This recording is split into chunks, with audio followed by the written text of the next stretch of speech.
This is Audible. Whole Story Audio presents an unabridged recording of The Nemesis Manifesto by Eric van Lustbader, narrated by Lauren Fortgang. Prologue. Moscow, Russian Federation, October. I disagree. Of course you do. General Boyko looked at Gorgonov skeptically, then turned his attention to the red deer, nostrils dilated, flanks quivering, poised to run out of the clearing into the thick pine forest. Boyko's forefinger squeezed the Saiga's trigger. The resulting explosion caught the buck square in the side, lifting it off its hooves, throwing it 2 feet. Its eyes rolled up, its hind legs kicking still as if it were taking its leap to safety.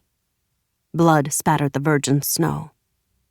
You always disagree with me, the general said as they both rose from their blind. Gorgonov eyed the general's weapon. It was like Boyko to take a tactical shotgun on a deer hunt. Not always, surely. The 2 old-school chums, each with a complicated past, stepped out from the cover of the pines into the killing ground. About this agent, there can be no dissent, Boyko stated, ignoring his friend's reply. Ah, well, Gorgonov shrugged. Boyko halted in his tracks, turned to his friend. Anton Rasitovich, this woman has been a lethal threat to the Federation for many years. She has stymied us at every turn. And how many of our agents she has dispatched is legion. Granted, it took me quite a while to believe a female field agent could be so effective. At first, I thought her existence was American desinformatia. But that was absurd. Who would believe such a thing? Even the Americans aren't that foolish. Then I thought she must be a front for some male Black Ops assassin. But when I saw with my own eyes the results of her carnage outside St. Petersburg, I became a believer. So, how could her immediate termination be a cause of contention between us? You are GRU and I am SVR for one thing, Gorgonov said. We have different modus operandi. He picked his way toward the red deer, lying on its side, unmoving. Its eyes were glazed over. Gorgonov stared into those eyes as if trying to fathom the mystery of death. For another, I have a better idea. The general barked a laugh. This is always your claim. He was a short, stocky man, bow-legged and barrel-chested. Cunning, as well as strong, he had been a first-class bully in high school and college. His square face was cratered by adolescent acne scars. Possibly because of this, he sported a thick, Stalin-esque mustache. His silver hair was brush-cut in the time-honored military fashion. His ears were simian small, set oddly low on his skull. His eyes were black, hooded, giving away nothing. Because I am always right.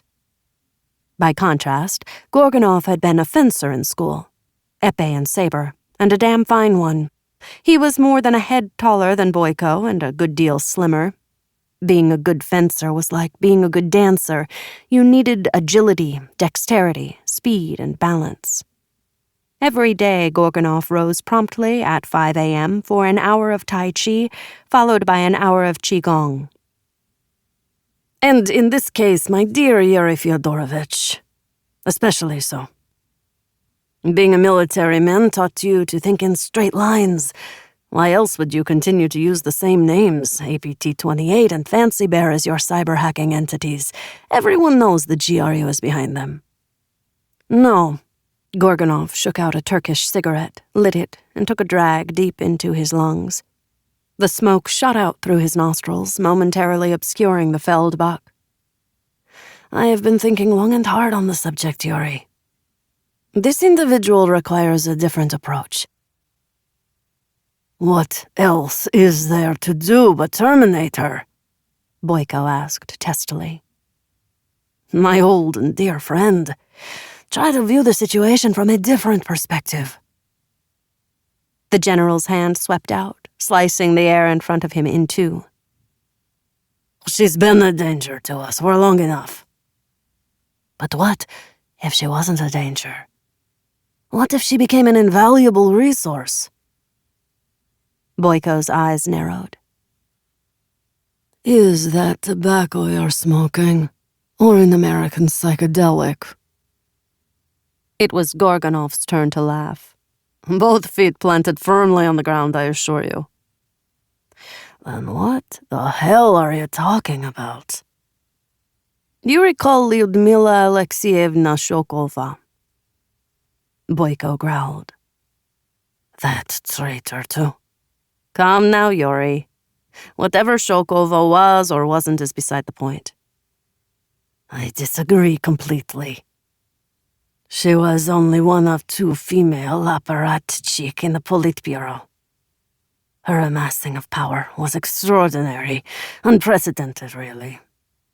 At every level, she overstepped her authority. And then her friendship with the American field agent Evan Ryder was discovered." Gorgonov, Stoger 3000 shotgun held close in his armpit, gave Boyko a penetrating look. "Well, now, Shokova is gone, fallen off the face of the earth, so as far as my networks can tell. Perhaps she's even dead, but no matter.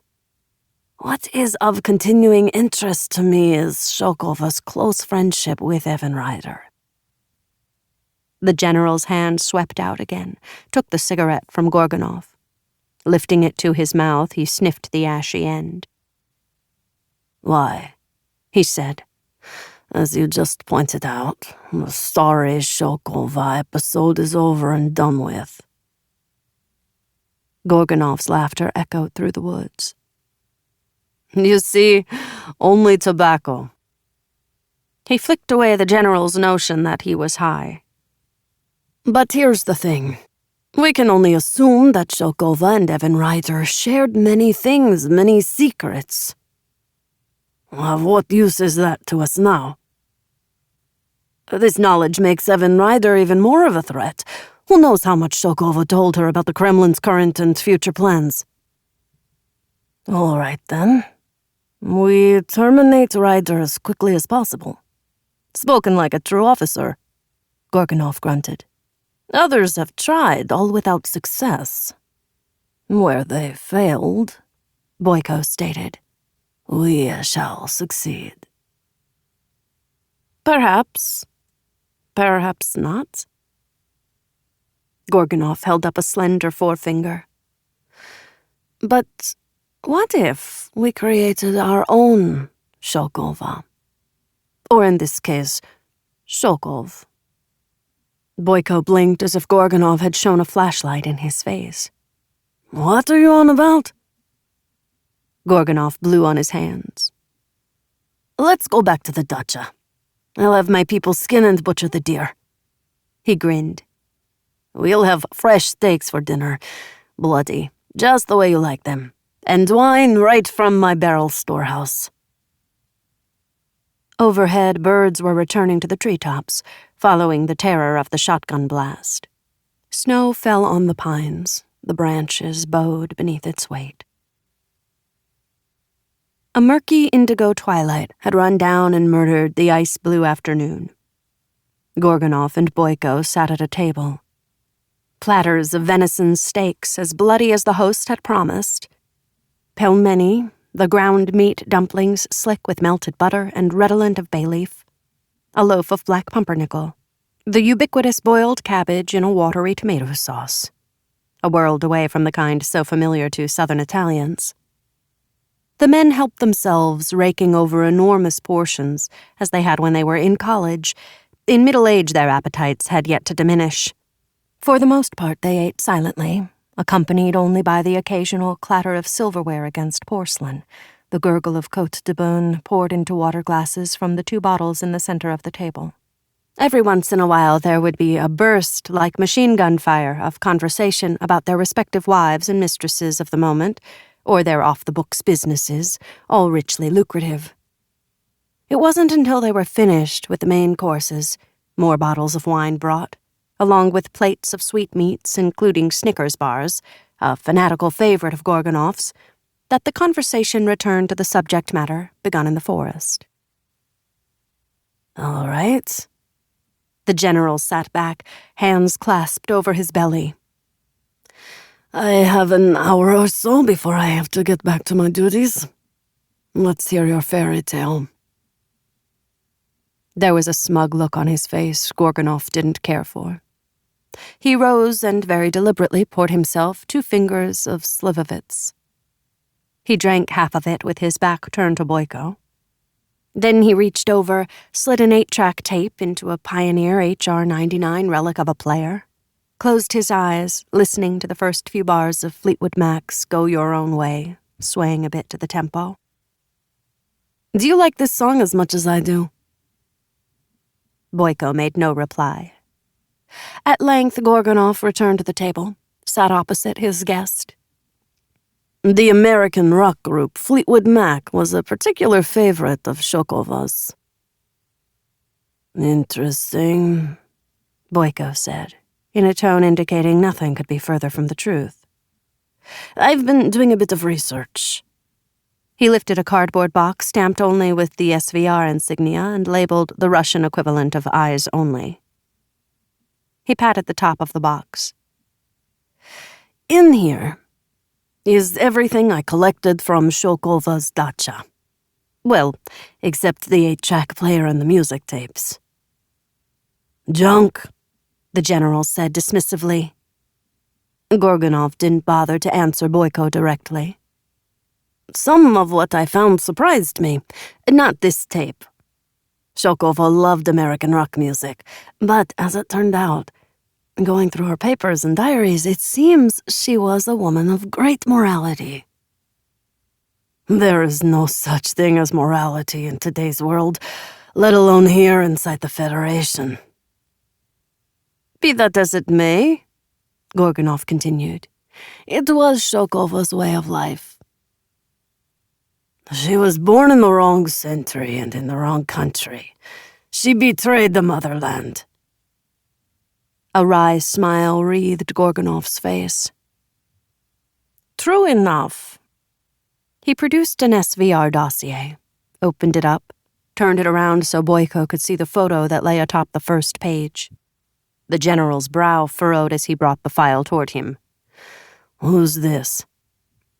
"One of the most important things I learned from my research is that Lyudmila Alexeyevna had a brother, Arkady Ilyich Shokov. Arkady and his wife were killed when their children were very young." Boyko glanced up. "Sure. She had a whole family, just like you and me. And all of them are in her SVR file." "One would think so," Gorgonoff responded. "But no, neither of Arkady's children were in Shokova's SVR file, nor were they in any file related to her." Boyko's caterpillar brows knit together. "How is that possible? You're failing, surely." "Listen, your lot didn't even have a dossier on her." Gorgonoff didn't continue in this vein, though he surely could have. He had no desire to get into another pissing match with the GRU. "No, General, Lyudmila Alexeyevna made sure their records were expunged. Of that, I'm certain.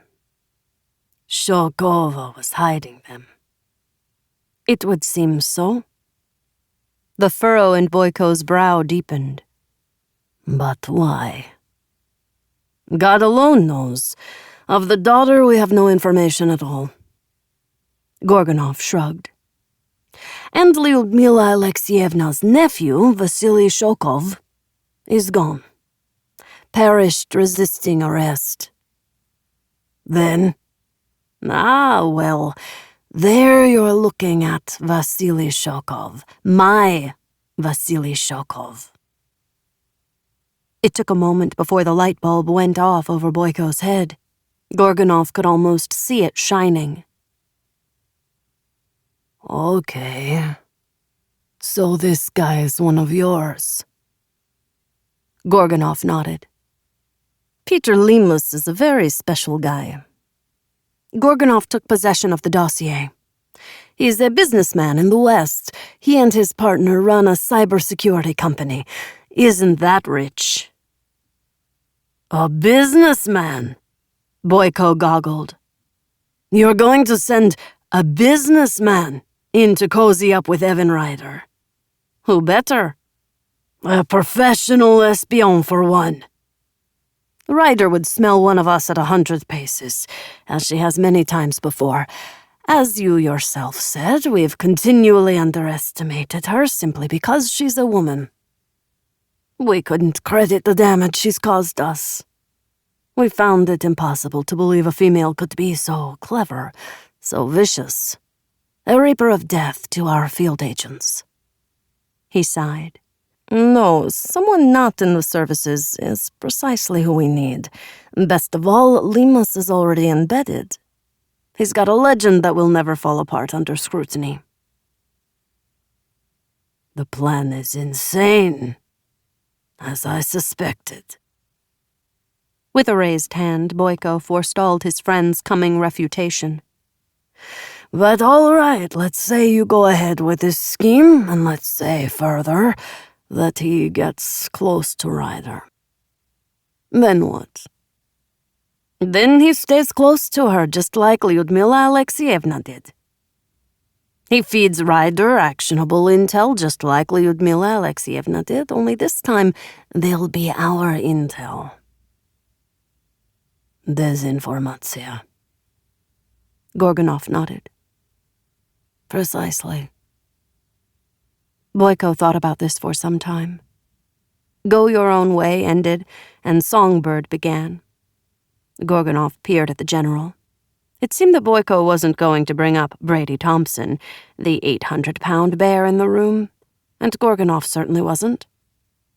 Pushing back his chair, Boyko excused himself and went to use the facilities. Locking himself in, he took out his mobile and texted his adjutant, typing in a name, following that up with, "Add to kill list, immediately."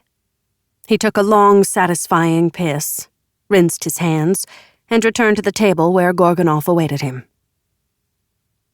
So, he said after settling back down. Gorgonov cocked his head. So, what? So, do we want Evan Ryder dead or do we not? Don't interfere with this, he said sharply. The general spread his hands, showing that they were both open to inspection. Now I must be off. He rose. Thank you for your hospitality, Anton Residovich. Always a pleasure, General. Gorgonov rose also. My people have the venison on ice and packed up. It's waiting for you in your car. And the antlers, Boyko said. Don't forget the antlers. I don't forget anything, Gorgonov replied. Unlike the Internet Research Agency in St. Petersburg, tasked by the sovereign with spewing out both pro-Kremlin propaganda and desinformatia, which moved around the city since being outed by a New York Times Magazine article in 2015, the home of APT-28 and Fancy Bear was a secret so well guarded that, outside a special operations group inside the GRU, only the sovereign knew its precise whereabouts. Even Gorgonov didn't know its location. Although, to Boyko's continual annoyance, he didn't seem to care. Boyko's unit was housed in a former synagogue the GRU had liberated a handful of years ago. Of the original occupants, nothing remained but a faded ghost of a trial for treason that seemed to have come and gone in the blink of an eye. Of the defendants, if that was the correct term for them, nothing further was ever heard. It was as if they had never existed.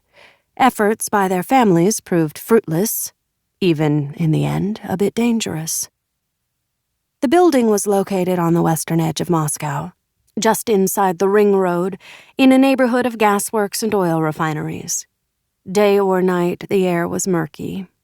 Often a black snow filtered down from the factory's mammoth smokestacks, which rose like bestial fangs into the blurred sky.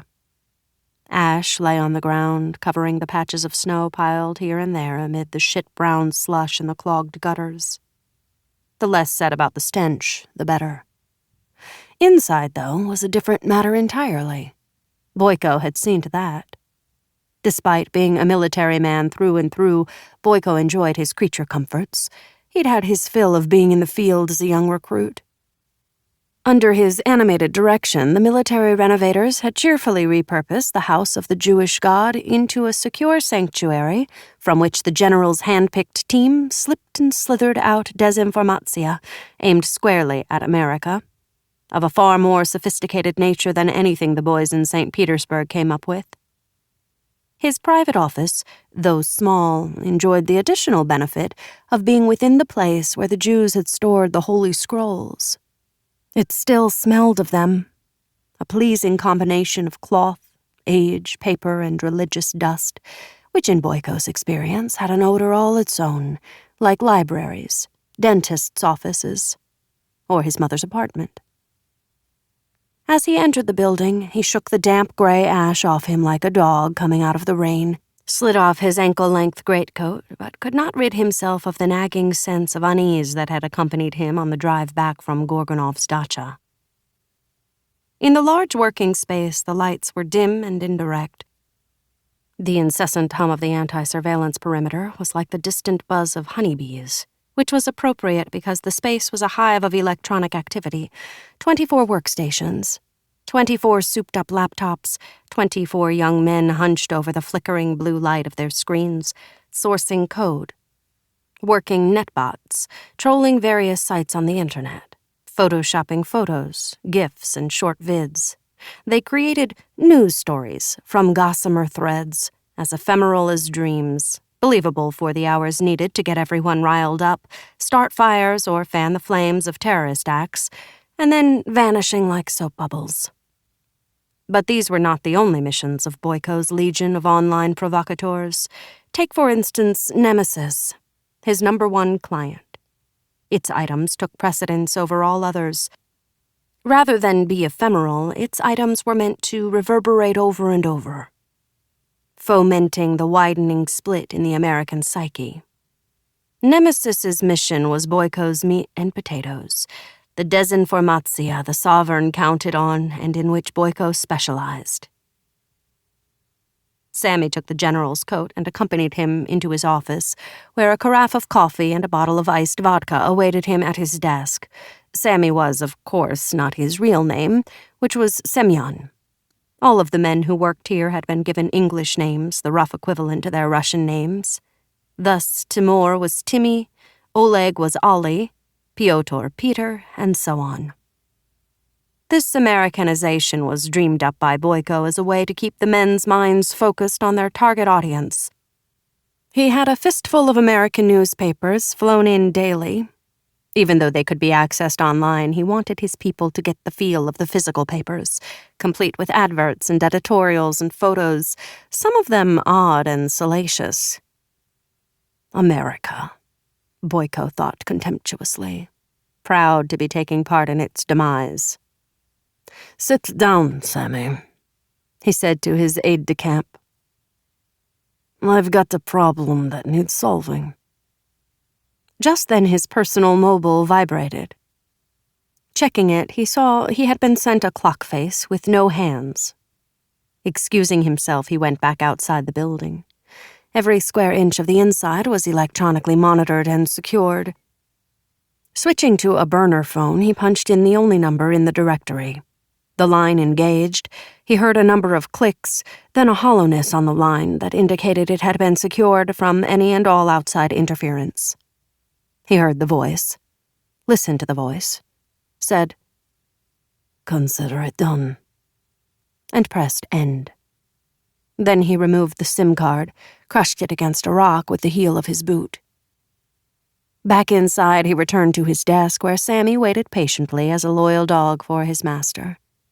Sammy, a sandy-haired man in his mid-20s, with unremarkable features and a remarkable mind, held the rank of captain in the GRU, though no ranks were ever used inside the building. Tall and somewhat gangly, Sammy folded himself into a chair across from Boyko. Unlike his boss, he was uncomfortably aware that he sat in the space where the Jews had kept their holy scrolls. The thought always made his scalp itch. He fervently wished the general had chosen another place to headquarter. On the other hand, he loved the basement, which had been gutted and repurposed to house an American-style restaurant, churning out hot dogs, hamburgers, French fries, and the like during the day, and at night ribeye and porterhouse steaks, baked potatoes, creamed spinach, and Caesar salads. Adjacent was the cinema, which screened the latest Hollywood films 3 nights a week. Attendance was mandatory. Outwardly, no one complained, but privately, Sammy felt only contempt for Hollywood's blatant pandering to the Chinese market. "The problem?" Sammy asked. "Solved," Boyko said, seating himself.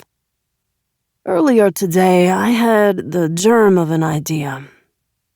I've been turning it over and over in my head, and now you and your team are going to implement it." He poured himself some coffee, laced it with vodka, took a long gulp. "As of today, I'm retiring both APT-28 and Fancy Bear." It never occurred to him that the idea was Gorgonov's. In his mind, it was entirely his. Sammy blinked. "Sir?" Boyko beamed. "Don't look so stricken, Sammy. I'm not disbanding the unit. Far from it." He hunched forward, elbows on the desktop.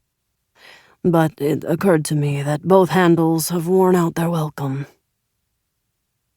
"I thought we were happy to have the West know about us. I thought it gave us, how shall I say, a kind of arrogant edge." "We were, and it did. Up until today." Boyko finished off his spiked coffee. "As of now, we are starting a new phase of our cyber warfare against the United States. We began our initiative to obscure the truth, to present a confusing array of alternate truths that would appeal to fringe groups. People believe what suits their prejudices best. We have achieved that goal. But that was only phase 1. I want everything purged as if it had never existed. Give me an update on the new generation of bots." Sammy made an internal call, spoke softly for a moment, then listened. "They're almost through testing them, sir," he told Boyko. These bots had AI brains. They could evade spam filters, CAPTCHAs, anti-malware programs, and the like. "Excellent," Boyko replied. "How soon until they can be deployed?" Again, Sammy communicated with the IT team. 5 hours, sir. Maybe 6. Tell them they have 3, not a moment more. Otherwise, they're all purged from the unit." The general checked his watch as Sammy relayed his order over the phone. "By 2 this afternoon, I want them deployed. An army of them," he resumed. "They're to be programmed to create several million new IP addresses from which we will rotate our outgoing desinformatia." Sammy nodded. "Yes, sir. And then what?" "And then we're going to use the new netbot, let's call it Soul Searcher, to target Benjamin Butler," General Boyko said. "Never heard of him, right? Neither has 99% of the GRU and the FSB. Nevertheless, he runs the blackest of black shops for the American DoD. Very smart. Very skilled. Being Jewish, he's also vulnerable. Keeping in mind the motto of the sheep we're targeting, stupidity is power. We'll tar Butler with fascist and socialist tags because our targets don't know the difference. We'll dox him as a man of loose morals, a security risk, a closet homosexual, and everything else in our malicious intent arsenal." Doxing was an internet-based term, a method of broadcasting toxic, private, and/or fake information about a person through social engineering. And why are we targeting this Benjamin Butler? So he's a Jew, but is he a Zionist? Not as far as I know, but perhaps we'll make him one of those scum as well, Boyko said jovially. We'll create a false narrative, turn it into a conspiracy theory. Our targets love nothing better than a conspiracy theory. They cleave to those like remoras to a shark. Boyko sat back, hands locked behind his head. He was going directly against Gorgonov's wishes, which was also the point. However, Sammy, the real reason we're targeting him is that he's a good friend of Evan Ryder. Gorgonov's plan was pitiable. Boyko wanted Evan Ryder dead. Period. Dead stop. He's the bait we're going to use to catch Ryder and kill her.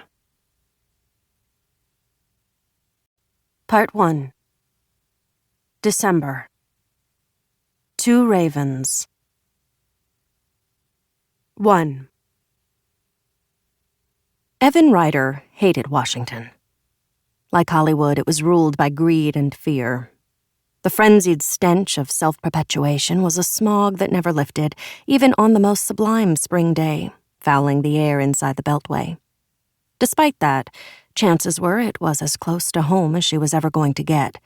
As someone who had lost the ability to find home or those with whom she had shared it, she supposed DC's tissue-thin facade of respectability was a tonic she needed to drink from time to time, like medicine, to remind herself of mankind's essential hypocrisy and the evil that arose from it. It was this evil, this hypocrisy, and her fight against them, that gave meaning to her life. As she made her way through the morning throngs on their way to jobs at various self-important bureaus, she was reminded all over again that DC was like Narcissus, staring into a mirror, admiring his reflection instead of taking care of the difficult business of governing. Nevertheless, here she was in Foggy Bottom, bucking a tide of drones, suits with 1,000-yard stares, talking on their mobile phones. She moved through them like a wisp, like a ghost.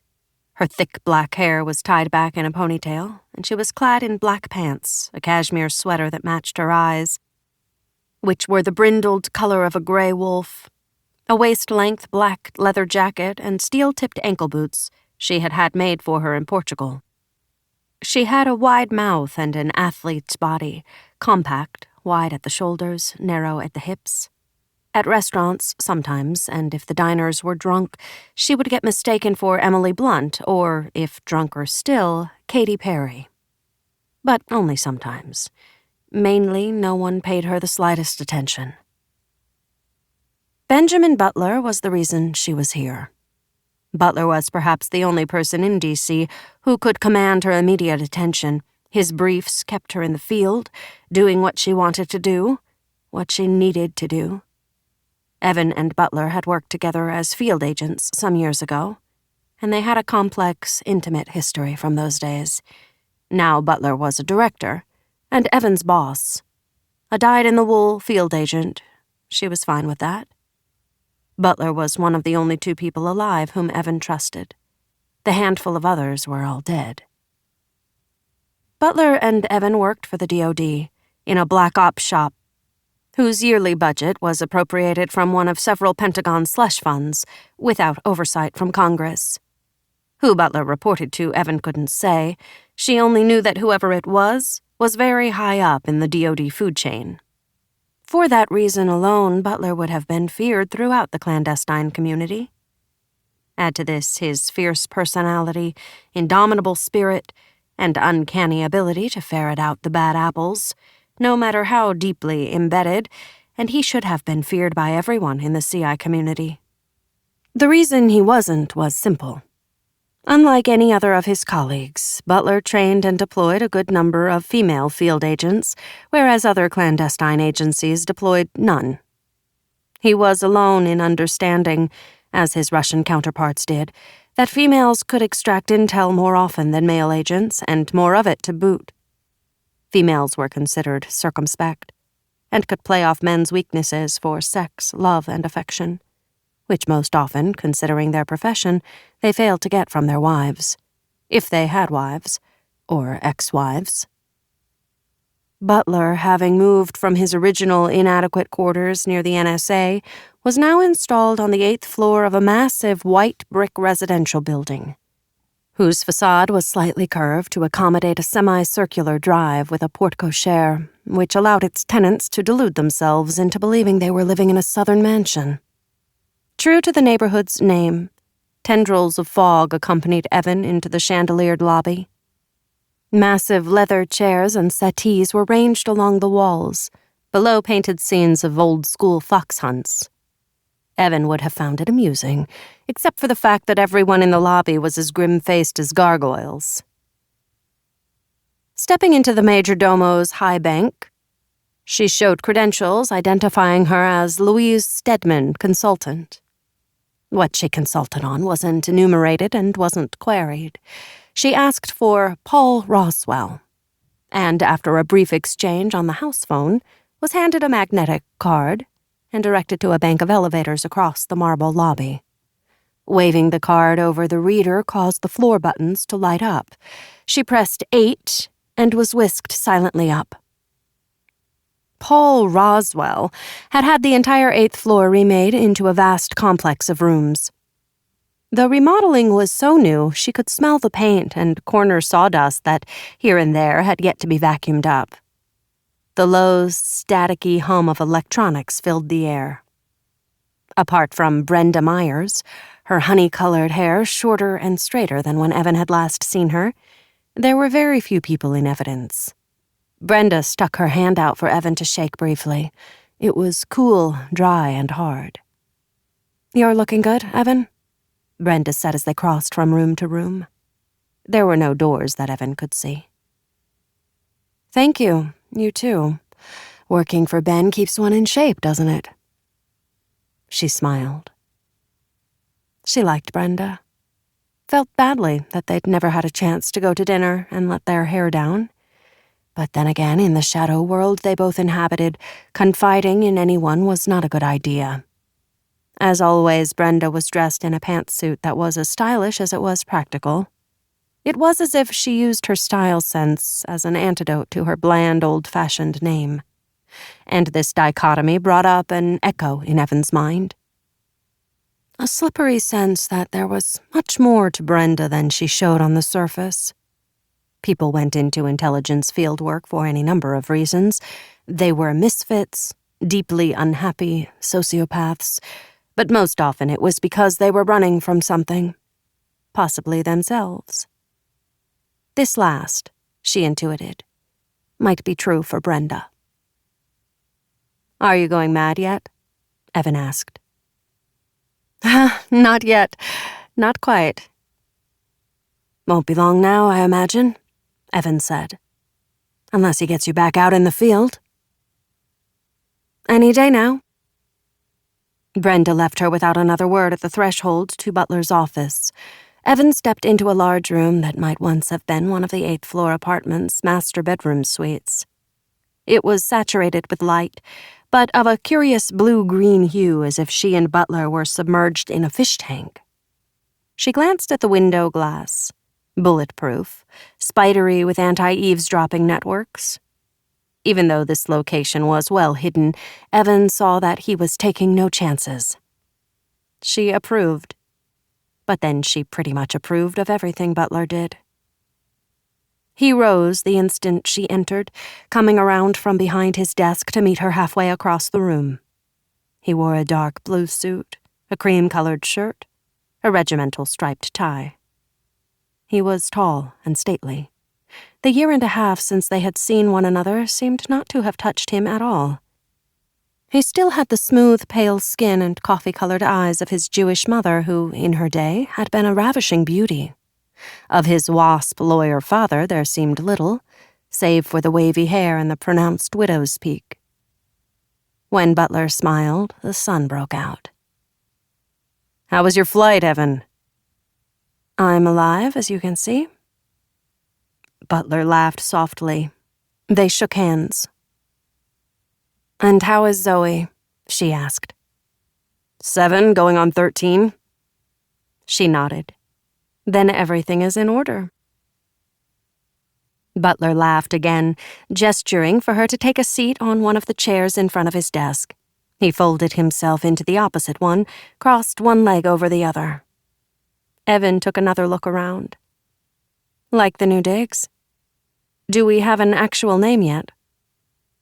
Just the alphanumeric one, M171473HG, he said. So, still MI7. A joke of sorts. A play on the British MI6. Sure, but right at the moment it doesn't seem so funny. Evan paused for a moment. Thank you for agreeing to come back to DC, he said. You know my current brief is at a critical junction. This takes precedence, Butler said firmly. 5 months I've been working on this brief. Butler waved a hand. I know, Turkey is complicated, and you've done incredible work. I'm grateful, as always. And I know there are a lot of bad memories for you here. But believe me, Evan, it was necessary that I bring you back. There was no use in digging in her heels. All that spade work down the drain. Well, it's not the first time, she thought, and it won't be the last. It was the nature of the game. The credentials you sent me made it easy, she said, giving in, but only somewhat. He cocked his head, his thick black hair brilliant in the light. You know what I mean. Indeed she did. Your summons was urgent, she said now. What's up? Reaching over to his desk, Butler slid a sheet of paper off it, offered it to her. Evan made no move, eyed the paper as if it were a coiled cobra. Butler held the sheet face up so she could see it. You see? No official stamps, no circulation sign-offs. This is strictly ours. 100%. His forefinger ran down the list. 6 names. 4 agents who disappeared over the last 10 months. 1 who came back in very bad shape, and the 6th is completely unknown to us. Where did you get these names? The agent who returned had the original list on him. It's been scrutinized by forensics. They found nothing, not even a partial fingerprint. Not even our agents? That's right. So he didn't compile it? He never even saw it. Butler nodded. It's a message. A taunt. Just like the agent's return. That's my belief, anyway. He produced photos, grainy headshots from what appeared to be surveillance operations, to go with the names. 3 are ours, 2 MI6. What links them? Butler sighed. As I'm sure you know, the special relationship enjoyed by us and our British cousins has been sorely tested of late. The hard truth is they no longer trust us. So getting anything out of them is like pulling teeth. But so far as I can make out, the MI6 agents were looking for the same thing ours were. A person, or organization, known only as Nemesis. What has Nemesis done to deserve all this scrutiny? It controls an enormous network of Twitter bots that spew out the most egregious racial and gender epithets aimed at Democrats, women, Hispanics, immigrants, Muslims, and Jews. Surely you have IT people who can... The Nemesis net is like the Hydra. Cut off a cluster of ISPs and 7 others take their place. I mean, we don't even know whether Nemesis is a single person, a cadre, or a worldwide cabal. But because of our recent failures, I determined that we've been going after Nemesis from the wrong direction. Hence the deployment of field agents. Evan frowned, shook her head as she stood up. Okay, but you have plenty of other agents to handle this kind of routine. Nemesis is anything but routine.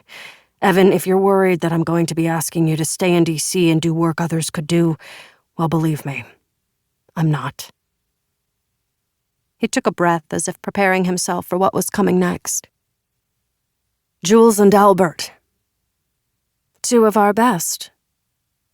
Were. Their throats were ripped out as if by a wild dog or a wolf or a cannibalistic madman. How do you know that? Traces of tooth marks at the ragged edges of the wounds. We can't get any more specific than that. Forensics in this area is notoriously inaccurate. He handed over a sheaf of photos taken by his forensics team. Evan went through them carefully, a frown deepening the line between her eyes. Ligature marks on their wrists and ankles. Yes, Butler affirmed. They were bound. Evan looked up at him. I don't see any sign of blood. None at all. The coroner we sent out there told me that the mutilations were done elsewhere. Then the bodies were drained of blood. Evan stared at him. After they were mutilated? Yes.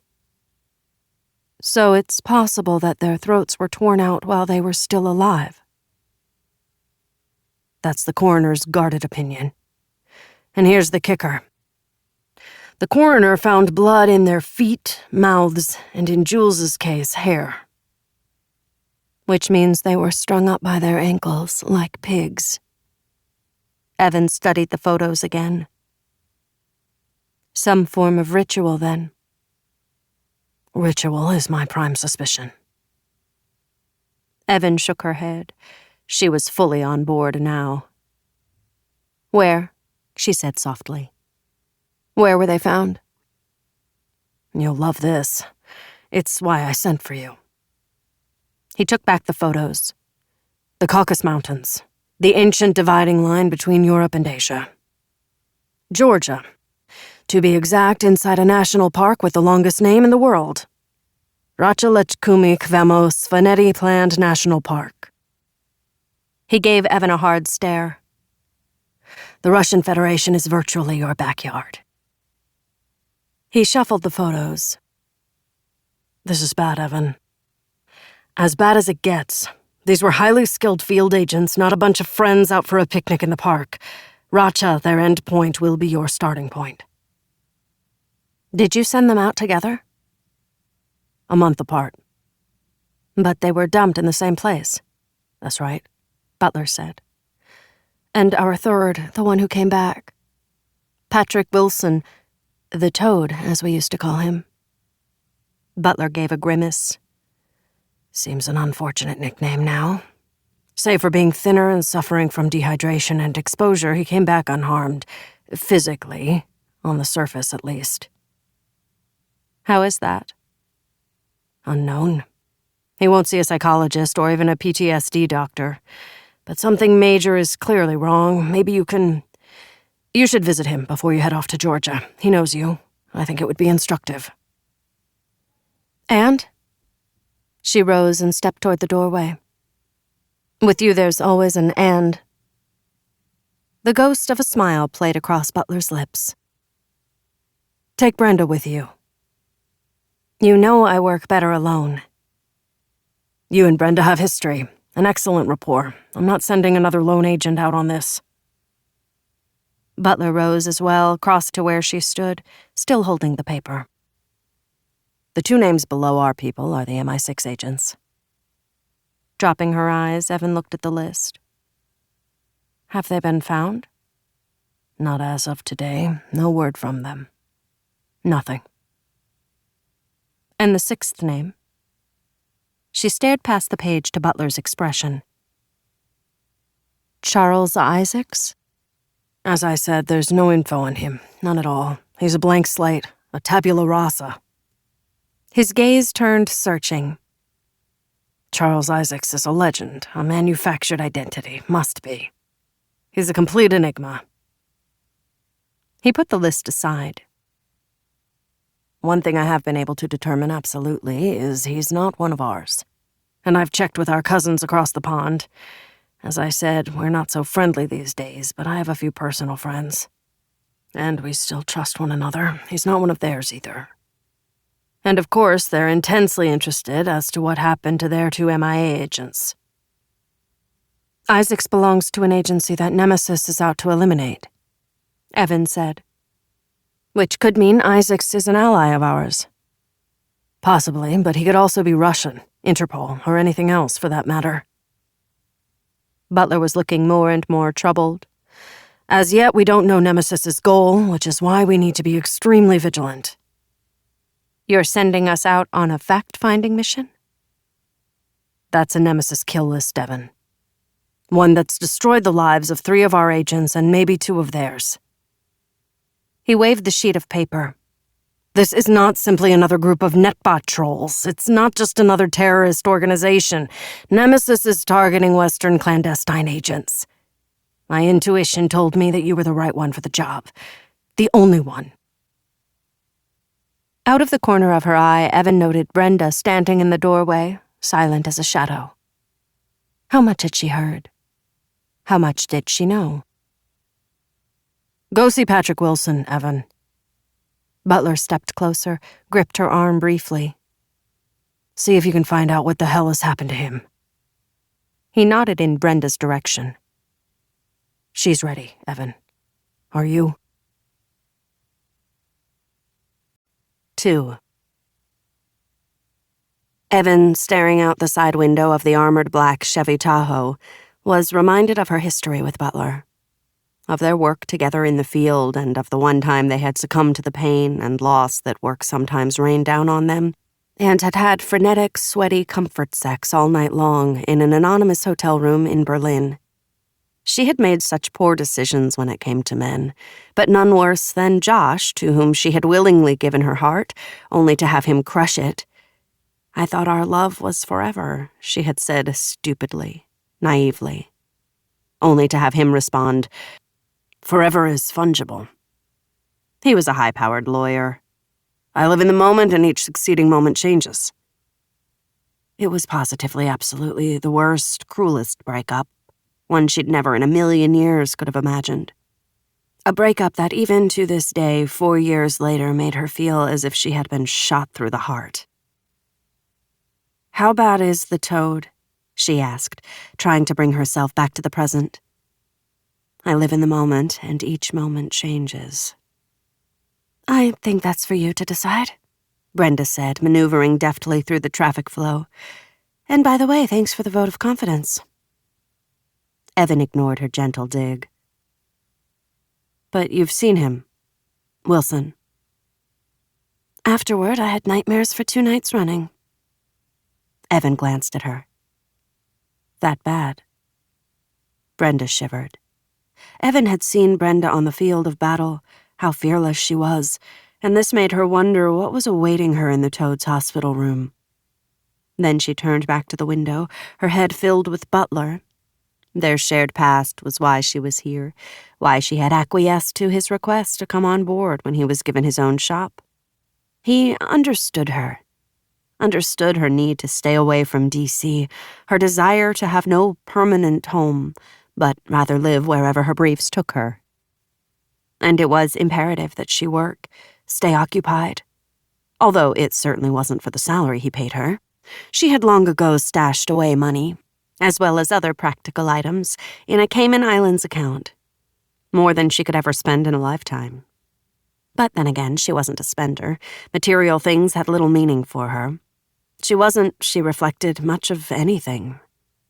She was like a ghost, a walking, talking shell that every once in a while sprang into action, afterward retreating to her own netherworld, untouched, untouchable. That was the way she needed it, or in any case, wanted it. She had learned over and over again that being intimate with others brought only misery, betrayal, and death. Amid this wasted landscape, there was Butler. Always Butler, who lived in the shadowed margins as she did. And yet, somehow, he still managed to love his daughter, to be a good father, to be a complete human being. She envied him that, but she didn't understand it. They crossed the Potomac into Virginia.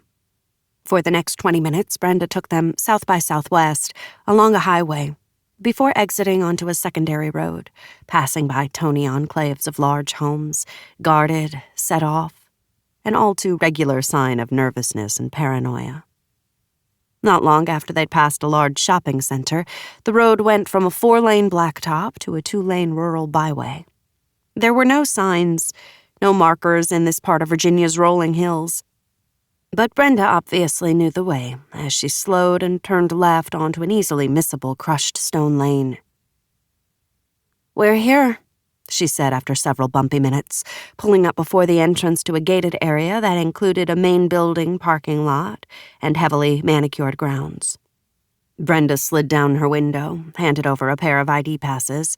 The guard checked them, peered in at her and at Evan, then nodded, handed them back. "Spot 11, he said, handing her an official slip. "Place this on the dash before you leave the vehicle." The gates swung open and Brenda eased the car along a wide paved drive bordered with cherry trees, bare now in their winter sleep. Ahead of them was a large, perfectly anonymous-looking structure, similar to other hospitals Evan had seen.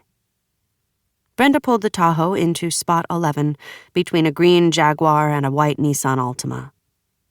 As they got out, the chill air hit Evan's face. She followed Brenda up the gold-veined granite steps to the entrance with its seeing-eye glass doors. There was no signage, no indication whatsoever as to what the building housed. "Butler said this used to be called St. Agnes Charity Hospital," Brenda said over her shoulder, "before it fell into disrepair, and the feds bought it dirt cheap." They passed through the sliding electronic eye doors.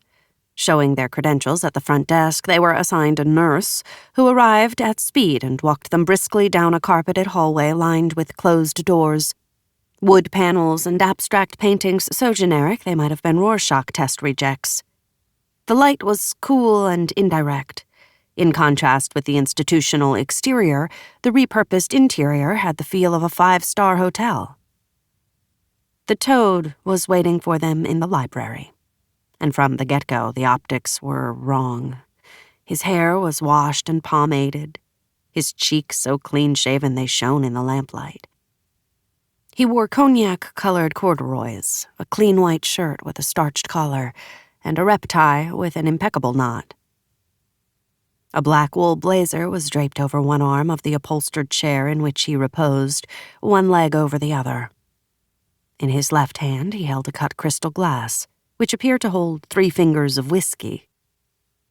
By his left elbow was a small oval side table on which was a cut glass decanter with more whiskey. He smiled when they were ushered in. The nurse did not walk them over, but vanished the moment they stepped into the room.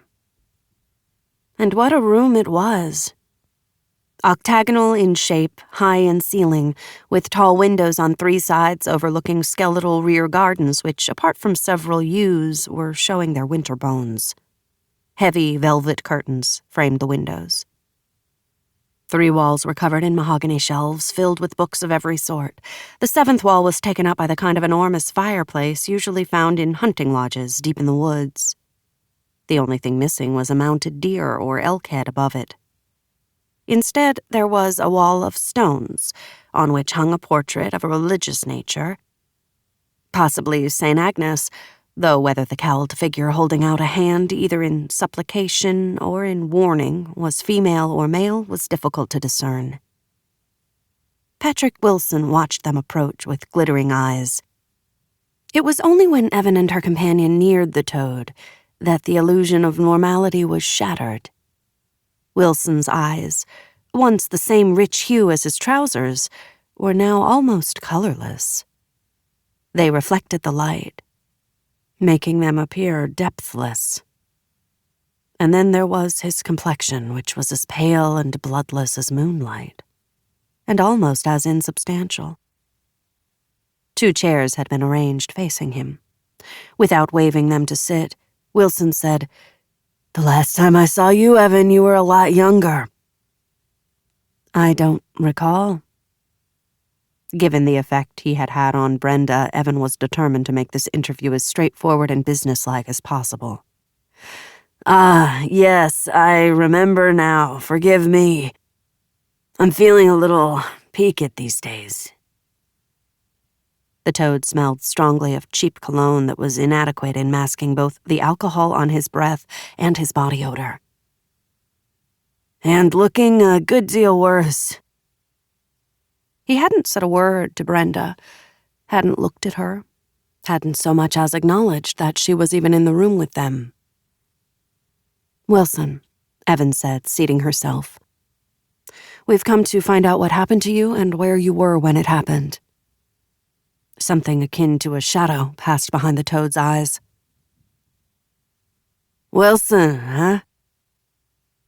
Those colorless eyes turned canny. "Why don't you call me Toad?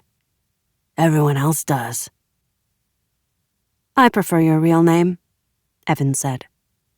With that, the toad's demeanor brightened. He bared his teeth in the semblance of a smile. This was a mistake. They looked like bits of burnt toast. They reminded Evan of photos she'd seen of prisoners released from Dachau after World War II. "Names? What are they, really? They only mask what's underneath, the rotting self inside." Wilson took a long draught of his whiskey, rolling it around his mouth before swallowing noisily. "Back in the day, I never much cared for this stuff," he said, as if to no one in particular. "But now I've come back, I've found an appreciation I never knew I had." "And where was that, Wilson? Where did you come back from?" Wilson twitched. "Oh, many places, Evan. Many, many places." "Let's start with the last place. Where were you when you were damaged?" Wilson let go a croak of a laugh, the way others pass gas. Another shadow seemed to move behind his eyes. "Damaged, is it? Oh, yes, I'm damaged, all right. But not in any way those quacks and cranks can figure out. I'm an enigma to them, Evan. That should be familiar to you. You're also an enigma to anyone you come in contact with. No one can figure you out." "Just answer my questions, Wilson." The toad glugged more whiskey. The glass was all but empty. He reached for the decanter. Evan put a hand out to forestall him, but he batted it away. "This is my place," Wilson said in a steely tone. "My rules." His voice was full of needles as he bared his toasted teeth again. They looked loose, ready to fall out, as if he were 95 years old. The toad poured himself more whiskey. "But I shouldn't be surprised." As he placed the decanter back on the table, he threw Evan a sideways glance. "You were always afraid of the past, weren't you?" Evan was about to tell him how wrong he was, but the image of a red brick monstrosity rose up in her mind, clear as if she had been there yesterday. She could almost hear the raven's shriek. Then her eyes refocused, and she saw Wilson peering at her with a curious, almost avid expression. Without knowing why, Evan felt herself withdrawing. Felt herself wanting to be far away from here, as if she couldn't bear to be in the presence of this person one moment longer. She had to steel herself, had to remind herself that she was here for a purpose. She'd never cut and run from anything in her life. She wasn't about to start now, no matter the bizarre effect the toad was having on her. "The last place you were, the last place you can remember, was it in the country, a city? What?" "And ravens," the toad said. "Don't forget those fucking ravens." A muscle in one cheek began to spasm. "Where's that place, Evan? I don't remember." 3. At this time of day, the church was all but deserted. The morning mass had been given. The choir practice wasn't scheduled until 3 p.m. One or two penitents could be seen in the pews, heads bowed over clasped hands. A smattering of tourists standing in the rear. And a security detail. "Ah, Mr. Secretary, I hoped I'd find you here," Riley Rivers said. "You're in big trouble meeting me like this," Brady Thompson said, waving away one of the security suits. Get the fuck out of here.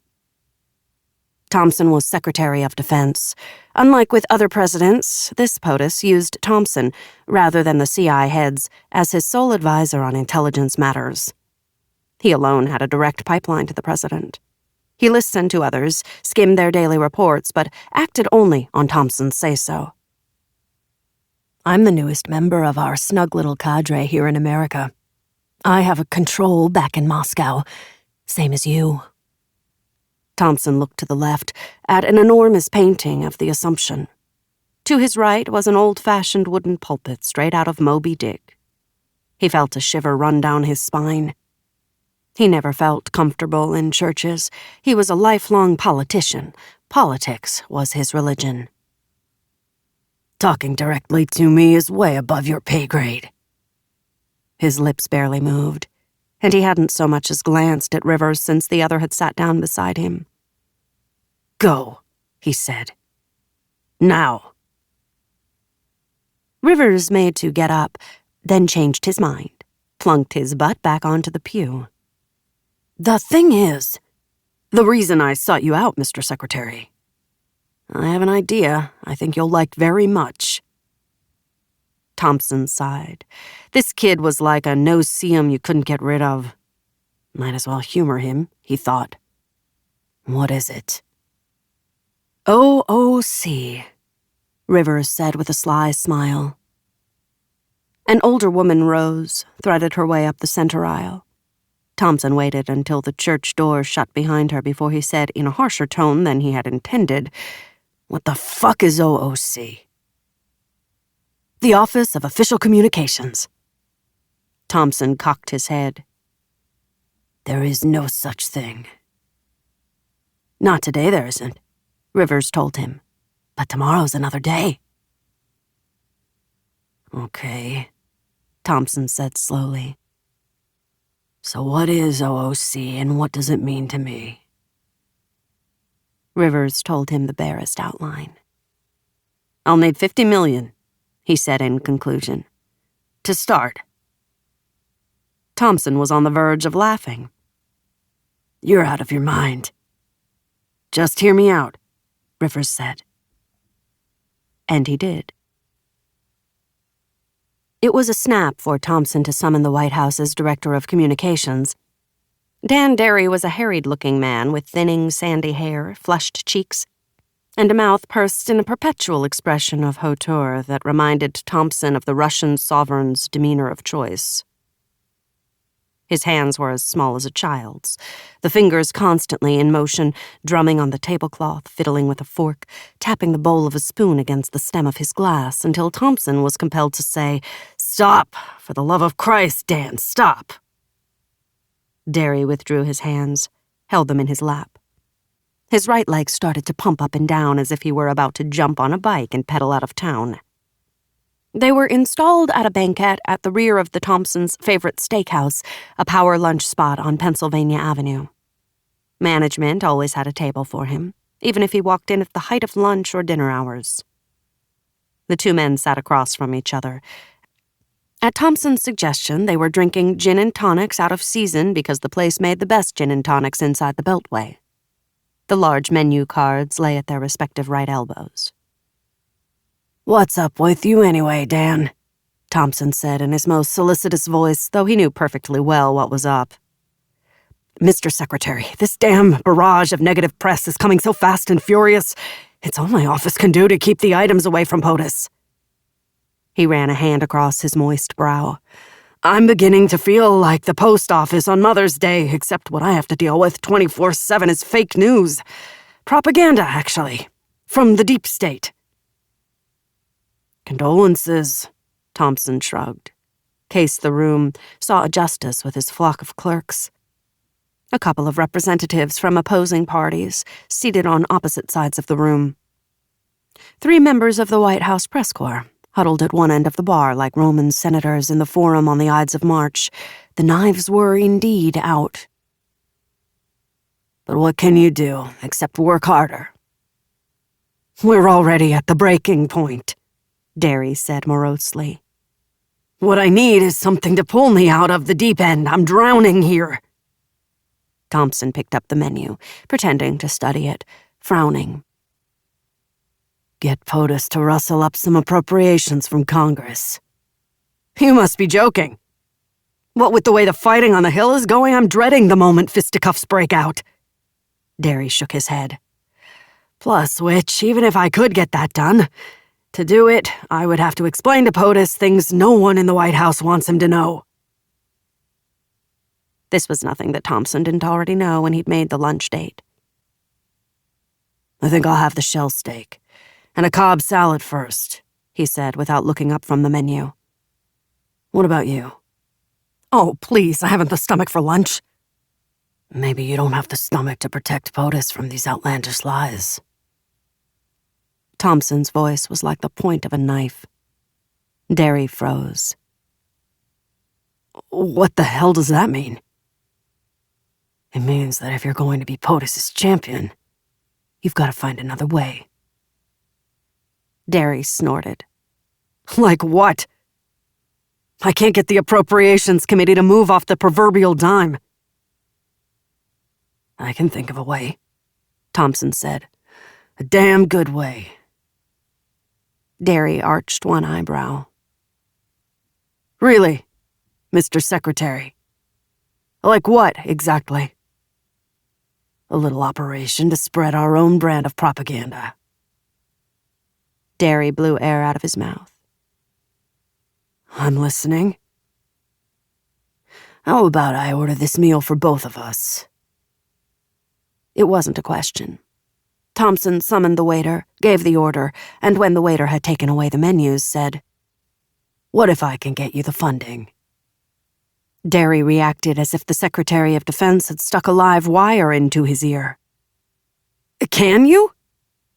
It's possible. Derry, firmly on the hook now, said, What would make it probable? You would have to be dead serious. Of course I'm dead serious. Jesus, man, my tit's in the fire. People in the White House want me gone. I can't have that. I won't. Good man. Thompson sipped at his gin and tonic. Patrons were drifting slowly from the bar to their tables, their conversations jocular or secretive. You'll create a separate office of, well, you know. He leaned forward, said in a whisper, Counter-propaganda. Derry thought for a moment. Are you involved? Not at all, Thompson said. We've never had this conversation. He cocked his head. How's your wife, by the way? Betty's fine, thank you. So are Rose and Philip. Thompson nodded. Are you ready to move on the idea? Immediately? Derry nodded eagerly, with the avidity of a vulture first on the scene of a roadkill. But he would have nodded to most anything Thompson said now, seeing as how it would save him from going under for the last time. Thompson appeared to be deep in contemplation. Who would you get to run it? The nuts and bolts of it, I mean. Well, Mr. Secretary, I'd need someone who's IT savvy, who has connections across the internet. As it happens, Thompson said, just as the Cobb salads arrived. I have the very man. 4. Brenda looked from the Toad to Evan. What ravens? What ravens, she says. Pat Wilson's smile was as crooked as his teeth. It was the first time he'd acknowledged Brenda's existence. He still hadn't looked at her, though. He blinked, as if she were nothing more than a speck, an irritant caught in the corner of his eye. Then, all at once, he lunged toward her. As she recoiled, Evan left her seat, caught Wilson's clawed hand before he could reach her. As Evan gently but firmly pressed him back into his chair, Wilson said in a venomous voice, The ravens that picked me apart, that's what ravens. Evan stared at the Toad, silent, while Brenda gathered her composure. No wonder she had nightmares about him. There was something seriously off about Wilson, something alien.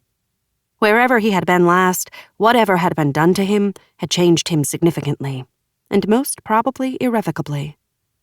He seemed to exist in another land, unseen, unimagined. At length, Brenda cleared her throat. "Evan, what's he talking about?" "I have no idea." "But you will, Evan." Wilson's smile cracked his face open like the shell of a rotten egg. "It's my firm belief you will." Evan leaned forward, elbows on knees. "Why is that, Wilson?" "You never fail, Evan. Never, ever. Everyone knows everyone." "What do the ravens mean to you?" Evan said, trying to shift the conversation away from herself. Brenda looked lost, but she couldn't help that. "Death," Wilson said. "And another life." "Another life?" "The one I have now, in here in this room, drinking this whiskey." "Don't you want to get out of here?" Brenda said. "Don't you want to get better?" "I am better. Better than." The toad, staring fixedly at Evan, spoke without conviction. "And no, I'm quite content here." "Why?" Evan said. "How can you be content here?" Wilson said nothing for such a long time. Brenda began to fidget, her hands scraping back and forth along the arms of her chair. "Here I'm safe," he said finally. "Safe from what?" Evan's voice had turned urgent. "From them." "The ravens?" Brenda asked. "Of course the ravens!" He spat with the same venom as before. "What else?" "I don't understand. How did the ravens hurt you?" Evan said with grave intensity. The toad remained mute, but the pain behind his eyes spoke for him. "Wilson, I need to know." "They pecked at my brain," Wilson said, his voice suddenly silky, drifting as if on a tide of his own imagination. "As they will at yours." "Let's stop this right here," Brenda said, moving out of her chair so that she stood between Evan and the toad. "You've had your demented version of fun, Wilson. The time has come to stop talking in riddles and give us some straight answers." "Listen to her," Wilson crowed, "all cocky, just like a man." As she drew her right arm back to smack him, Evan pulled her away, stood with her in a shadowed corner, holding her gaze until she calmed down. She was clearly a talented agent, agile and quick-witted in the field, but when it came to reading people, she was still raw. She had yet to learn to take the temperature of people, to control her first impulses and not allow them to get under her skin. Leaving Brenda to consider her sins, Evan stepped back to the toad. "You had better explain yourself, Wilson." The toad sighed. It wasn't one of those theatrical sighs, but one of genuine exhaustion. "It's the old bean, I'm afraid." He tapped the side of his head with a crooked forefinger. "Something rather dreadful has been done to it." His moods seemed as unpredictable as they were mercurial. "In what way?" Evan asked. "The ravens." The glass of whiskey crashed to the floor. "Death." Wilson began to convulse. "Wilson!" Evan gripped the agent's arms, felt spasms running up and down them, as if a knot of snakes were uncoiling beneath his skin. "Pat!" Brenda ran to the door, calling out for a doctor. The toad's eyes were rolling up, spittle flecked his lips, drooled down his chin. When he spoke, his voice was a dry rattle. Whatever was done to me, you've seen them." With what appeared a supreme effort, his eyes focused on Evan in a moment, possibly the last moment, of lucidity. "You'll fail, Evan. This time you'll fail.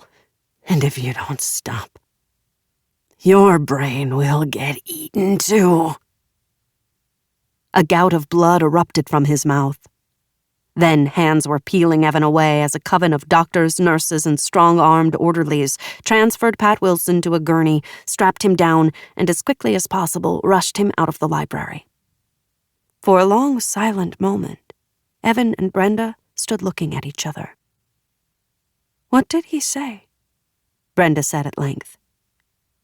"At the end." Evan shook her head, then swung it away, the view of the withered garden visible through the windows. The day had moved on. No sunlight reached the barren trees. The yews seemed made of brass. Nothing stirred. Not a bird. Not a breeze. Nothing at all. Outside, they climbed silently into the Tahoe. When Evan got behind the wheel, Brenda did not protest. The day was failing. The chill turned icy. The parking lot was windswept, grit whirling in ascending cones. They sat side by side.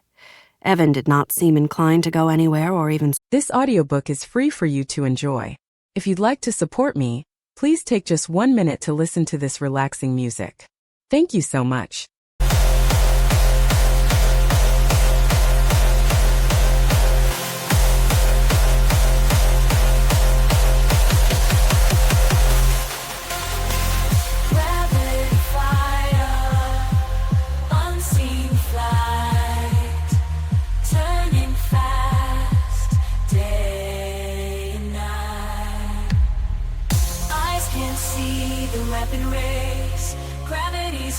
Left no trace, crafted with skill, moving high, breaking bounds, reaching the sky.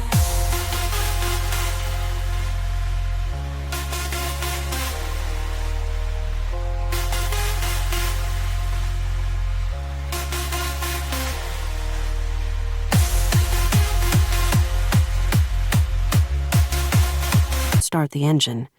It was possible that Brenda was in some form of shock. "What the hell happened in there?" she said at last. Her teeth were chattering slightly. She turned to look at Evan. "I know he said something to you before he was carted away. What was it?" Evan felt as if her mind and body were moving through melting ice. Her hands on the wheel seemed to belong to someone else. They were frigid. There was something about those ravens. She shrugged. "Nothing intelligible." "I'm not so sure I believe you." "Believe what you want. It won't change what happened." "No, it won't." She tossed her head impatiently. "How do you expect us to have a working relationship?"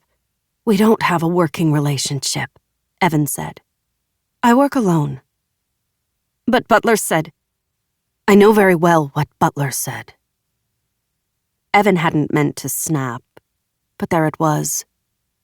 Pat had unnerved her, him and his bloody ravens, and now that she'd seen Pat in the flesh, seen what had been done to him, what his presence had done to Brenda, she was not about to put Brenda in harm's way. Not this time, not with what was happening here. Brenda regarded Evan darkly. "You aren't doing yourself any favors by cutting yourself off like this, you know?" "That's not for you to say," she retorted. She felt raw, as if her insides had been scraped by a scalpel. "Jesus, Evan," Brenda said, clearly irritated. "It's a thankless job, but someone has to." Evan turned halfway toward the other woman. "Listen, there's nothing more for us to discuss." "And what will we tell Butler?" "When the white Nissan Altima disintegrated, it did so in 100th of a second." Leaving her question blown away in the shockwave. The explosion was so powerful it shattered all the glass on the front of the former St. Agnes's facade.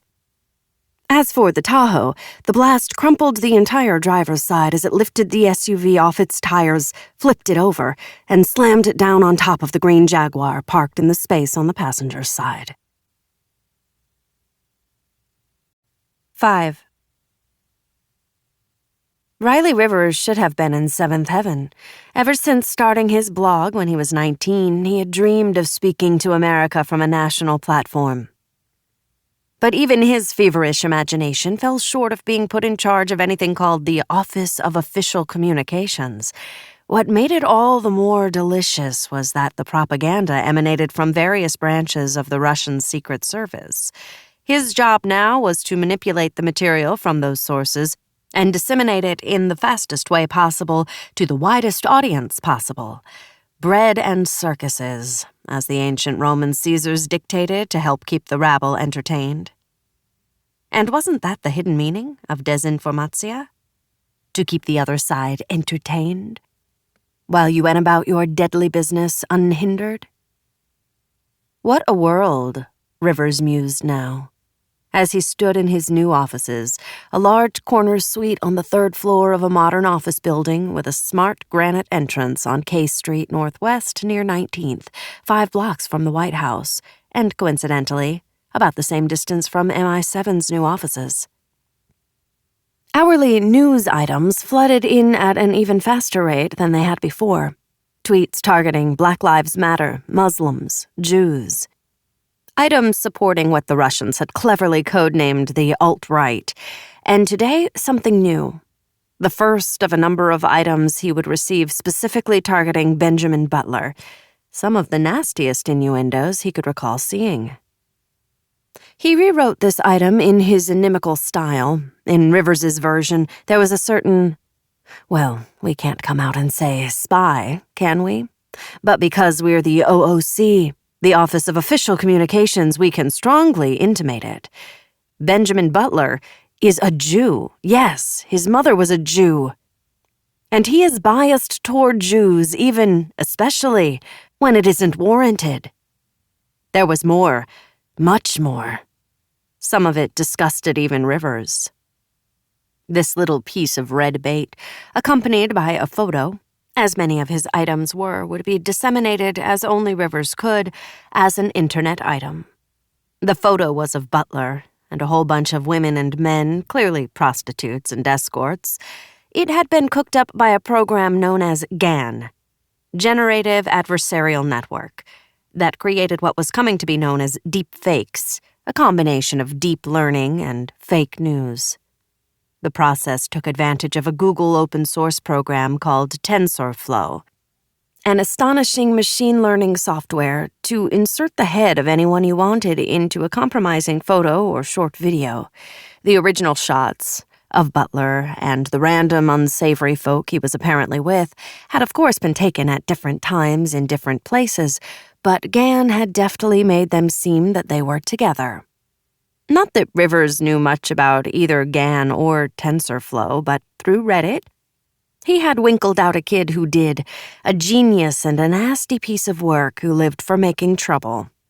When he found him, the kid was using GAN to make fun of POTUS. One memorable short vid was of POTUS behind a podium addressing a rally. Someone shouts, "Raining! It's raining!" Immediately, the security detail hustles a crouching POTUS off stage. A deep fake, but hilarious, even to Rivers. He still didn't know how the kid did it. Then again, he really didn't care. It was ridiculously easy to turn the kid from making fun of POTUS to defending him. Money talks, Rivers thought. Nobody walks. Using both his new network and his old Reddit network, Rivers served up the item on Butler to a select cadre of ultra-left-wing and white supremacist sites, and the desinformatia was seen by millions around the world within a matter of hours. Rivers made copies of the whole thing. So yes, Riley Rivers should have been in seventh heaven. But he wasn't. If his life was simply to take orders from Moscow and the Secretary of Defense, everything would be going along swimmingly. But there was a shark in the water, deep down where only he could see it. This shark had him in its jaws, and its name was Isabel Lowe. "Turn your thoughts away from doubt," he told himself angrily. "Put your mind to the task at hand. Put one foot in front of the other. That is the only way to survive." He looked down at the street from his office window, at the pedestrians striding by, completely oblivious to how the world really worked. These denizens of the capital of the United States thought they knew, were convinced that they were a part of the machine. So self-deluded, Rivers thought with utter contempt. Rivers' contempt for America and his love affair with Russia began more or less simultaneously. He'd spent his senior year abroad in London, where he fell in with a drinking crowd down from Oxford. At first, these young gentlemen treated him like a mascot. If he hadn't been American, he doubted whether they would have tolerated him at all. The class system in England was still as firmly in place as it ever had been. Rivers, a born snob, found this as fascinating as it was attractive. His acid wit, which had alienated Americans left and right, combined with his encyclopedic knowledge of the American political system, so ingratiated him with the rakish English gentleman that before long he was raised into the lofty heights of being one of them. For once, he belonged somewhere. It was at an all-night drunkathon that conversation turned to the subjects of socialism, disdain for the English upper crust, and experimental dabbling in the Russian way of life. This should have repulsed Rivers, but in fact it had the opposite effect. The disgust these gentlemen had for men's clubs, inherited stone manors in Sussex or Cheshire, regimental ties, and the straight-laced, hail-fellow, well-met conventions of their parents chimed perfectly with the antipathy Rivers felt for those back home who had scorned him for his extreme politics, turned their backs on his abrasive nature, belittled him as a misfit behind his back. He wasn't handsome, he wasn't tall, he wasn't slim. That's all anyone back home cared about, whereas these gentlemen were interested in the mind. Opinions, debates, thoughtful analyses. Rivers is meat and potatoes, so to speak. A week or two after the drunkathon, one of the gentlemen introduced him to Yuri. At least, that's what he said his name was. The door had opened into a new world, a world in which Rivers could see his future, his importance. Yuri praised his work on Reddit, assured him that the role he was offering would make even more of a difference, would give real meaning to Rivers's life. And so it had come to pass, slowly but surely. The Russians were fond of playing the long game. As Yuri had told him on his departure from London, "My good and loyal friend, years will pass, and it will seem to you that nothing is happening. But I can assure you that behind the scenes, wheels are constantly in motion, and you are a major part of that." He put a hand on Rivers's shoulder. "Patience is everything, my good and loyal friend. Patience and initiative." There was a plan. Of course there was a plan. Yuri loved Rivers's Reddit political site, impressed with how many members it had amassed. He communed with his superiors, and they suggested one or two tweaks that impressed Rivers and which, when he returned to D.C. and graduated, he implemented. And so, slowly but surely, as Yuri had promised, his star began to rise above the jabbering mass of the blogosphere. Whether it was because his point of view began to resonate with a changing zeitgeist, or because his posts were being favorited and repeated by the online army directed by his Russian friends, was impossible to say. Most likely, he figured it was a combination of both. And now, finally, this. Yuri's advice of exercising patience and initiative seemed like the purest of prophecies. Whatever happened to him, Rivers never did find out. His former handler wouldn't tell him, and his new one had never heard of Yuri. Possibly not surprising, since Rivers had never known his real name. But every once in a while, as now, standing in his new office, forehead pressed against the icy window pane, Rivers could admit to himself that he missed Yuri. Yuri had been his guide through the byways and backwaters of London. Beautiful girls and boys were Rivers's without him even asking. He was a king, and if he were to be honest with himself, a queen in the world Yuri opened for him. Yuri, his good and loyal friend, now gone, his missions completed, forgotten. Except by Rivers himself, who remembered him with a fondness he had never felt for anyone else. Moments later, he left the office, locking the door behind him. As he exited the building, he was approached by a middle-aged man in a long coat and dark glasses. Rivers had been around long enough to know security when he saw it. "Mr. Rivers." It was not a question. Rivers nodded. There was nothing else for him to do. "Please come this way." The man gestured, leading Rivers across the pavement to a waiting SUV with blackout windows. It was a cherry-red Toyota Land Cruiser, which meant it wasn't government issue. But Rivers had already figured out that this security guy was private. He had a massive body and hair down to his shoulders, also not government issue. Besides, Rivers had the sneaking suspicion he'd seen this hulk before. He wasn't wrong about that, as it turned out. "Hello, Riley," a warm female voice said. The car's interior was a whisper, in contrast to the exterior that was more of a shout. Rivers sat down beside the willowy woman with devilish, tawny eyes and an enigmatic smile. "Always good to see you, Isabel. To what do I owe this pleasure?" Leaning forward, Isabel Lowe gave a destination address to the driver in a voice too muted for Rivers to hear. She was dressed mostly in black, a stylish wool coat over a charcoal gray cowl-neck sweater and a black pencil skirt. On her feet were sky-high heel Louboutin pumps, also black. A wide leather belt cinched her waist. A thin gold chain gleamed in the valley between her breasts. "You don't look like you're on your way to your office. Where's your veil?" he said with a short laugh that held a note of trepidation. He was afraid of Isabel Lowe, not without just cause. She gave him a wide-eyed stare. "I'm dressed appropriately to the moment." Rivers did not know what that meant, and he wasn't at all certain he wanted to ask, so he kept his yap shut. Not the easiest thing for him to do.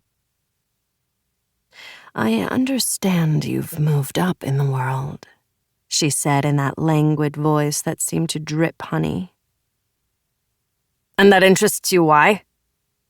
Rivers did not mean for that to come out snarky, but even he noticed the sharp edge to his words. He didn't like being picked up off the street, but truth be told, Isabel frightened him deep down where he was reluctant to look.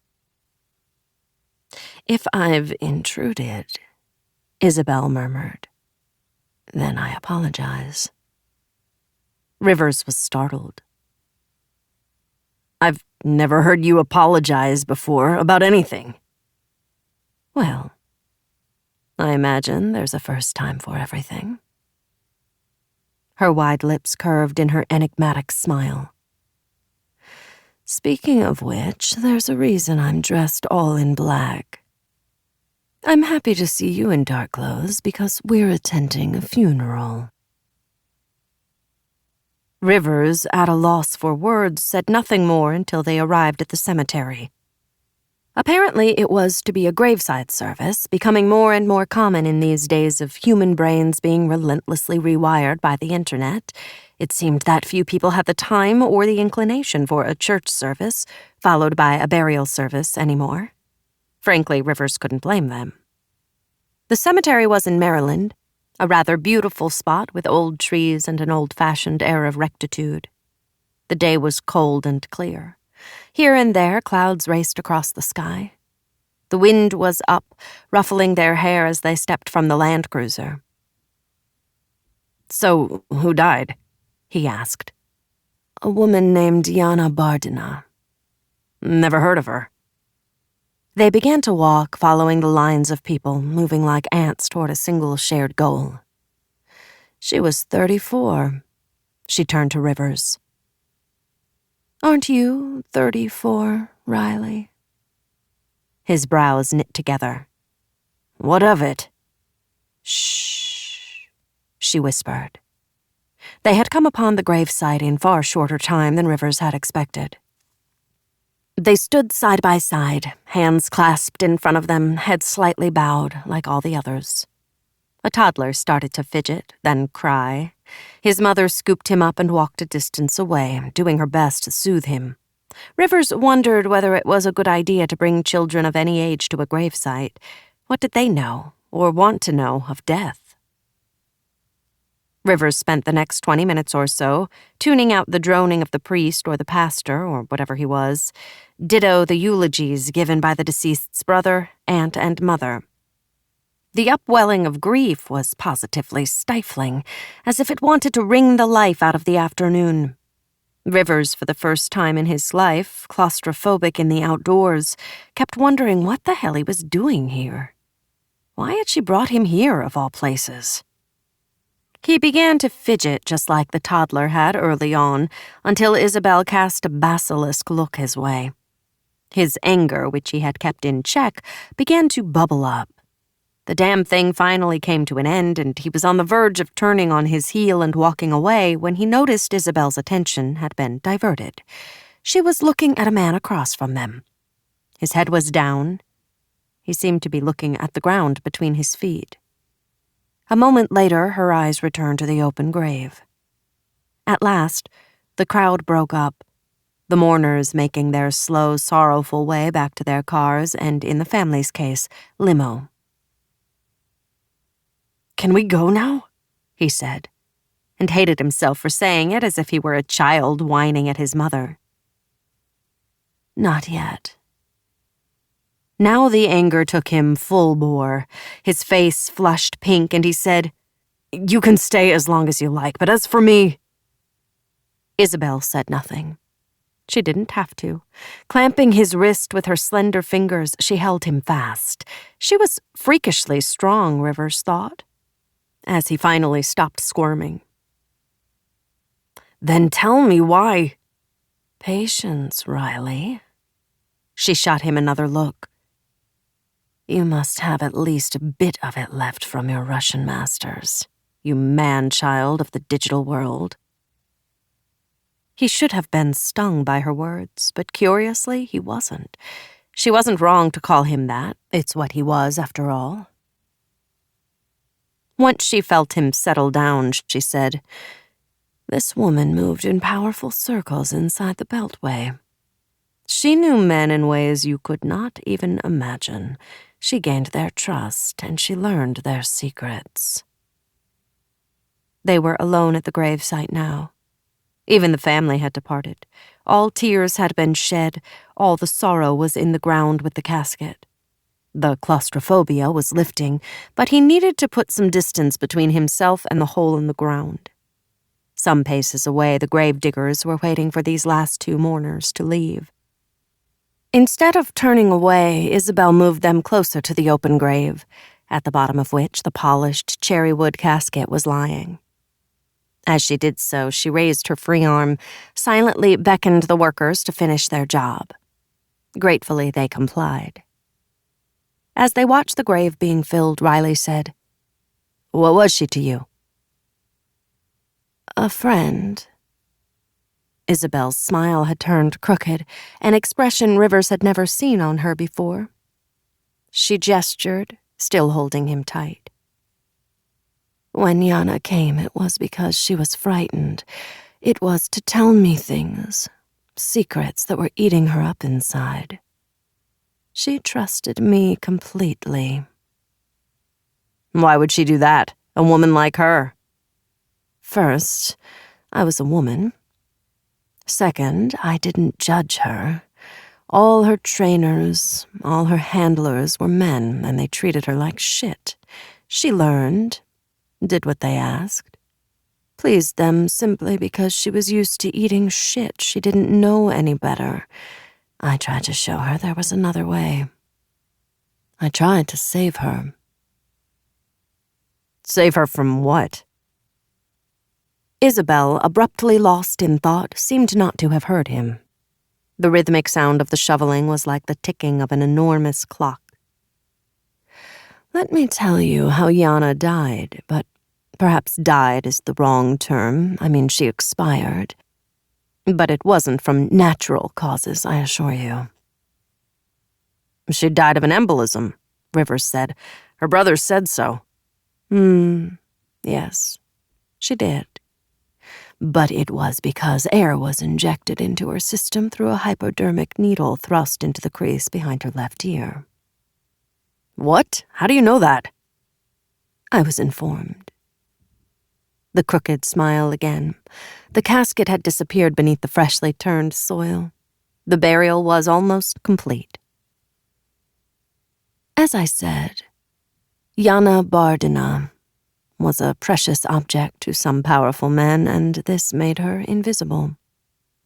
Isabel continued. But that was deliberate.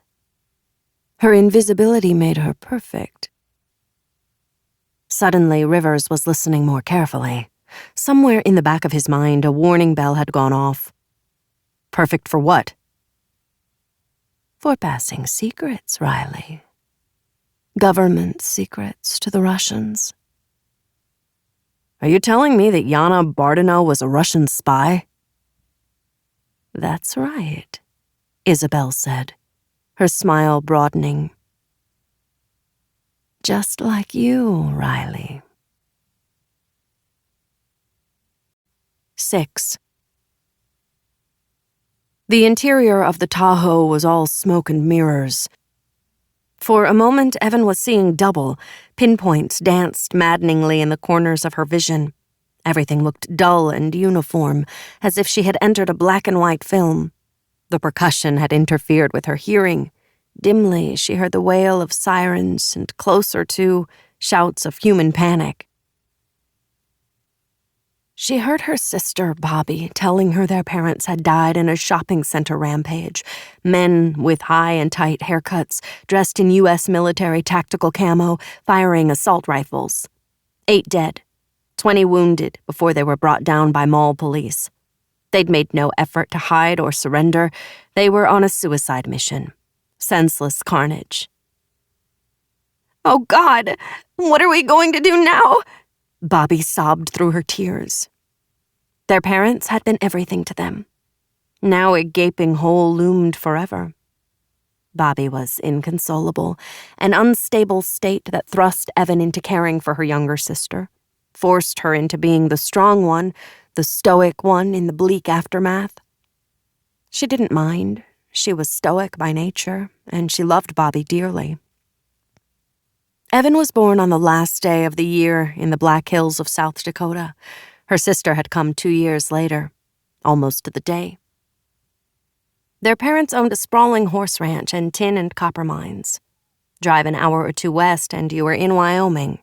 In their youth, the sisters loved to explore the nearby hidden cave system, getting lost on occasion and forever being punished by their parents. Bobby was abashed, but Evan was emboldened.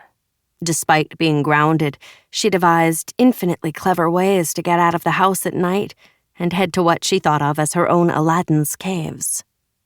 Each time she returned, Bobby whispered to her, "My sister, the escape artist," in a voice vibrating with awe and wonder. The forbidden drew her inexorably. Despite Bobby begging her not to go alone, she could not stop, did not want to stop. She needed to explore farther with each visit. And she did, spending nights deep inside the caves, listening to water dripping somewhere and shivering with the cold. The icy chill, the darkness, with only her flashlight for company, set every nerve ending twanging deliriously. But even that was not enough. At some point, she decided to turn off the beam of light. She wrapped the Stygian blackness around her like a quilt, and after a time began to softly sing, "Hello, darkness, my new friend," to the first few bars of the Sound of Silence. This was life, she thought. Real life. Not the dull daily existence on the ranch and in school, when time crawled on its hands and knees, when she would ask herself, "Is this it? Is this all there is?"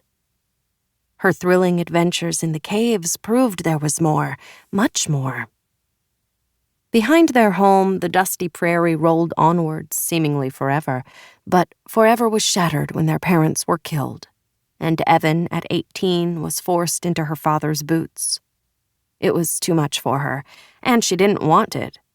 So she eagerly took the family lawyer's advice, sold the ranch and the mines, and moved east with Bobby, first to Chicago, where they went to college, and then, when Bobby had graduated, to the D.C. area.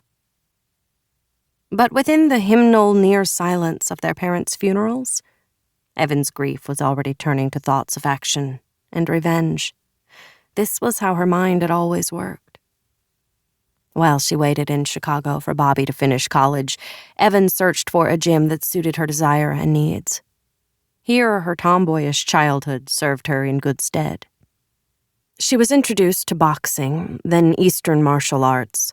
She learned how to shoot a variety of handguns, how to throw knives, both of which she loved. But what she found she loved the most was busting skulls. Not literally, of course. In the ring, on the mat, in the dojo, winning was everything. She took her anger and despair at her parents' deaths out on every opponent, mostly male, though the few women she went up against were hardly spared. In her quieter hours, she read anything and everything. Books on religion, history, politics, philosophy, shamanism. She taught herself 7 languages, aided in no small part by her eidetic memory. Also, though she could scarcely have known at the time, she was on the lighter side of the dyslexic spectrum. Her mind worked at about 10 times the normal human speed. Clearly, these gifts were in large part why she never got lost in the vast system of caves under the Black Hills. She always had a hankering for trouble. It drew her like a magnet. And when the sisters moved to the D.C. area, while Bobby was falling in love with a lobbyist and considering how many kids she wanted with him, Evan was finding her way into the clandestine services as an administrative assistant. Had she been a man, she would have raced through the hierarchy like an eel through water. She was an astonishingly quick learner. Again, her eidetic memory was her best friend. She chose the hard road, as Bobby called it, stoically and patiently enduring ridicule, skepticism, sexism, and finally resentment all the way up the slippery slope. "Why do you do it?" Bobby asked, after the 4th time Evan was overlooked for a promotion that a man with half her intelligence and skills was offered. "I won't let the fuckers win," Evan told her. "Not this time. Not with me." "Either you're a damn fool or a courageous lioness," Bobby said. "Either way, I love you." And embraced her. And so she persevered, and in the end succeeded, as an intel collator, then a coordinator, where finally she found a superior who, after 18 months of her slogging away, agreed with her assessment that she was wasted in these desk jobs. After 5 months, something of a record, at a training facility in the deep Virginia woods, she became a field agent. Then, and not a moment sooner, her various bosses, her instructors, claimed they'd never seen her like, certainly never in a female. Each one claimed to have discovered her first. Each one claimed to have encouraged her from day one. Each one was a liar. Nevertheless, and defying all odds, she became well regarded inside the American intelligence community, then grudgingly in demand. Everyone wanted her, which was why, after 2 years of being inundated with briefs from both the DoD and CIA, she went off on her own where she could take the briefs she wanted. She rejected most. She had had no permanent boss, just the way she liked it, until she joined Ben's shop. She had no life, no joy either, but that was another matter. Something was pulling her, pressuring her shoulders so insistently she grew annoyed. At first she thought it was Bobby. Then her conscious mind popped back into the present and she realized that couldn't be. It was the seatbelt. No, it was Brenda's head. The violent left-to-right percussion had thrown Brenda's head against the passenger's side window, then bounced it back into Evan. She was bleeding from her hairline. Evan called her name, but she was unresponsive. They were hanging upside down, bats in a cave. Her fingers felt like frozen sausages as she fumbled at the clips of Brenda's seatbelt, cradled her gently as she slipped into her arms right side up. Evan had no time to assess her own condition. She had a fiercely thundering headache, and both her shoulders ached as if she had been mountain climbing for half a day. She was still trying to piece together what had happened when outside figures, peering in, jerked open the driver's side door. She saw then how far off the ground they were. Slivers of what was left of the crushed green Jaguar flashed across her vision. The figures were trying to free her, but she twisted, showing them the woman she was holding, made sure they got her out first. "Ambulance," she managed to get out. "Concussion." To her own ears, she sounded like a hearing-impaired person learning to speak. Her tongue felt as thick and rubbery as a truck tire. It wasn't until she was certain Brenda was safely out of the Tahoe that she unbuckled her own seatbelt. Strong hands grabbed her as she came loose, maneuvered her out of the vehicle. It was only as they were loading her into a second ambulance that she saw the extent of the devastation. The blast had completely disintegrated the Nissan. As for the Tahoe, it and the Jaguar had become one twisted, abstract sculpture. From some angles, it was difficult to determine that they had once been vehicles. For one moment, just after she was gently placed onto a gurney, she saw Butler's face looming over her. His expression was grim, but once he saw her staring up at him, he gave her a wan smile. He said something to her, but it was unintelligible amid the shouting, the gunning of engines, the siren's wail. "What?"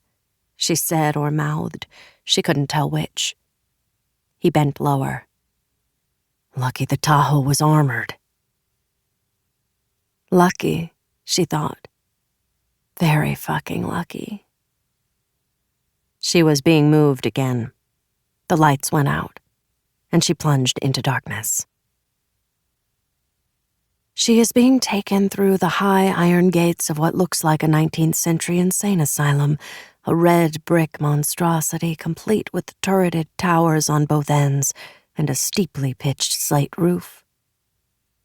Oversized copper gutters and leaders guard the glowering eaves, as if the roof needs protection from the inhospitable elements, or perhaps from the two ravens that cling tenaciously to the roof tiles.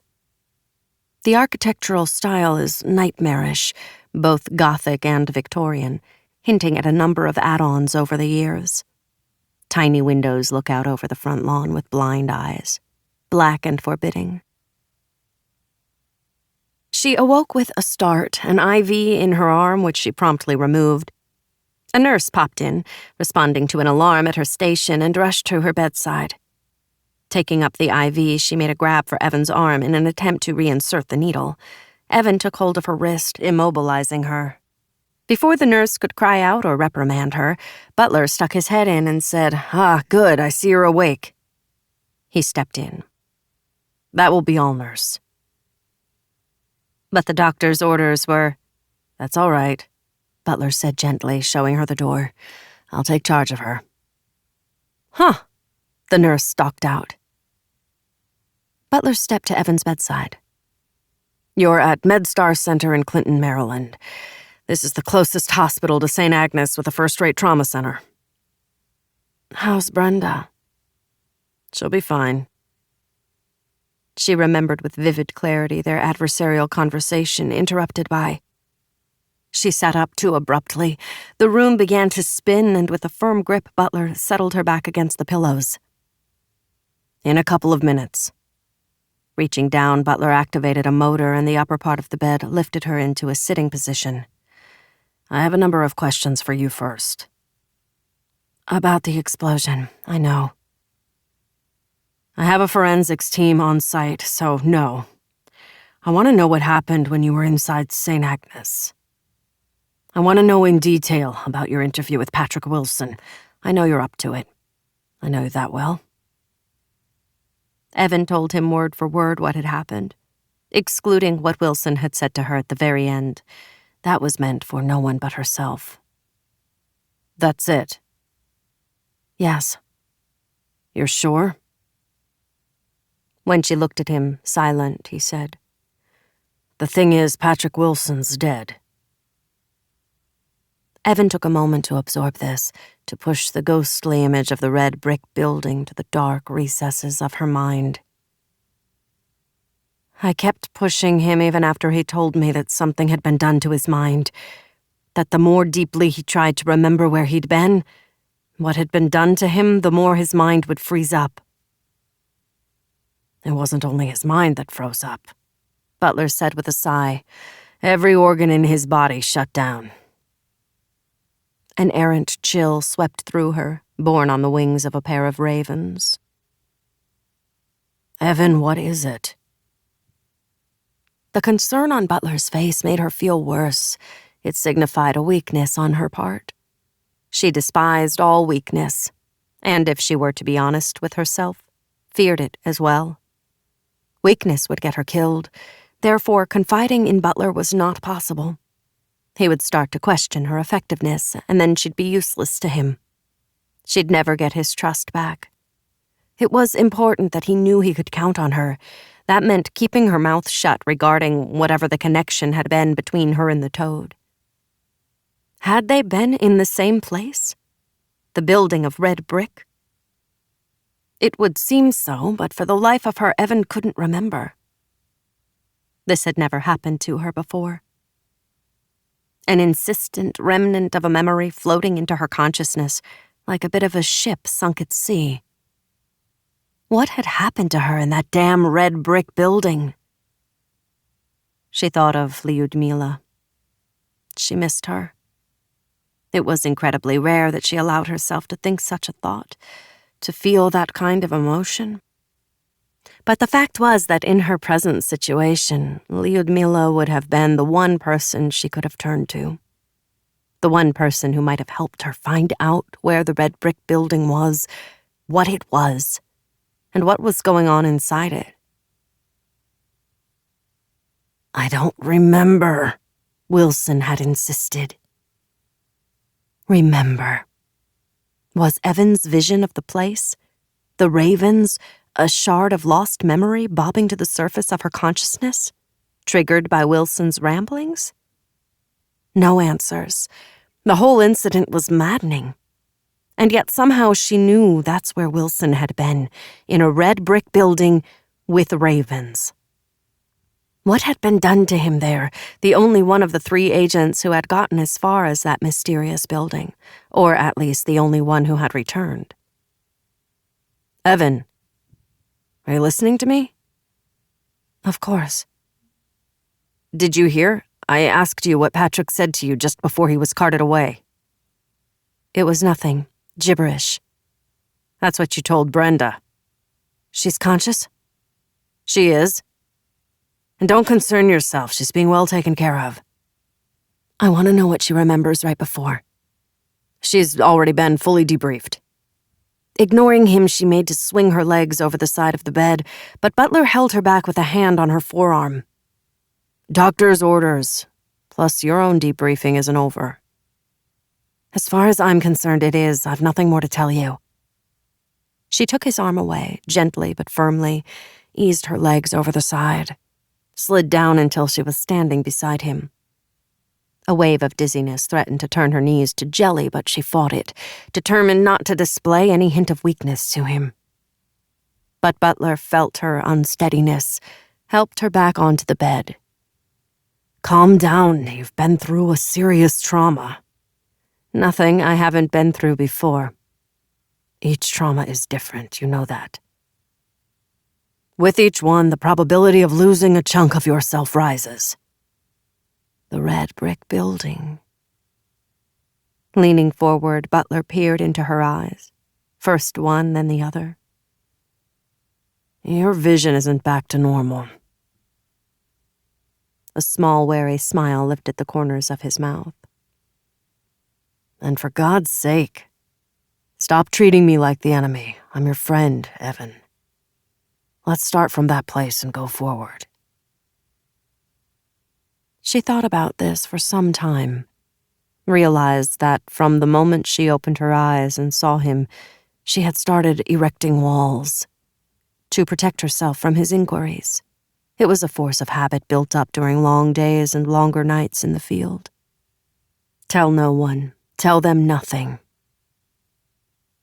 A veil seemed to pass across her vision, giving way to the ghostly image of the monstrous red brick mansion, the ravens, and what the toad had said to her at the end.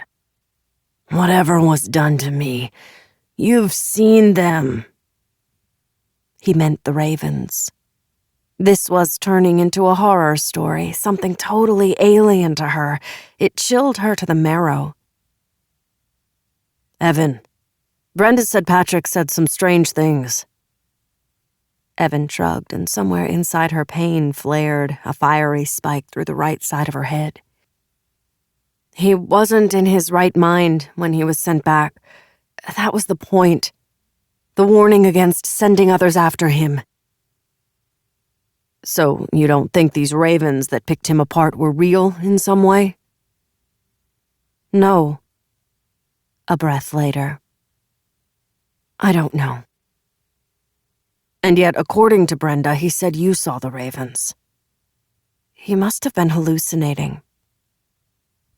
He asked you where this place was, where the ravens were, as though you knew it. He was not lucid, Benjamin, Evan said with a sense of foreboding. Clearly. Really? Butler replied flatly. To forestall him querying her any further about this, Evans said, "It occurs to me that the guard on duty will have a record of who drove the white Nissan to the parking lot.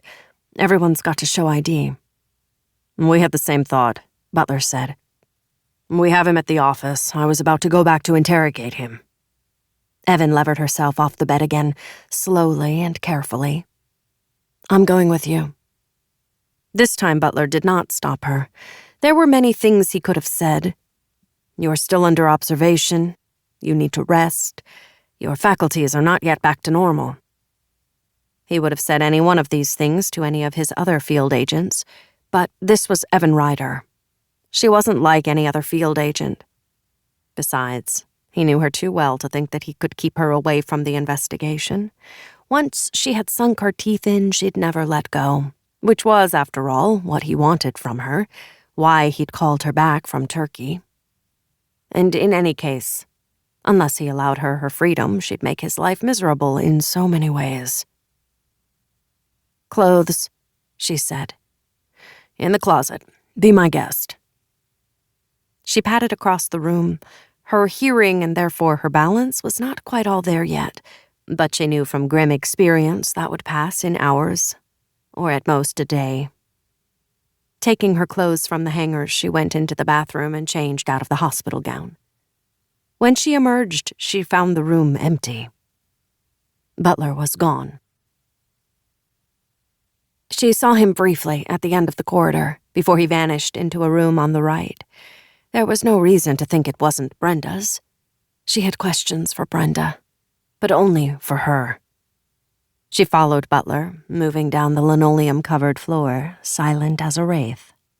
She was at the doorway to the room now, and she stepped in.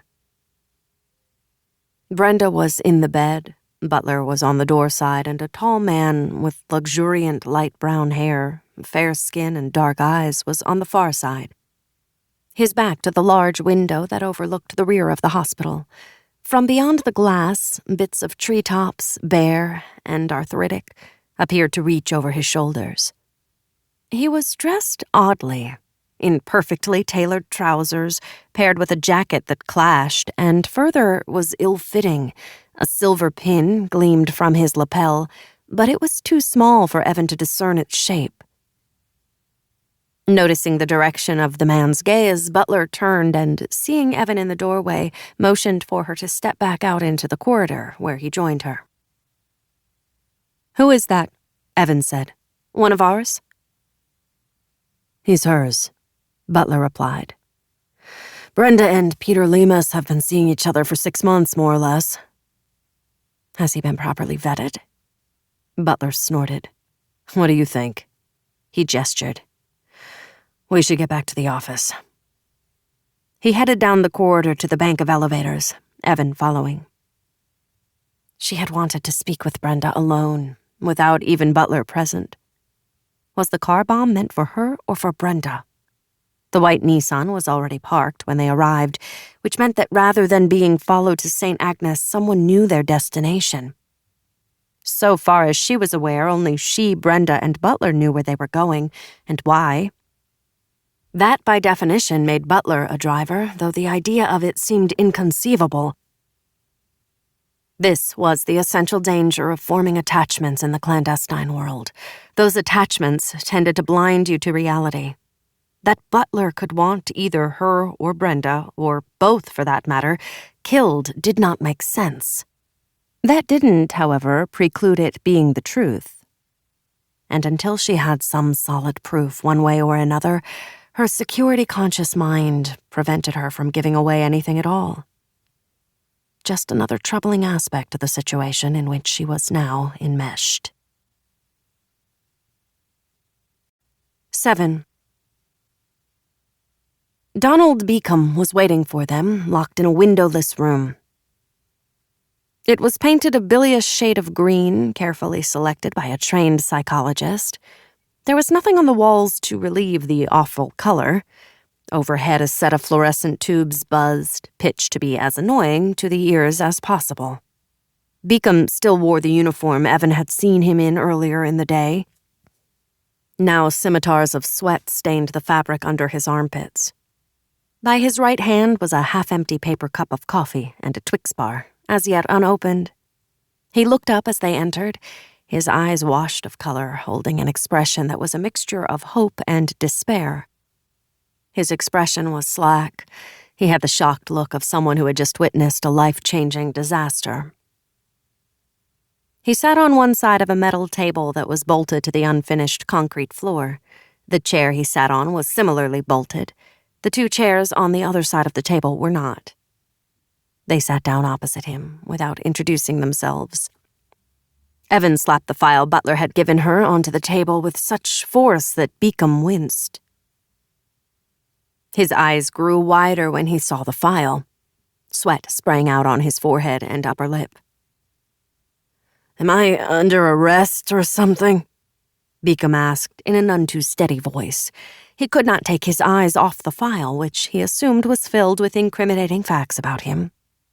Neither of them answered him. Instead, Evan said, "Who drove the white Nissan you let into the parking lot?" Best to point the finger right away. Keep the subject off balance. Beacom swallowed hard. "She had proper ID." "She?" Butler leaned forward so quickly and violently that Beacom reared back in response. "Yeah, it was a woman." "What did she look like?" Evan snapped. "She was... Come on, you saw her up close." Okay, Christ, give me a minute to breathe." He worried his lower lip. "She was hot, a real looker, you know?" Of course Evan knew. The hot girl always got through. "Age?" "Maybe, 25, 30. She was young, anyway." "Color of her hair?" "Blonde. Nice blonde." "Nice?" Butler interjected. "Like a model, you know." Evan and Butler shared a look before Butler went on. "Eyes?" She was wearing a pair of those aviator sunglasses. I made her take them off, like the regs say. By the book, strictly." His gaze turned purely hopeful. "Her eyes were blue, piercing blue." "And her name?" Butler asked in a softer, more civil tone. Beacom's eyes darted from Evan to him. Her name was... I think it was Karen Park." "You think?" Butler again. "Yeah, well..." He wiped his upper lip. "I mean, you have the call sheet, so you must..." Evan opened the file. Scanned the first pages on the vetting of Peter Lemus. British national, educated in Cambridge, worked for his father in the Elders Steelworks until forming Rubicon Solutions, his own cyber company, with proprietary software known as Tether that could identify the flow of ill-gotten gains across international borders, brought it into the state 7 years ago. Unmarried, no children, a success all around. Played golf and tennis, unattached to either political party, no improper affiliations. That's all there was to the file. Bland as a slice of white bread. "There's no such person as Karen Park," Evan said, as if reading it out from the file. She didn't know this, but it stood to reason. And she was right. "We checked," Butler said. "We checked, Beacom, and there is no Karen Park in any government personnel list, let alone authorized to gain access to St. Agnes." Evan, the ID was a fake. Butler. "But I'm guessing you already knew that." Beacom. "What? No, no, I didn't. I mean, how would I?" Evan. "You knew the driver." Butler. "You two are working together." Beacom jumped up as if jabbed with a hot poker. "Why would you say that?" Evan. "It stands to reason." Beacom, spluttering. "But that's crazy. I mean, I never saw her before in my life." Butler. "So what happened to the driver of the white Nissan, the woman?" Beacom, overwhelmed. "How should I know?" Evan. "Because you were on the gate." Butler. "Did she just walk out?" Beacom. "I don't..." Evan. "Or did you plan a car ready for her to drive out?" Beacom's mouth worked soundlessly for a moment. Then, "My job is to check the comings. I don't pay attention to the goings. She could have..." "Right." Evan, turning to Butler. "What do you think? Do we have a conspiracy here?" Beacom, almost wailing now. What?" Butler, bending over the table. "I think we do." Beacom, coming apart at the seams. "Oh, God! Oh, God!" Evan, rising, went around the table to stand behind the guard. "A conspiracy," she said in a stage whisper so close to Beacom that the man flinched away. "I had nothing to do with this!" Beacom wailed. "Terrorism." Butler left that dreadful word to hang in the air like a noose before he went on. "Two of my people, one of them still in the hospital in critical condition, were maimed when the white Nissan exploded in an act of terrorism aimed at 2 federal agents." Butler stared coldly into Beacom's face. "At best, you'll be charged with negligence. You may still be charged with treason and negligent homicide if the patient in ICU dies." When he was certain his words, a combination of lies and the truth, had sunk in completely, he softened his tone. Donald. You need to prove to us that you weren't part of this act of terrorism." "But..." Beacom swirled his tongue over his dry lips. "How can I do that?" "You need to help us," Evan said from behind him. Relief flooded across his wan face. "Of course, I mean, really help us, Donald." Evan's hand clamped down on the guard's shoulder. "Whatever it takes." Beacom winced again, hunching his head into his shoulders like a frightened turtle. The look of relief had been transitory. His face was slick with sweat. I can do that." "Whatever we ask," Evan said in his ear. He bit his lower lip, then nodded.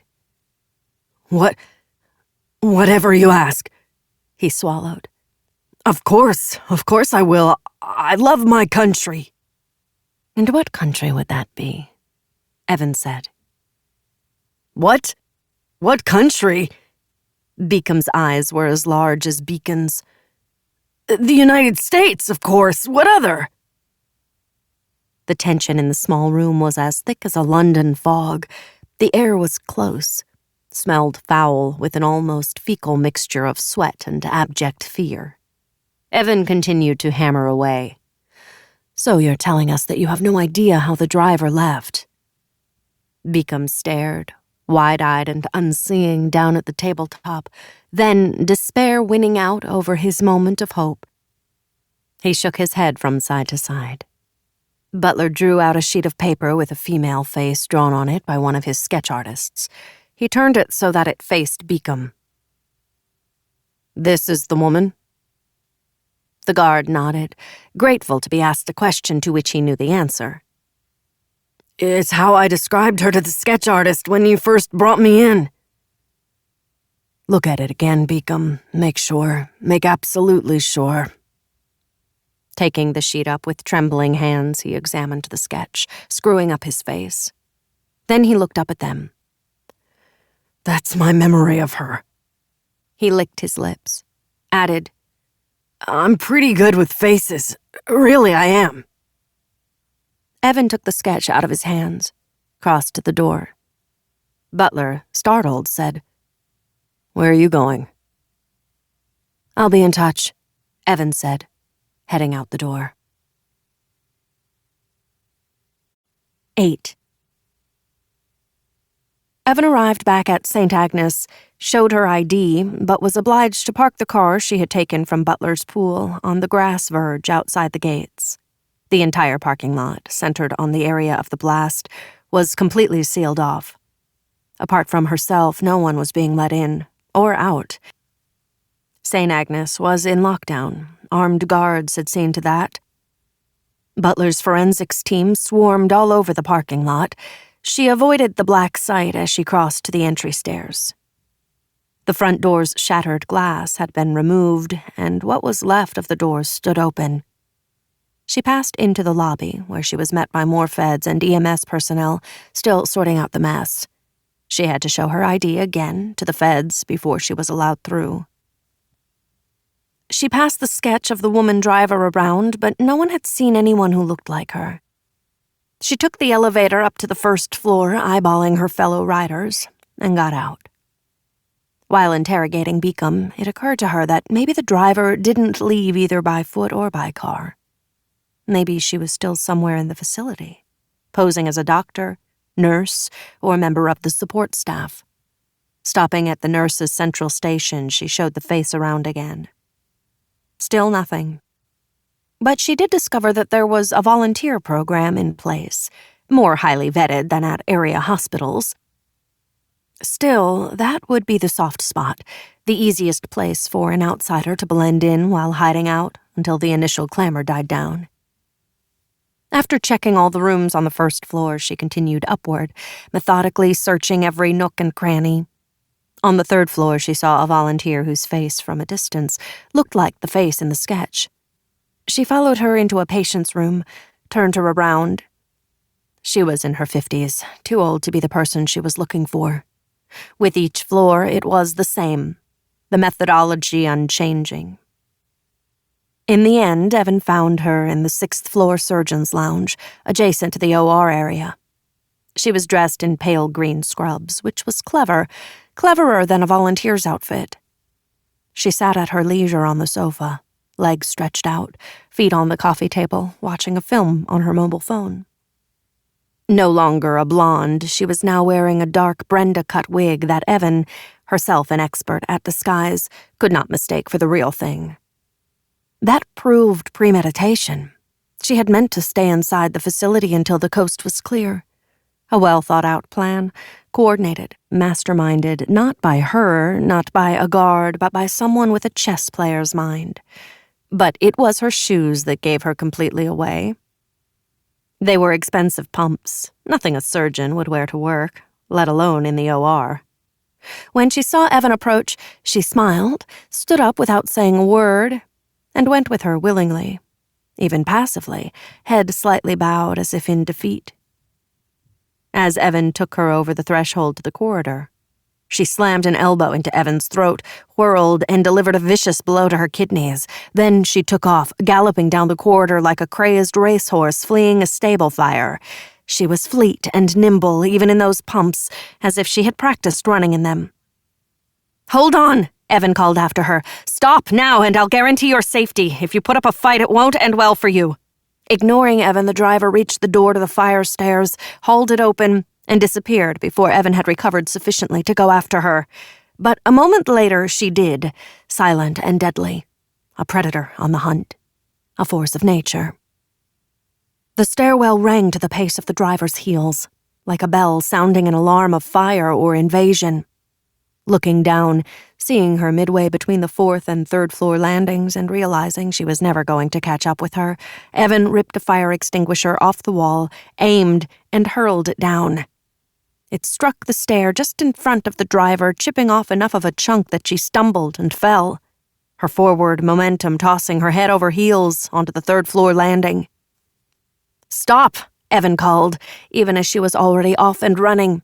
"This is your last warning. I'll guarantee your safety if you come with me now." Halfway down, Evan leapt over the side. Using the handrail to swing her legs inward through a controlled fall, she fetched up on the 4th floor landing. But the maneuver cost her. She was assailed by a bout of vertigo so intense her knees buckled momentarily. By that time, the driver had righted herself. Her wig had come askew, and reaching up, she tore it off, revealing natural dark hair pinned tight to her scalp. Shaking off the immediate effects of the tumble, she resumed her rapid descent. By now, Evan was only half a floor behind her, gaining with every stride.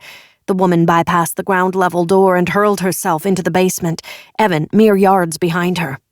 St. Agnes was apparently going through a maintenance renovation. The basement was a spider's web of steel and reinforced plastic scaffolds, into which the pursued vanished, slivers of her appearing here and there, as if through a densely wooded forest. Climbing onto the scaffolding, Evan was able to speed along at a good clip, unimpeded by the stacks of cans, crates, electrical tools, and hard hats strewn across the concrete floor. Soon enough, she spied her quarry right below her, weaving through the workers' paraphernalia. Evan looked ahead, visualized the course the driver would have to take in order to navigate the obstacles. Ahead of her now, Evan waited, counting off the seconds, then leapt down onto her. They both crashed to the floor, rolled into a pile of paint cans and folded tarps. Evan was on top of her, but she produced a scalpel, wielding it expertly. The point sliced through Evan's jacket, shredding the fabric. Evan grabbed her wrist, twisted hard, forced her to drop the weapon. She drove a balled fist into Evan's ribs with surprising strength, dislodging Evan, then dove after the scalpel. Evan stopped her, but she slammed the edge of her hand against the side of Evan's head. Blackness engulfed her. A dreadful nausea washed over her as the vertigo returned in full force. The ground tilted. She could not tell which way was up, which way was down. The point of the scalpel now hovered above the left side of her chest, above the place her heart beat at a highly accelerated pace. Adrenaline pumped into her bloodstream, firing both nerves and muscles. As the scalpel drove downward, she blocked the driver's forearm with hers, used the flat plane of the stiffened fingertips of her other hand to bruise the soft flesh just beneath the woman's breastbone. An immediate exhalation came from her open mouth, and Evan once again tried to wrest the scalpel from her. She would not let go, even when Evan slammed the back of her fist into the floor. The second time, though, did it. Her fingers flew open and the scalpel went skittering away, vanishing beneath a wooden pallet holding stacks of crates. She hit Evan again in the side of the head and, clearly seeing the effect now, tried for a third strike. Evan, the world swimming around her, just managed to roll away. But the sideways motion caused her breath to catch in her throat as the nausea returned full bore, infecting every cell of her body. Her hands shook as she struggled to her knees. As the driver rose to a crouch and came at her, Evan extended her right leg, swung it in an arc, sweeping her off her feet. But Evan's balance was way off and she tipped over onto her side.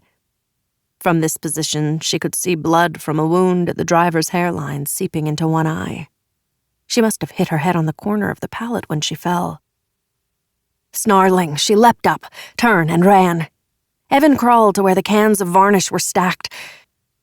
Gaining her feet, rocking like a drunkard for a second or two, every movement seeming executed in slow-mo, she took aim, hurled a can at her quarry's back.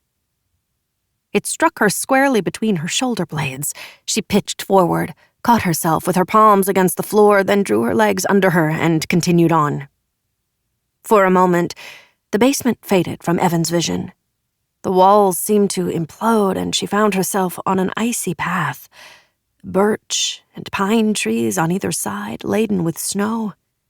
Western sunlight slanted across her, elasticizing her shadow to a giant's height. A bitter wind struck her face, an unkind blow. She was looking up at the towers of the huge red brick monstrosity. 2 ravens regarded her with a terrible intensity, opened their mouths as they lifted off into the late cyan afternoon. Then, in the next heartbeat, she was back in the basement of St. Agnes, returned to the here and now. She saw the driver desperately fiddling with the door lock, saw her wrench the door open and, with an ungainly gait, go through it. Gritting her teeth against the pounding in her head, Evan sprinted after her. Her breath came hot and fast.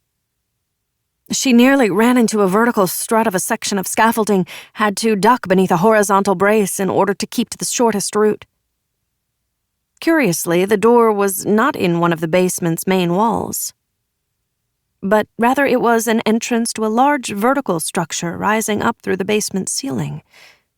The elevator shaft. Evan pushed the door open, went in low, but the driver was waiting for her and kicked the side of her head. That was the 3rd blow in the same place, and Evan went down, blinding lights flaring behind her eyes. She felt herself being dragged to what seemed to be a plinth anchoring a central housing. Then her head and torso lifted onto the plinth. She could hear the tick-tock workings of the mechanism driving the elevators. Her eyes were slits. Her head felt like it had been torn off. She blinked, then blinked again. She found herself staring up into the angled shadows of the elevator shaft. They moved, these shadows, shifted as if alive. The elevator was descending. Maybe it was on the 3rd floor. Maybe the 2nd? In her current state, it was difficult to tell. A sharp pain in the back of her neck broke through her disorientation, warned her when the elevator car reached the basement, her head would be crushed. But wouldn't the fail-safe mechanism stop the elevator from crushing anyone underneath it? Still, she tried to move, get up, but was punched in the solar plexus for her efforts. The elevator was closer now, moving inexorably toward her. She could smell the oil, grease, hot metal. It was oddly akin to the stench of fresh blood and burst viscera. The driver backed away, kicked Evan to keep her in place. She was saying something, gloating, no doubt. But her words fell victim to the grinding of the gears, the squeal of wheels, the soft clank of the chains and metal cables singing as the tension moved them along. Then it came to her. The driver was telling Evan that there was no exit. She had disabled the fail-safe mechanism. The backs of Evan's hands were against the concrete floor, her fingers feeling for something, anything she could use, but there was no loose nail, no discarded screw. She reached for the driver's ankle and the driver kicked her leg up in reflex, her shoe coming loose in the process. The elevator car was passing through the ground floor station on the last leg of its lethal journey. Evan made a grab for the shoe that dangled tantalizingly, like a prize, found the low, sharply tapered heel, curled her finger around it, and pulled. The shoe came fully off the driver's foot, and as the car continued down, Evan drove the end of the heel into the inside of the driver's thigh as forcefully as she could, managing to puncture flesh. Evan heard her cry out as her hands grabbed at her thigh. Evan had tried for the femoral artery, a lethal puncture, but either she had moved or Evan was off slightly with her aim. Blood seeped from her wound. She grabbed the shoe, released it from her leg, and with an animal cry, drove it toward Evan's eye. But Evan had risen up, and now she flipped the driver over, reversed their positions. The bottom of the elevator car traveled the last 2 feet. The driver's scream was abruptly cut short, as the heavy metal bottom ground down onto her with the sickening sound of her pelvis being crushed like an eggshell. For a time, there was no sound. Nothing at all apart from her blood creeping from the top of the plinth down to the floor, filling the cracks and tiny indentations of the unfinished concrete, smoothing it in a dark, spreading layer, a lake reflecting nothing, only a darkness that would never end. Evan sat with her back against the plinth, her only company a dead adversary she had meant to interrogate, but had been forced to kill. Her legs were drawn up. Elbows on knees, she held her aching head, which seemed about to explode. Gradually, as the adrenaline was used up, leached out of her system, she sunk into herself, went into prana breathing. She did this unconsciously, a self-protecting mechanism. In this way, in the utter quietude of her mind, she regained control of herself, bit by bit, reclaiming it from the pain, vertigo, nausea that the blows to the side of her head had caused. It occurred to her that Butler had been right in insisting that she take more time to recover. The explosion had done her more harm than she had at first believed. The other side of the coin, however, was that, compromised or not, she was no good lying in bed, no good being idle. She was not cut out for rest or for resolution. How could you have a final accounting of your life when major parts of it had been ripped from you, when the people you loved most in the world were gone? So she kept running and fighting, running and fighting. She rose, finally, staggered, the need to orient herself while leaning against the elevator cage overwhelming. Her nostrils flared, hot metal and fresh blood. She closed her eyes for a moment. Saw a pair of ravens etched coal-black against a pure azure sky. Another intense wave of vertigo, and with a gasp she opened her eyes, breathed deeply as she trained her gaze on a distant section of crisscrossed metalwork. Gradually her head stopped spinning. At length she looked down to take a full inventory of the physical toll to her body.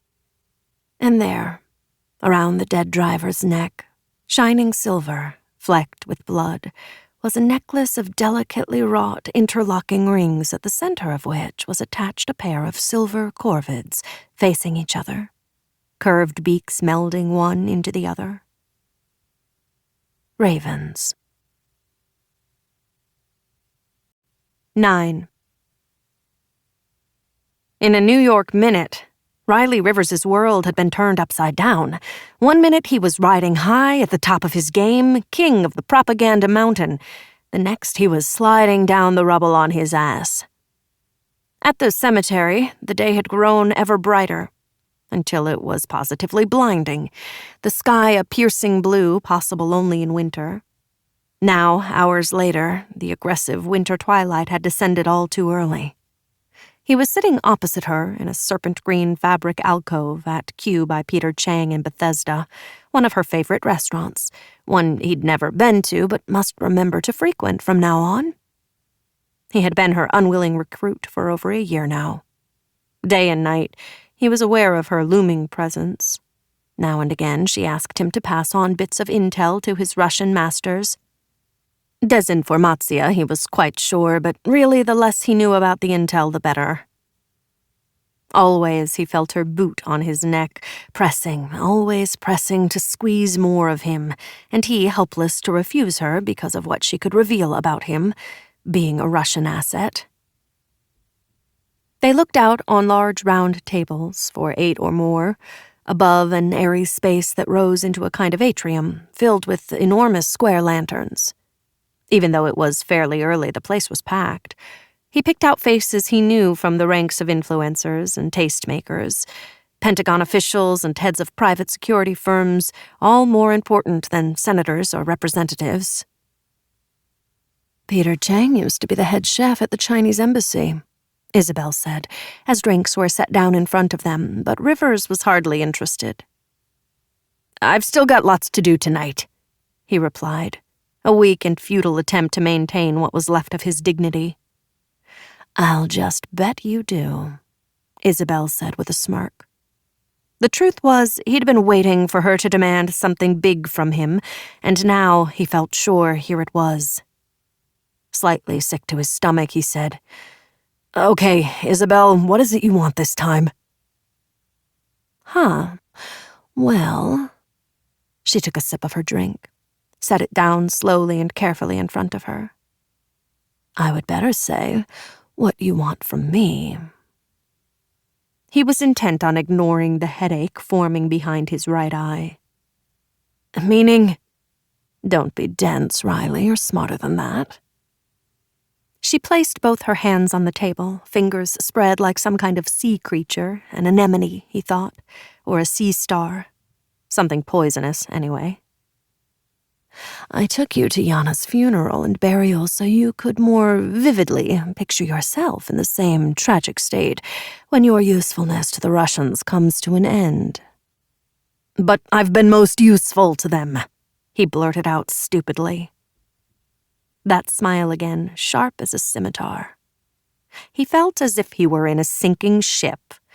Christ, he thought, the headache picking up hideous energy from his anxiety, which he realized now had seated itself inside him while he was standing graveside, and now gripped him with the tenacity of a tropical vine.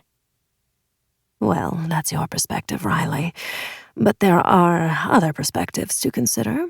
Perspectives more important, more far-reaching than yours." She sighed. "It's a sad fact that Yana's usefulness to the Russians came to an end. Sad for her and for her family, not for her handlers, because there's another sap who'll take her place. There always is. Saps are a dime a dozen for the Russians." She paused to let that remark sink in fully before continuing. "As for Yana, maybe the FBI had come sniffing around. Maybe she allowed her fear to overrun her instinct and she made a mistake. Or maybe the pressure of a double life was too much of a burden to bear any longer." She shrugged. "No matter the reason, a decision was made in FSB, was executed here in D.C., and that was the end of the wasted life of Yana Bardina." She took another sip of her drink.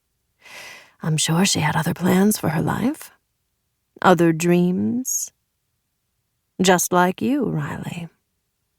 Exactly like you, in fact." Taking up the menu but not opening it, she continued. "I say wasted because I could have saved Yana, if only she'd let me. If only she'd agreed to the terms of the bargain I laid out for her, but..." Her smile vanished. "I'm in too deep," she told me. "I can't. I won't. It's too much. If I go any deeper, I'll be buried." And in the end, she really was buried, Riley, as you saw with your own eyes. And so we come to you. Her gaze pierced the space between them. "I'm particularly interested in the origin of these attacks on Benjamin Butler. I want you to get to the bottom of it. I want to know who's doing the targeting." "Why are you so interested in this particularly?" Rivers asked. "I mean, what's so special about Benjamin Butler?" Isabel's face darkened. "Don't fuck me around, Riley. Bad things happen to people all the time in this town." She smiled sweetly before opening the menu. "Now, what do you feel like having?"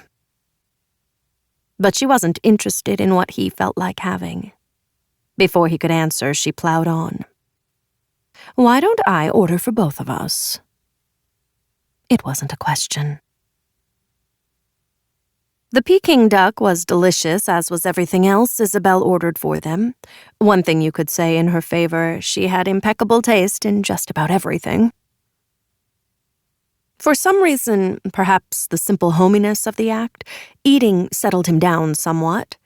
Maybe, after switching horses, this ride wouldn't be so bad after all, he thought. Because surely she'd want to know everything his control ordered him to do, everything he then did. Yana Bardina couldn't handle being in so deep, but he, Riley Rivers, was made of sterner stuff. He could handle anything and everything the Russians or she threw at him. So, she said, setting down her chopsticks and patting her lips free of grease.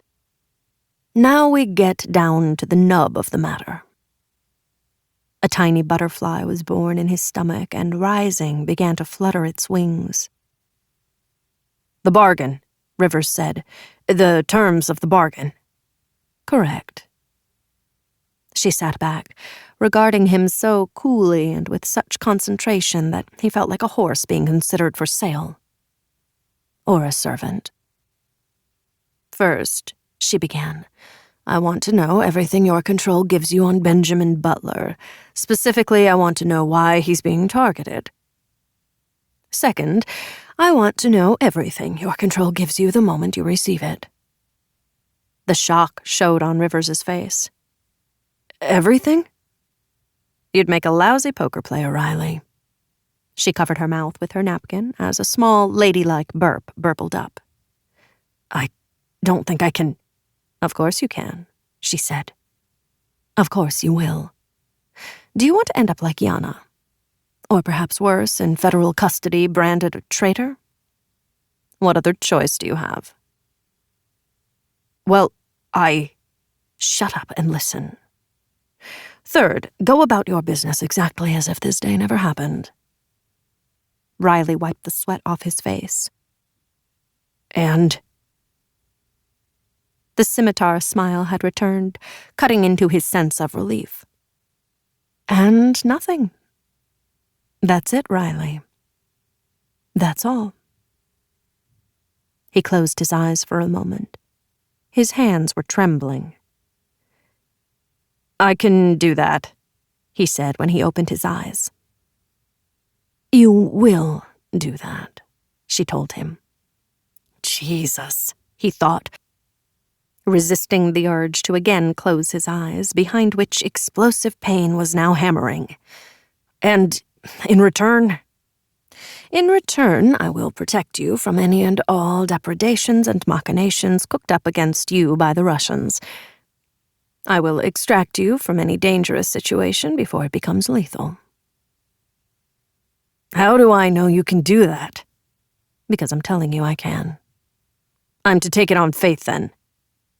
Isabel laughed, not unkindly. Listen, bucko, this new world we're living in is built on faith, whether we like it or not. As she called for the check, her mobile rang. I myself do not like it, Riley, but it is what it is. Get on board or get run over. 10. According to her Canadian passport, her identity was Anna Alta, Evans said into her mobile. What her real name is anyone's guess. We'll pick up that and her driver's license when we collect the body, Butler said, a mosquito buzzing in her ear. Any idea who manufactured the passport? It's good, Evans said, studying it, but not that good. So it can't be Israeli. Theirs are perfect. She held the passport open, its leaves bent back, checking the stitching. It's Russian, Butler grunted. Mobile? Not that I found, Evans said, turning Anna Alta's phone over in her hand. She'd wiped the blood off it, made sure it still worked. She should have reported it to Butler, but she was in a bloody frame of mind and not inclined to disclose much of anything. No matter, we'll do everything we can to ID her. I did find something, though, she said haltingly. She stared down at the silver raven pendant in the palm of her hand and described it to him in detail. Butler exhaled loudly. Ravens, so Wilson was perhaps more lucid than we thought. Apparently, Look, Ben, this woman's death is on me, Evan said truthfully. I wanted to interrogate her. For a time, Butler was silent. She sat on the edge of a bed in the ER of the hospital where she had once again wound up, and where Brenda still lay recovering.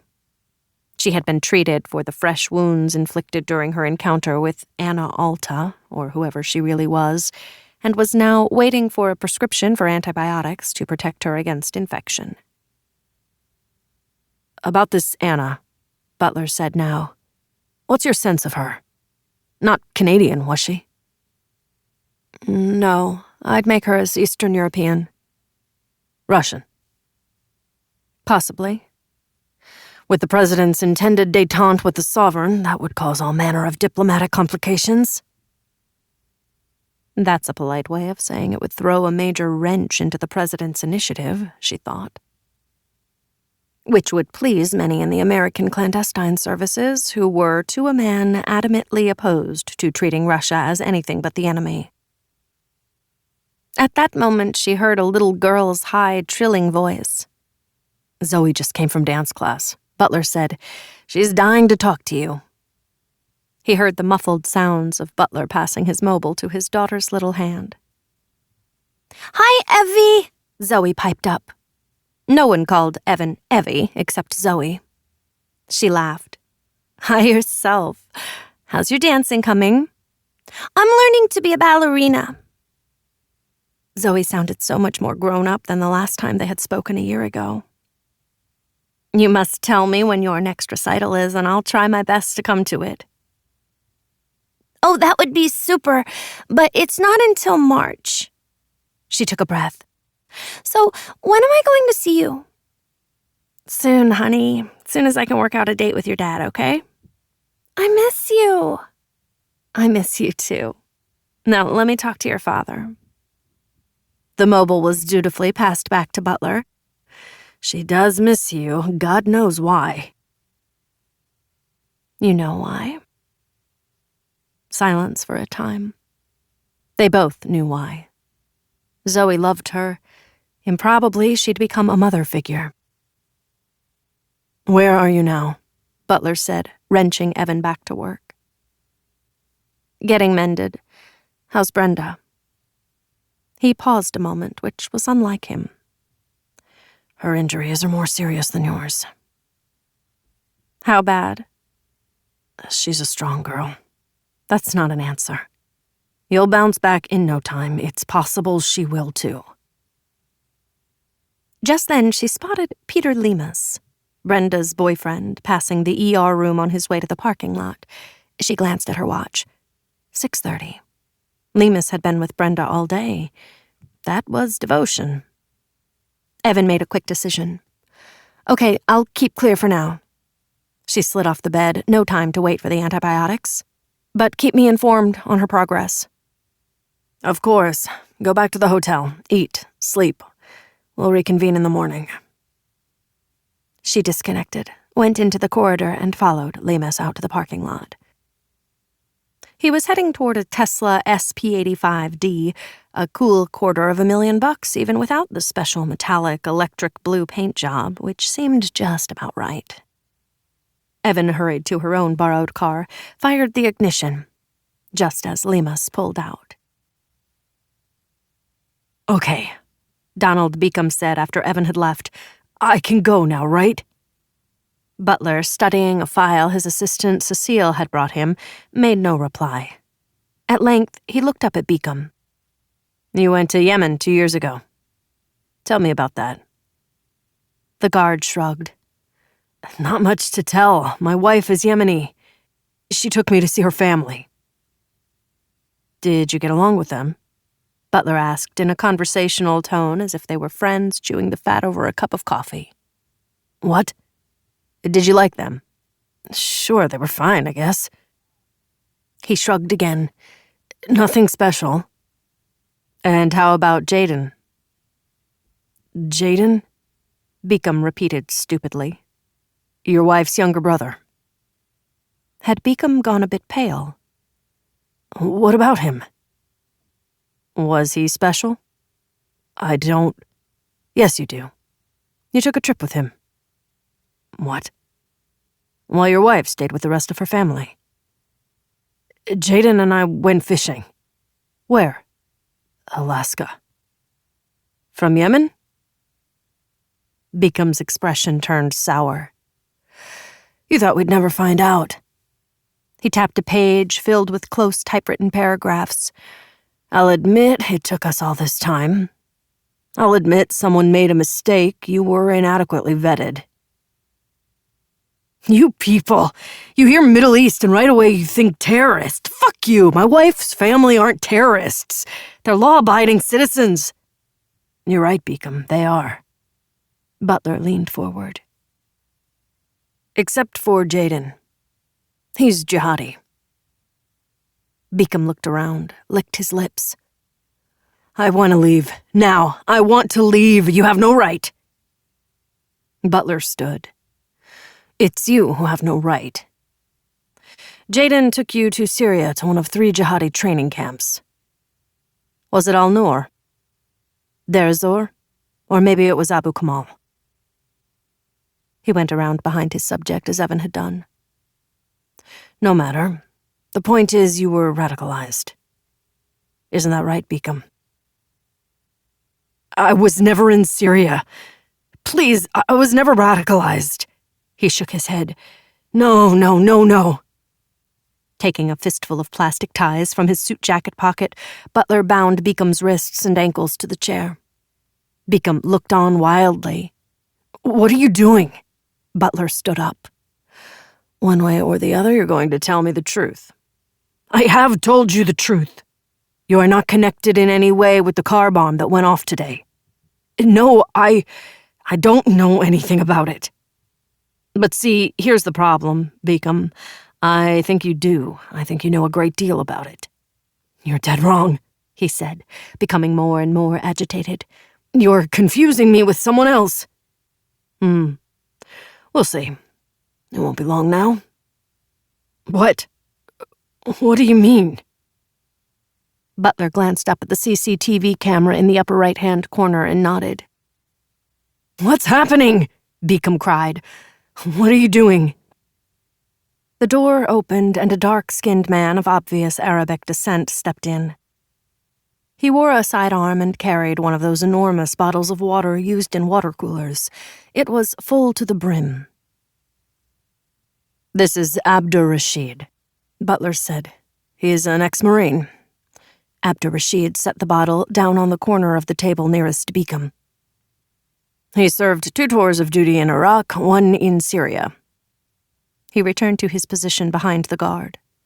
He saw his best buddy's legs blown off by an IED. He saw his captain beheaded. He has rage issues, understandably. I don't... Beacom's eyes nearly bugged out of his head. I don't want him anywhere near me. Why not? If, as you say, you're nothing more than a law-abiding citizen, you have nothing to fear. So saying, Butler grabbed Beacom's head in one hand, pried his jaws open with the other. Abdur-Rashid unplugged the massive bottle, picked it up, tipped the opening into the guard's gaping mouth. He sputtered and choked, the water spilling out of his mouth, down the front of him and onto the floor. Swallow, Beacom, Butler said gently. Swallow. The water went down, lots of it. Then Abdur-Rashid tipped the bottle back up. The idea wasn't to drown him, or nearly drown him. That wouldn't be good for anyone. While Beacom coughed and groaned, Butler went around to stand beside Abdur-Rashid, who had placed the bottle back on the table. Butler sat, thumbing idly through the file Cecile had brought in. Abdur-Rashid preferred to stand, arms crossed over his muscular chest while he stared fixedly at the subject. 20 minutes, Butler said in Arabic without looking up. 20 minutes, Abdur-Rashid affirmed in the same language, and then, he understands. Uh-huh, Butler replied, unsurprised. 20 minutes later, almost to the second, Beacom gasped, said, Please untie me. I have to take a piss. No one answered him. Butler didn't even glance up. Some minutes went by while Beacom began to squirm in the chair. No, really, I have to pee real bad. Still no response. Hey, my bladder feels like it's going to explode. And then a moment later, If you don't, I'll have to pee in my pants right here. that roused Butler. He went over to Abdur-Rashid, who unsnapped the safety strap on his holster, handed him his .45 handgun. Taking it, Butler sat on the edge of the table directly in front of Beacom. Here's the thing, he said, again in that mild, conversational tone. I'm not going to untie you or give you permission to urinate until you tell me the truth. Something seemed to come over Beacom. A certain hardness in his expression, a darkness behind his eyes. Permission? I don't need your stinking permission. I'll pee right here, right now. There's nothing you can do about it. Really? Is that what you believe? Butler aimed the .45 at his groin. I see one drop of urine, and I will shoot your dick off. Leaning forward, he put his face close to Beacom's. Am I clear? Something odd happened then. Beacom burst into tears. I told them, he wailed between sobs. I told them I wasn't cut out for this. 11. Why did you lie to her? Brenda asked. My injuries aren't bad at all. For the time being, I want to keep her away from you, Butler replied. They were seated in Butler's office at right angles from each other, Butler on a chair, Brenda on the sofa. In front of them was a low table on which sat a carafe of strong coffee, half-filled mugs and small plates with roast beef sandwiches, half-eaten, a glass beaker of oatmeal chocolate chip cookies. On the other side of the closed door, Zoe sat, swinging her legs, eating one of the clutch of cookies her father had given her. Cecile was keeping an eye on her. But why lie at all? Apart from a patch of 4 stitches on the right side of her forehead, a bit of bruising here and there, she looked remarkably fit. Why don't you want her to talk with me? Butler took up his mug and frowned, sipped at his coffee meditatively.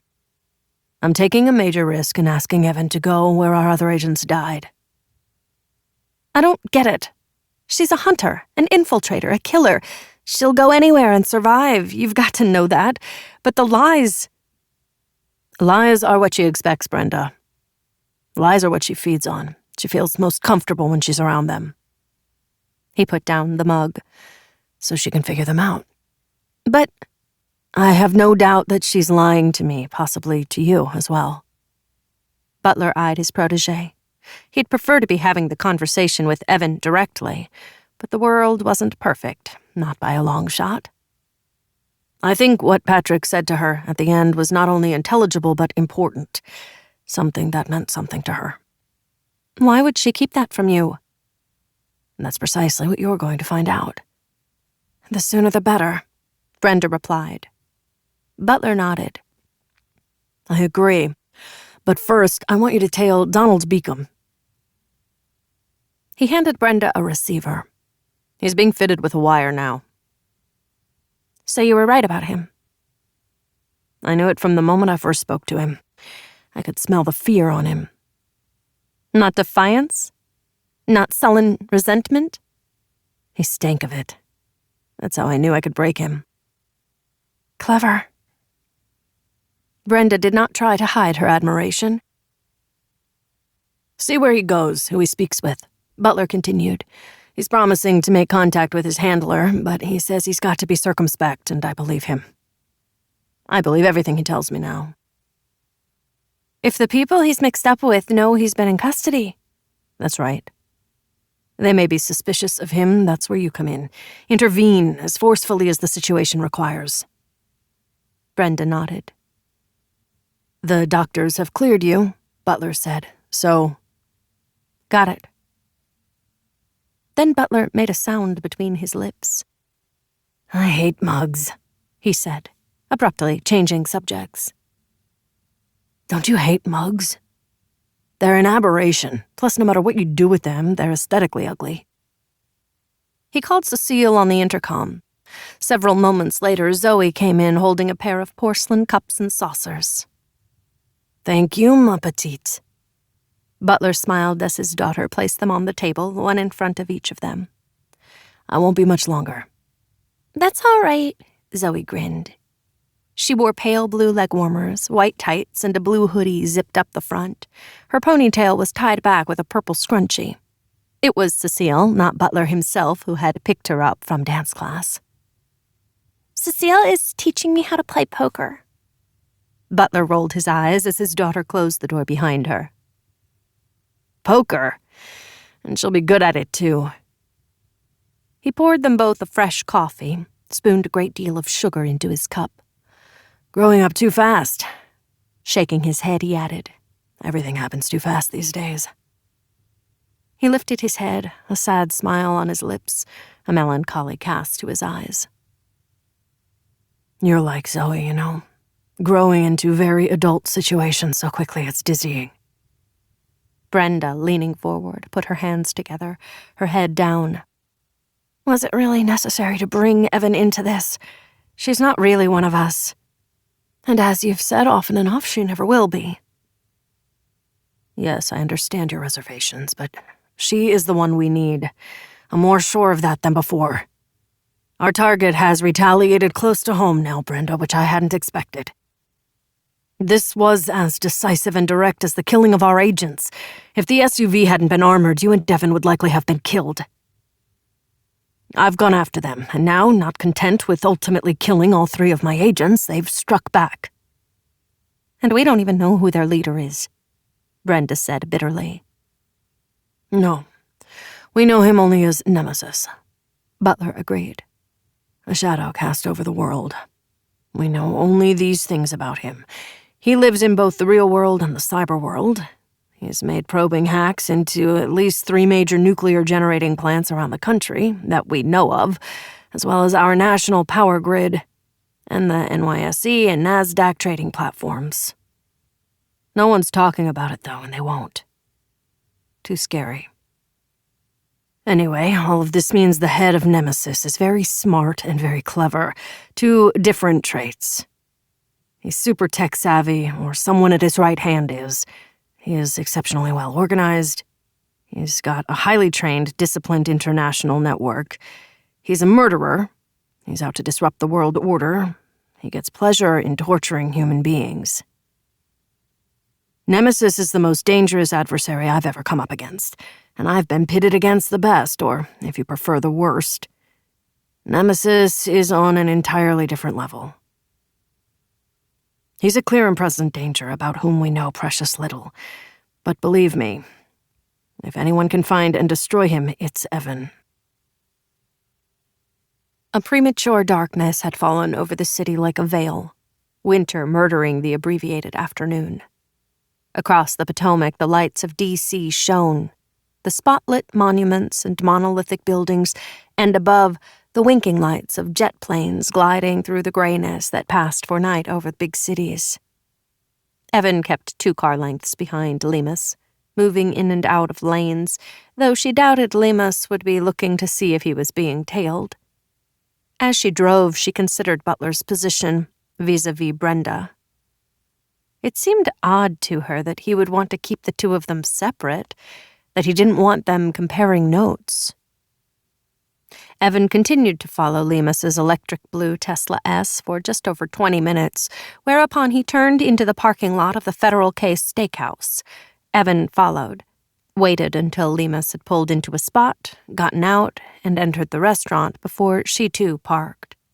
Inside it was dim and swanky.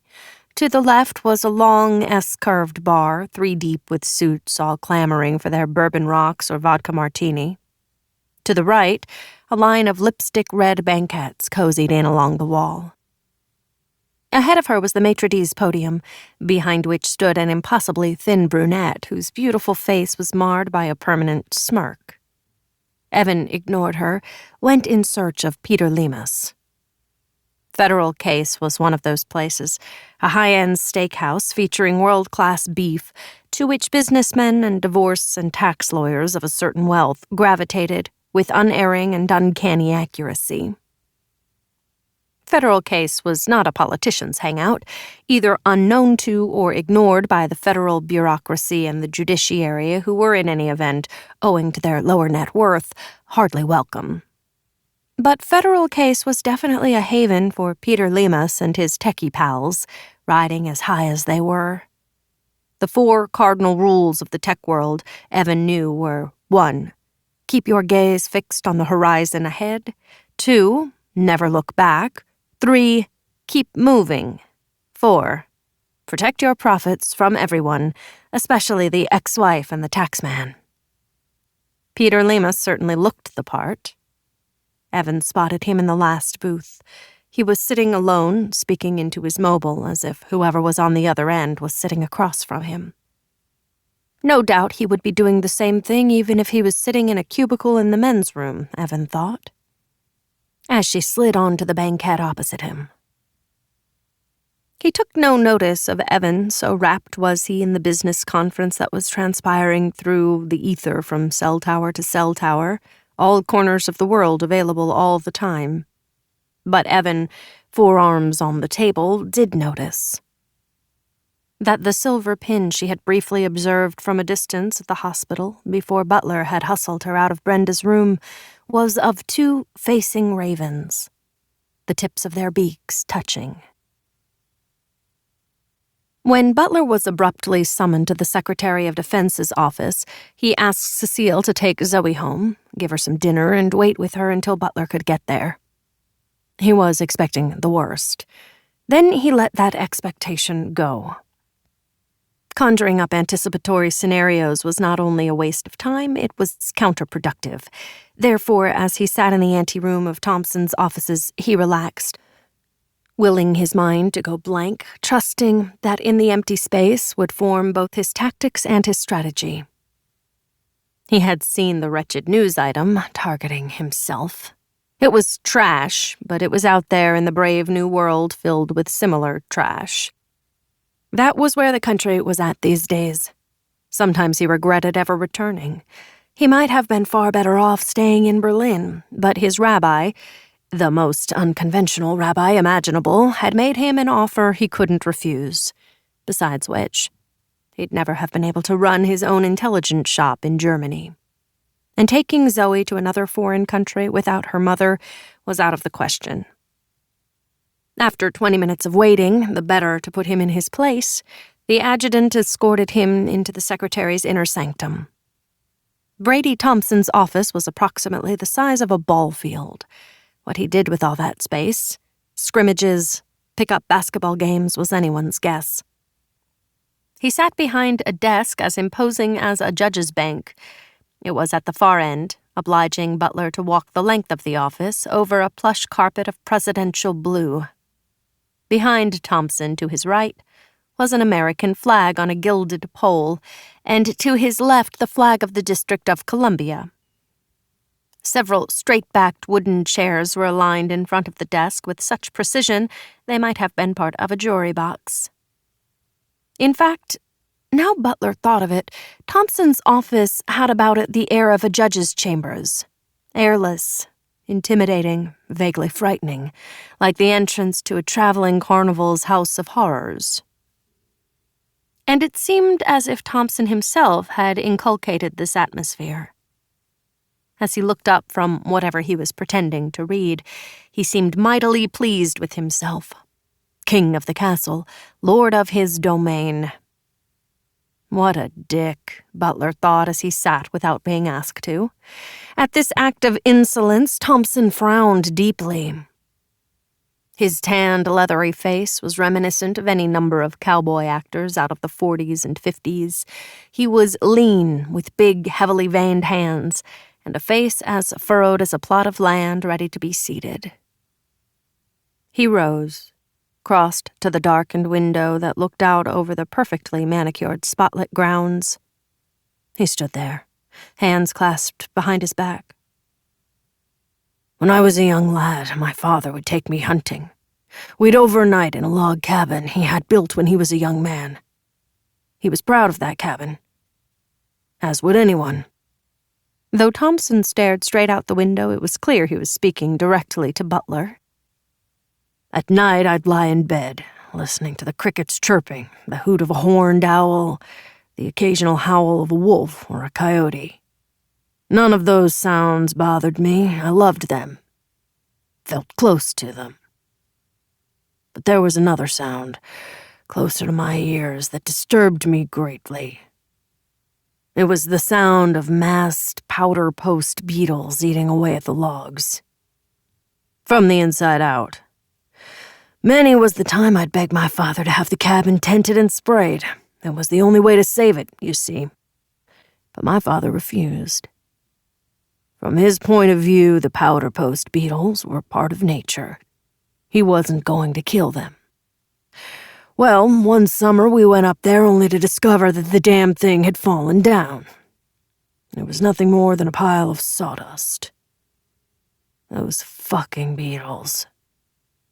Thompson shook his head. I loved that cabin. It was like my own little kingdom, but it was rotten. It was being destroyed from the inside. He turned to face Butler. But I could hear the destruction inch by rotten inch. He returned to his chair but didn't sit down, stared at Butler with his hands wrapped around its back, as if it were someone's throat. Someone who was destroying his current kingdom from the inside. Like Gary Cooper, I'm a straight shooter, so I'll get right to the nails and hammer. He leaned forward slightly. The chair creaked beneath the pressure. His eyes looked like poached raisins, at once small and swollen. I was adamantly against your appointment, and I'll tell you why. First, you've spent too much time overseas. Second, you're a Jew. My time overseas was in service to this country, sir, Butler said automatically to stop himself from commenting on how utterly appalled he was. And yes, I am half Jewish, so what? Third, you're an insolent son of a bitch. Thompson plowed on like a steamroller. And fourth, it seems mighty suspicious to me, you hiring female agents. What the fuck is that all about? They your own private harem? Butler had to keep an iron control not to leap at Thompson and batter that smug expression off his face. Everyone dismisses the idea of female agents, Mr. Secretary, clearly yourself included. That's what makes them so effective in the field. Thompson bit his cheek, making a god-awful sucking sound as if that would bury Butler's rejoinder. I know General Aristides is your rabbi, he said, the nasty edge to his voice like a razor slashing the air between them. Those DOD people are a fucking red flag danger. They have their hands in so many pies, it's like trying to figure out who owns a shell corporation. So you have juice behind you, there's no denying that, but... He held up the news item that Rivers's OOC had disseminated, and which had been picked up by countless outlets around the country. This here is a leak, Butler. A leak of monstrous proportions. Someone's eating at my kingdom from the inside. Rabbi or no rabbi, I intend to find out all there is to know about you. I'm going to be strongly suggesting to my good friend Senator Willis. You know Senator Willis now, don't you? Head of the Senate Intelligence Committee, that he immediately launch a closed-door investigation of each point made in this leak. And I'm here to tell you that I'll be as good as chairing this investigation, and I assure you it will unearth the truth, even if that truth proves inconvenient to your rabbi. He placed the news item on his desk midway between him and Butler. Your days are numbered here, Butler. Frankly, I'd prefer it if you packed your bags today and flew back to Berlin, or even better, Israel. You'd be more comfortable among your own kind, I have no doubt. He shrugged. Though I know you won't comply. It may not happen today, tomorrow, or even next week, but rest assured as soon as Congress reconvenes in the new year, it will happen. That's a promise from me to you. Smug as the president himself, he sat back, hands over his belly, fingers intertwining, basking in the tongue-lashing he had just delivered to someone his inferior in every way he could be inferior. As if he were an uppity plantation slave foolhardy enough to step out of line. Butler, having absorbed these personal and religious blows, and not for the first time, smiled his most gracious smile and rose. "Thank you for the update, Mr. Secretary." Pretended he was smiling at Zoe. "But to be honest, you haven't told me anything my own intelligence network hasn't already informed me of." Thompson's frown deepened. Clearly, he didn't like that, just as he didn't care for Butler dismissing himself before he had done so in his own time and manner. "I don't like your tone, Butler." "You don't have to like it, Mr. Secretary. I do my job, and I do it better than anyone else." His smile widened. "You see, my set of balls are brass." With that, he turned on his heel and made his long, humiliating exit. Once in his car, as his driver navigated their departure from federal grounds, he sat back, took a deep breath. His heart was beating like a trip hammer, and his gorge had risen into his throat. His left hand, where it lay on the armrest, was trembling. He wished it was merely from the rush of adrenaline that had flooded his system the moment Thompson started his abominable harangue, but the truth was that he was frightened. He had not come back from overseas to take this job to be harassed and intimidated. His rabbi had assured him this would not happen. He had had no illusions when he had taken the position. As Evan had pointed out, D.C. was still a snake pit crawling with the worst poisonous vipers. But he had been guaranteed an endless supply of antivenin. Now this. Leaning forward, he said, "Mitchell, I need to go to McLean." "Yes, sir." Mitchell was ex-Special Forces with 2 tours in Iraq in his quiver. He was also utterly dedicated to Butler. Moments later, they were crossing the bridge into Virginia. So far as Butler was concerned, the Pentagon was a place he was happy to visit rarely and only in times of extreme duress. This was one of those times. And as he showed his ID to the first of many guards at the many security checkpoints, he felt the claustrophobia of the federal government closing in on him like a locked cell. General Brian Aristides' office was in one of the inner rings, as benefited his rank and standing. What division he worked for and what it was he did precisely, Butler had no idea, nor did he feel the need to know. What had, however, been abundantly clear to him when the two of them had been put together was that they both had a fierce and abiding interest in Russia, the sovereign, and in particular the sovereign's plans for the continuing infiltration and subversion of the American way of life. It took a full 10 minutes from the moment Mitchell drove Butler through the first checkpoint until General Aristides' adjutant guided him into the inner office.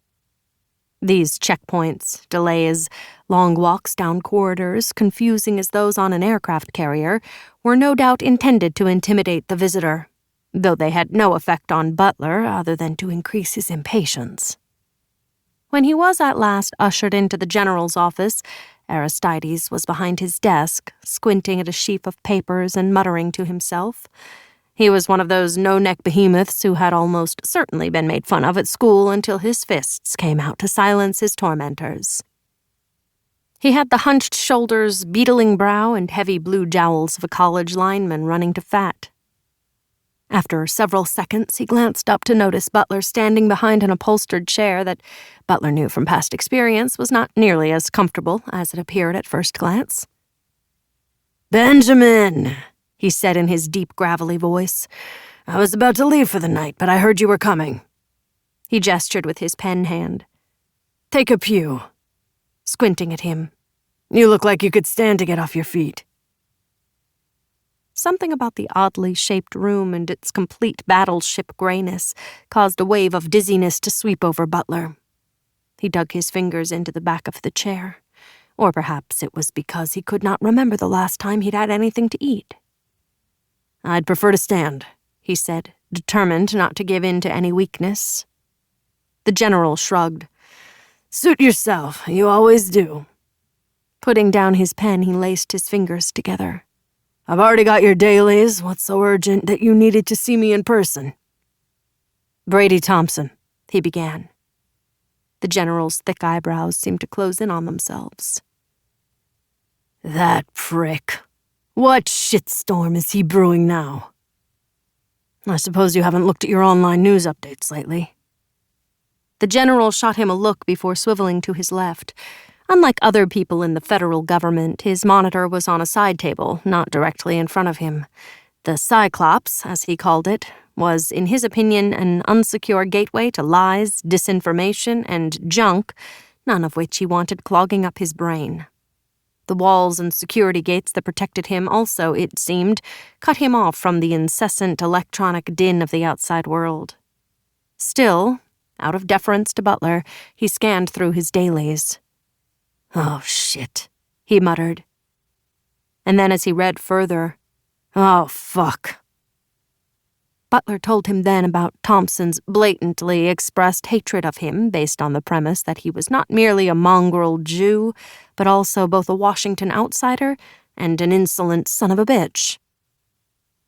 Well, he's right about that last part, Aristides said astutely.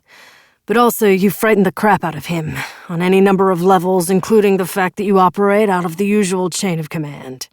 You get results, so he hasn't been able to move against you. Until now. He's going to pressure Willis to order a closed-door Senate Intelligence Committee investigation, which he himself will ride herd on. He's coming after me and, by extension, you. Aristides sat back. I didn't sign up for this level of shit. He ran a hand across his forehead. I have assets to protect. Butler felt his stomach plummet. And I'm not one of them? You're different, Benjamin.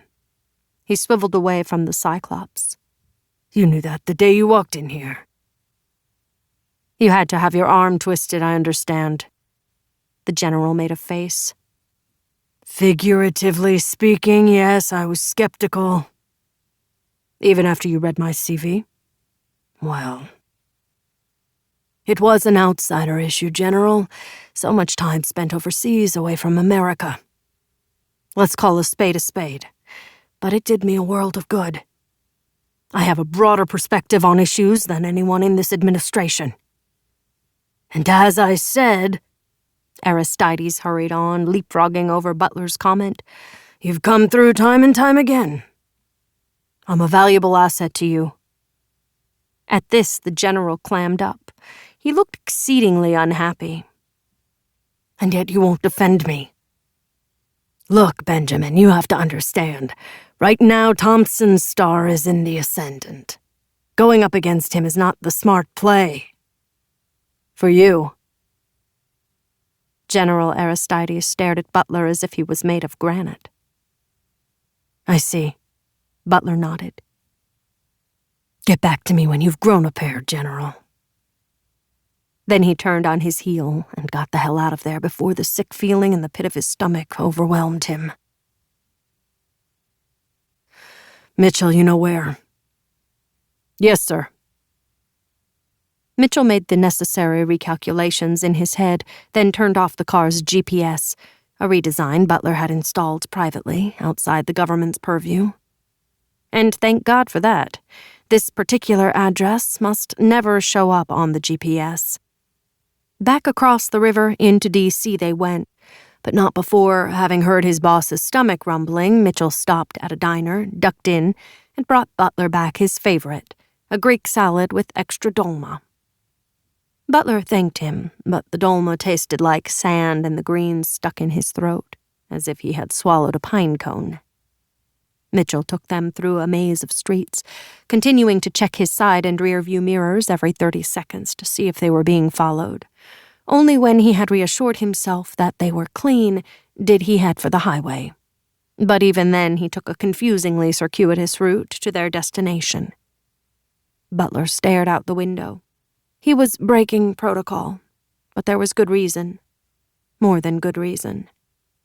He'd made the briefest of texts, just the numeral 2 and a time 10 minutes from now, using the latest of the burner phones that arrived in the mail every 5 days like clockwork. At this moment, he was leaving nothing to chance. Just because Brady Thompson was a racist pig did not mean that he would make the mistake of underestimating him. Thompson had given him, and by extension, General Aristides, his rabbi, a very deliberate shot across the bow. Thank God he didn't know the identity of Butler's real rabbi, and he was making damn sure he never would. Now, more than ever, it was absolutely vital that Butler's security be airtight. He had just gone to their own private DEFCON 2, the last preparations to defend against disaster. 12. Butler's car arrived on the end of Tracy Place precisely 10 minutes from the moment he had sent the text. As soon as it appeared, a figure wearing sunglasses, wrapped in a thick winter coat, designer scarf around her head, stepped smartly out of the mansion's back door. Mitchell unlocked the car doors and the figure slipped into the back seat behind Butler. The soundproof partition slid up, sealing them off from the front. Mitchell relocked the doors and drove off at a leisurely pace. "Not too far," Isabel said. "I've got a pressing engagement." "I know, we're only going around the block," Butler replied. Isabel took off the sunglasses, slipped the scarf down to her neck. "So," Isabel Lowe said, "I think I know what has your knickers in a twist." Butler gave her a wry smile and told her about the cyber story, being summoned to Brady Thompson's office, and the hell Thompson had promised to rain down on him. "Yes, I saw the story," Isabel said. "Thompson, that cocksucker. I assume you went to see Ryan." She meant General Aristides. "For all the good it did me?" He whiffed. "Yeah, I doubt he's prepared to go full tilt with Thompson and POTUS." "So you needed to know ASAP." "I certainly do." To Butler's great surprise, Isabel produced one of her wickedest smiles. "Don't give the threat another thought. On the inside, that is. On the outside, give Thompson every indication that he's scared the bejesus out of you. He'll like that so much, he'll feel comfortable going forward." "But that's just what I don't want." "Au contraire, darling. That's just what we do want." She took Butler's hand. "I want him distracted while I figure out what to do. Trust me." "Our partnership is built on trust." Their partnership had been a decade in the making, a secret he held back even from Evan. He and Isabel had met in Israel. He'd been a field agent then, before he and Evan worked together. She was ostensibly a tourist, but in fact was with Mossad. They were after the same target. An SVR agent posing as a businessman in Haifa. After some fireworks that came close to bursting into violence, they had formed a détente of sorts. This was all before Isabel came back to the States. But they had stayed in touch, and after she became disenchanted with the current Israeli government and quit Mossad, had decided to clandestinely work together. Her distrust and hatred of Russia never wavered, however, aligning with Butler's own antipathy. Now she worked for one of those Silicon Valley companies that had amassed more personal data on more people worldwide than the NSA and the DoD combined. Isabel squeezed his hand. "These are some crazy lives we've chosen for ourselves." "I think my life chose me," Butler said. "Yes, I suppose you're right." "Unlike you love your work." Isabel chuckled. "Come on, Ben. So do you." "Maybe. But I hate the people I have to report to." Time to return the subject to the here and now. "Listen, Izzy, Evan Ryder is about to pay you a visit." "You know this will happen now?"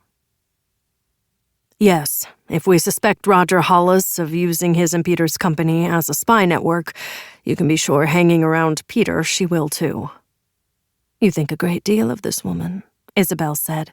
I've heard the stories, but I figured like all such gossip they were exaggerated. Usually, yes, Butler said in all seriousness. With Evan, they're all true, and then some. Pulling out her mobile, she punched in Hollis's number. Roger. Tonight's game will be starting an hour earlier. She nodded as he agreed.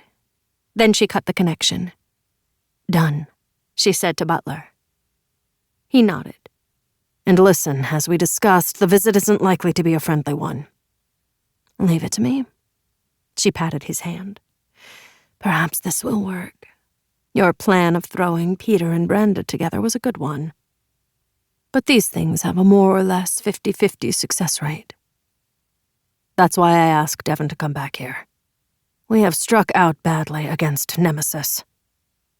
You're saying you need the A-team? Butler laughed. I'm hoping that's the case. I need to propel her on her way.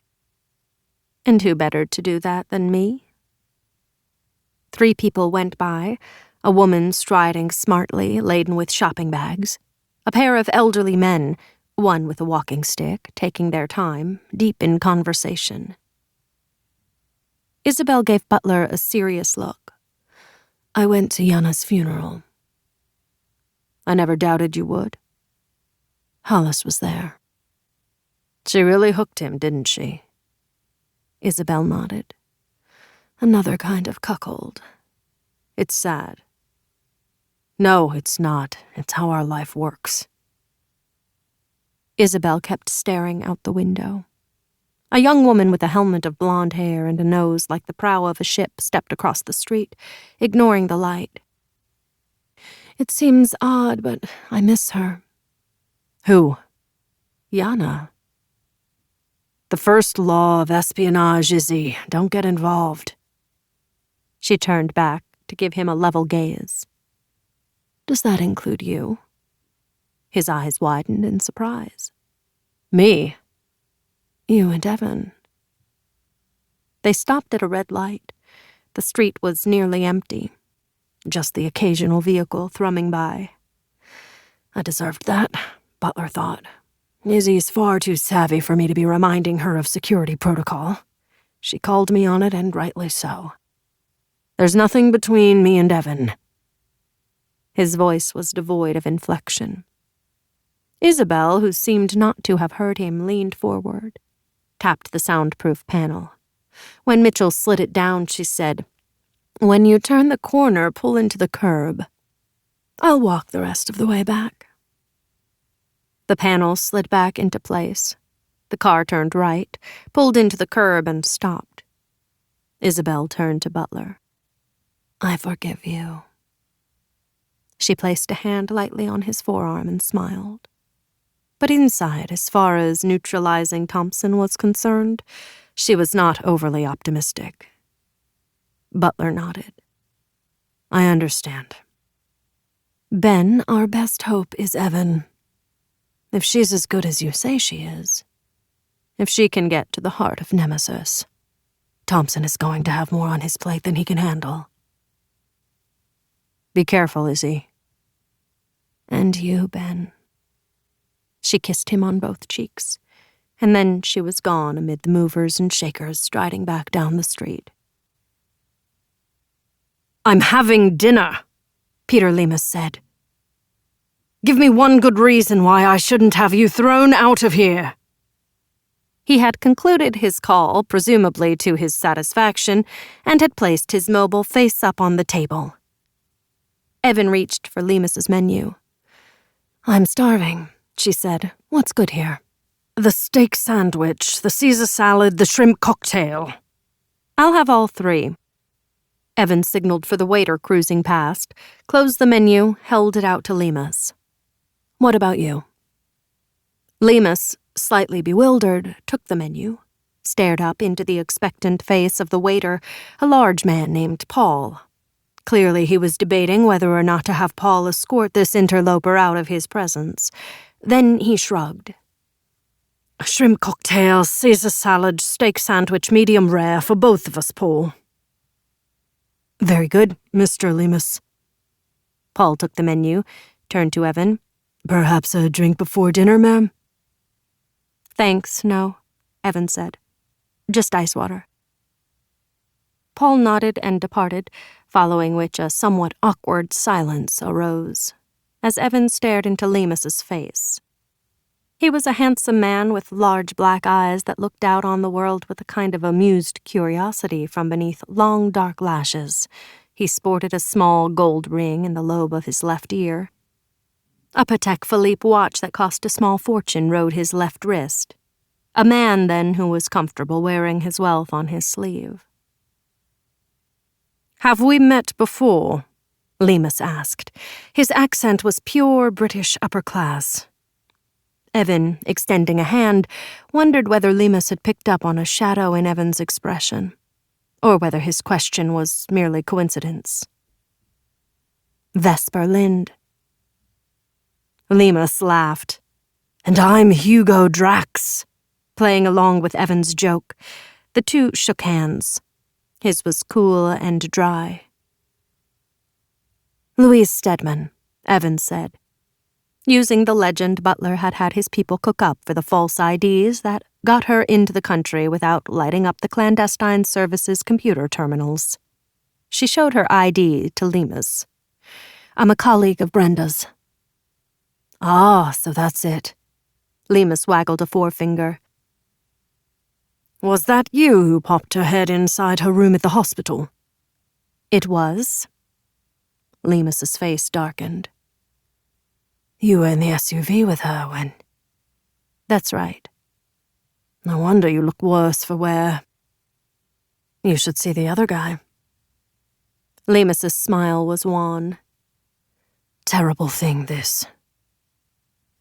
Paul set the shrimp cocktails before them along with a small cup of white horseradish, asked if there was anything else they needed, then departed as silently as he had arrived. Evan took a spoonful of the horseradish to add to the blood-red cocktail sauce, squeezed a hefty wedge of lemon onto the shrimp, which were the size of a Chinook salmon, took up her delicate fork. "How long have you known Brenda?"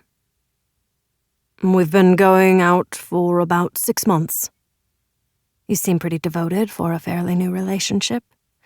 "Life moves at the speed of light, my friend. I'm simply going with the flow." They ate for a time in silence. Lemus at the speed of a seemingly starving man. He nearly swallowed each gigantic shrimp whole.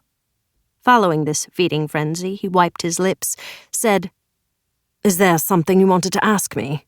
And by the way, how did you find me here?" "The federal case seems to be a favorite hangout of yours." "It is?" Lemus eyed her. "But how did you know about it?" "Brenda told me," Evan said, which was, of course, a lie. "She was eager for us to meet." Another lie. Nevertheless, it sounded like the truth, which was all that mattered. "I'm just back from overseas." It was always best to mix in a bit of the truth to lend credence to the lies. "I won't ask where," Lemus said. "I know if you told me you'd have to kill me." This accompanied by a weak smile at the too-oft-uttered phrase. A busboy cleared away their plates, and moments later Paul arrived with the Caesar salad on a cart laden with a large wooden mixing bowl into which he added each ingredient separately, tossed the whole, then served 2 portions before rolling the cart away. "You don't get Caesar salad like this every day, made from scratch that way," Lemus said, back on solid ground. "When I was just a young lad, my aunt, God rest her soul, used to take me to this one restaurant every time she came to London, as a special treat. She taught me about real Caesar salad, how to eat steak, and also how to drink liquor." He tucked into his salad, eating as if he had an appointment in 5 minutes. While she picked at her own salad, Evan considered Lemus's ill-fitting jacket, and the silver pin on the lapel. The sight of the facing ravens, while the matching necklace she had taken from Anna Alta's corpse burned a hole in her pocket, put a serious dent in her appetite. "So," Lemus said at length, "you never did tell me what you wanted to ask me." Evan had been going to ask him what Brenda said about what had happened at St. Agnes, but the pin Lima swore had changed her mind. It would be difficult to credit anything he had to say about Brenda. Instead, she said, "I was curious about the pin on your lapel. The two ravens." For a moment, Lemus appeared flummoxed, twin creases appearing on his forehead. That is, until Evan brought out the raven pendant, set it on the table between them. "Oh, that." He touched the pin on his lapel, shrugged. "No idea. This isn't my jacket. It belongs to my partner. I ripped mine on a nail early this morning as we were going through a site we're considering for new offices. After I got the call about Brenda, he lent me his jacket so I'd look presentable at the hospital." Touching the pendant, his frown deepened. "Do the ravens have a particular meaning?" "I was going to ask you that." Evan swept the pendant off the table, pocketed it. "Okay, well..." Lemus glanced at his watch. Getting up, he walked a few paces away and fired up his mobile. After a short, muted conversation, he returned to the table. "I know where Roger is. I'll take you to see him." Lemus threw some bills onto the table. He'd apparently been here so often he didn't need to ask for a check. 13. Brenda's current brief was to follow Donald Beacom to his source. The hope was that Butler and Abdur Rashid had sufficiently frightened the wired-up guard to ensure he would do Butler's bidding. But just in case, Brenda was to be the goad as well as the close observer.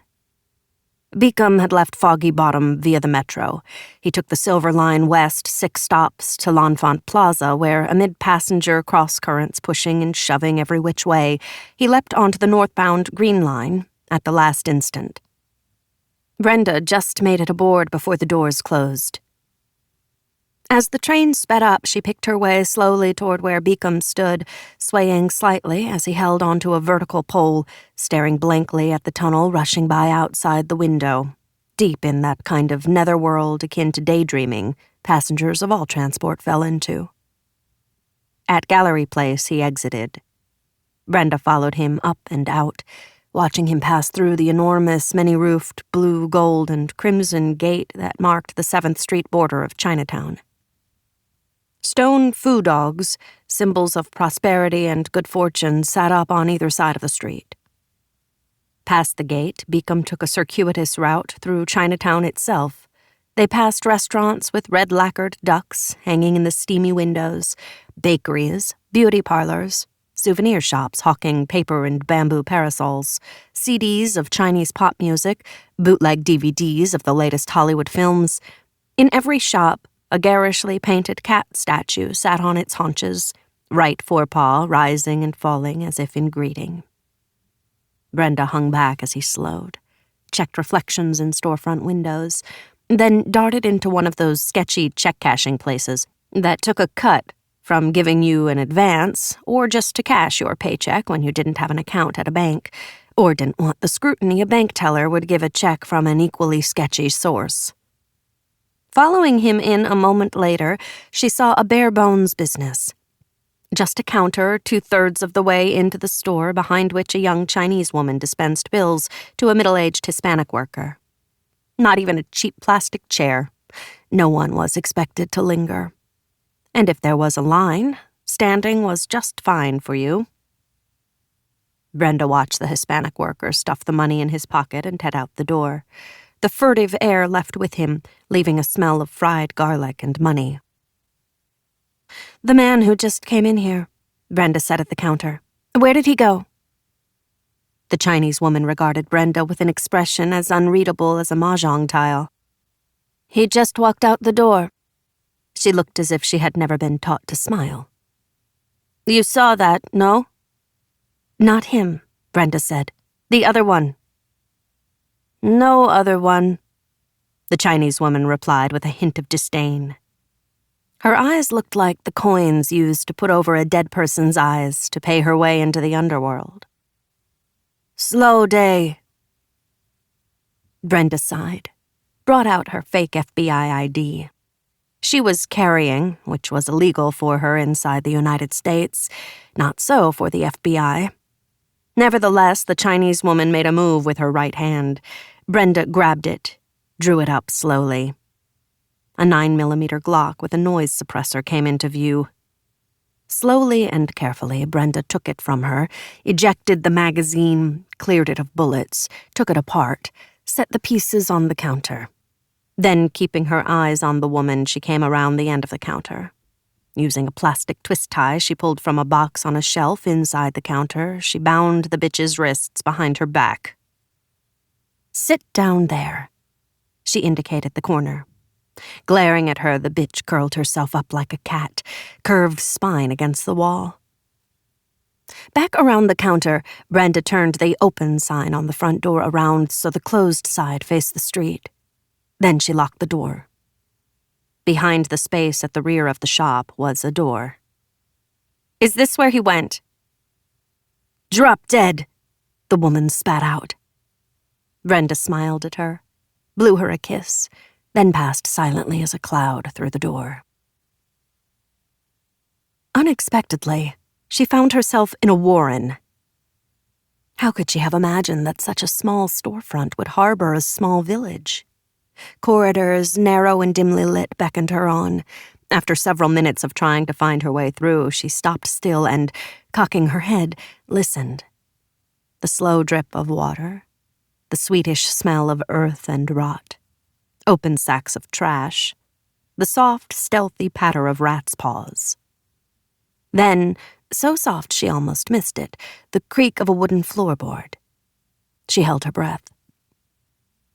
Another creak. 2 more. She swiveled in time to catch the next creak and to let it guide her. She went down corridor after corridor. None of them went far, but instead branched off in a series of right-angled T's. She followed the floorboard creaks until, straining all her senses, she caught the low sounds of a hushed conversation, just before she came upon a door.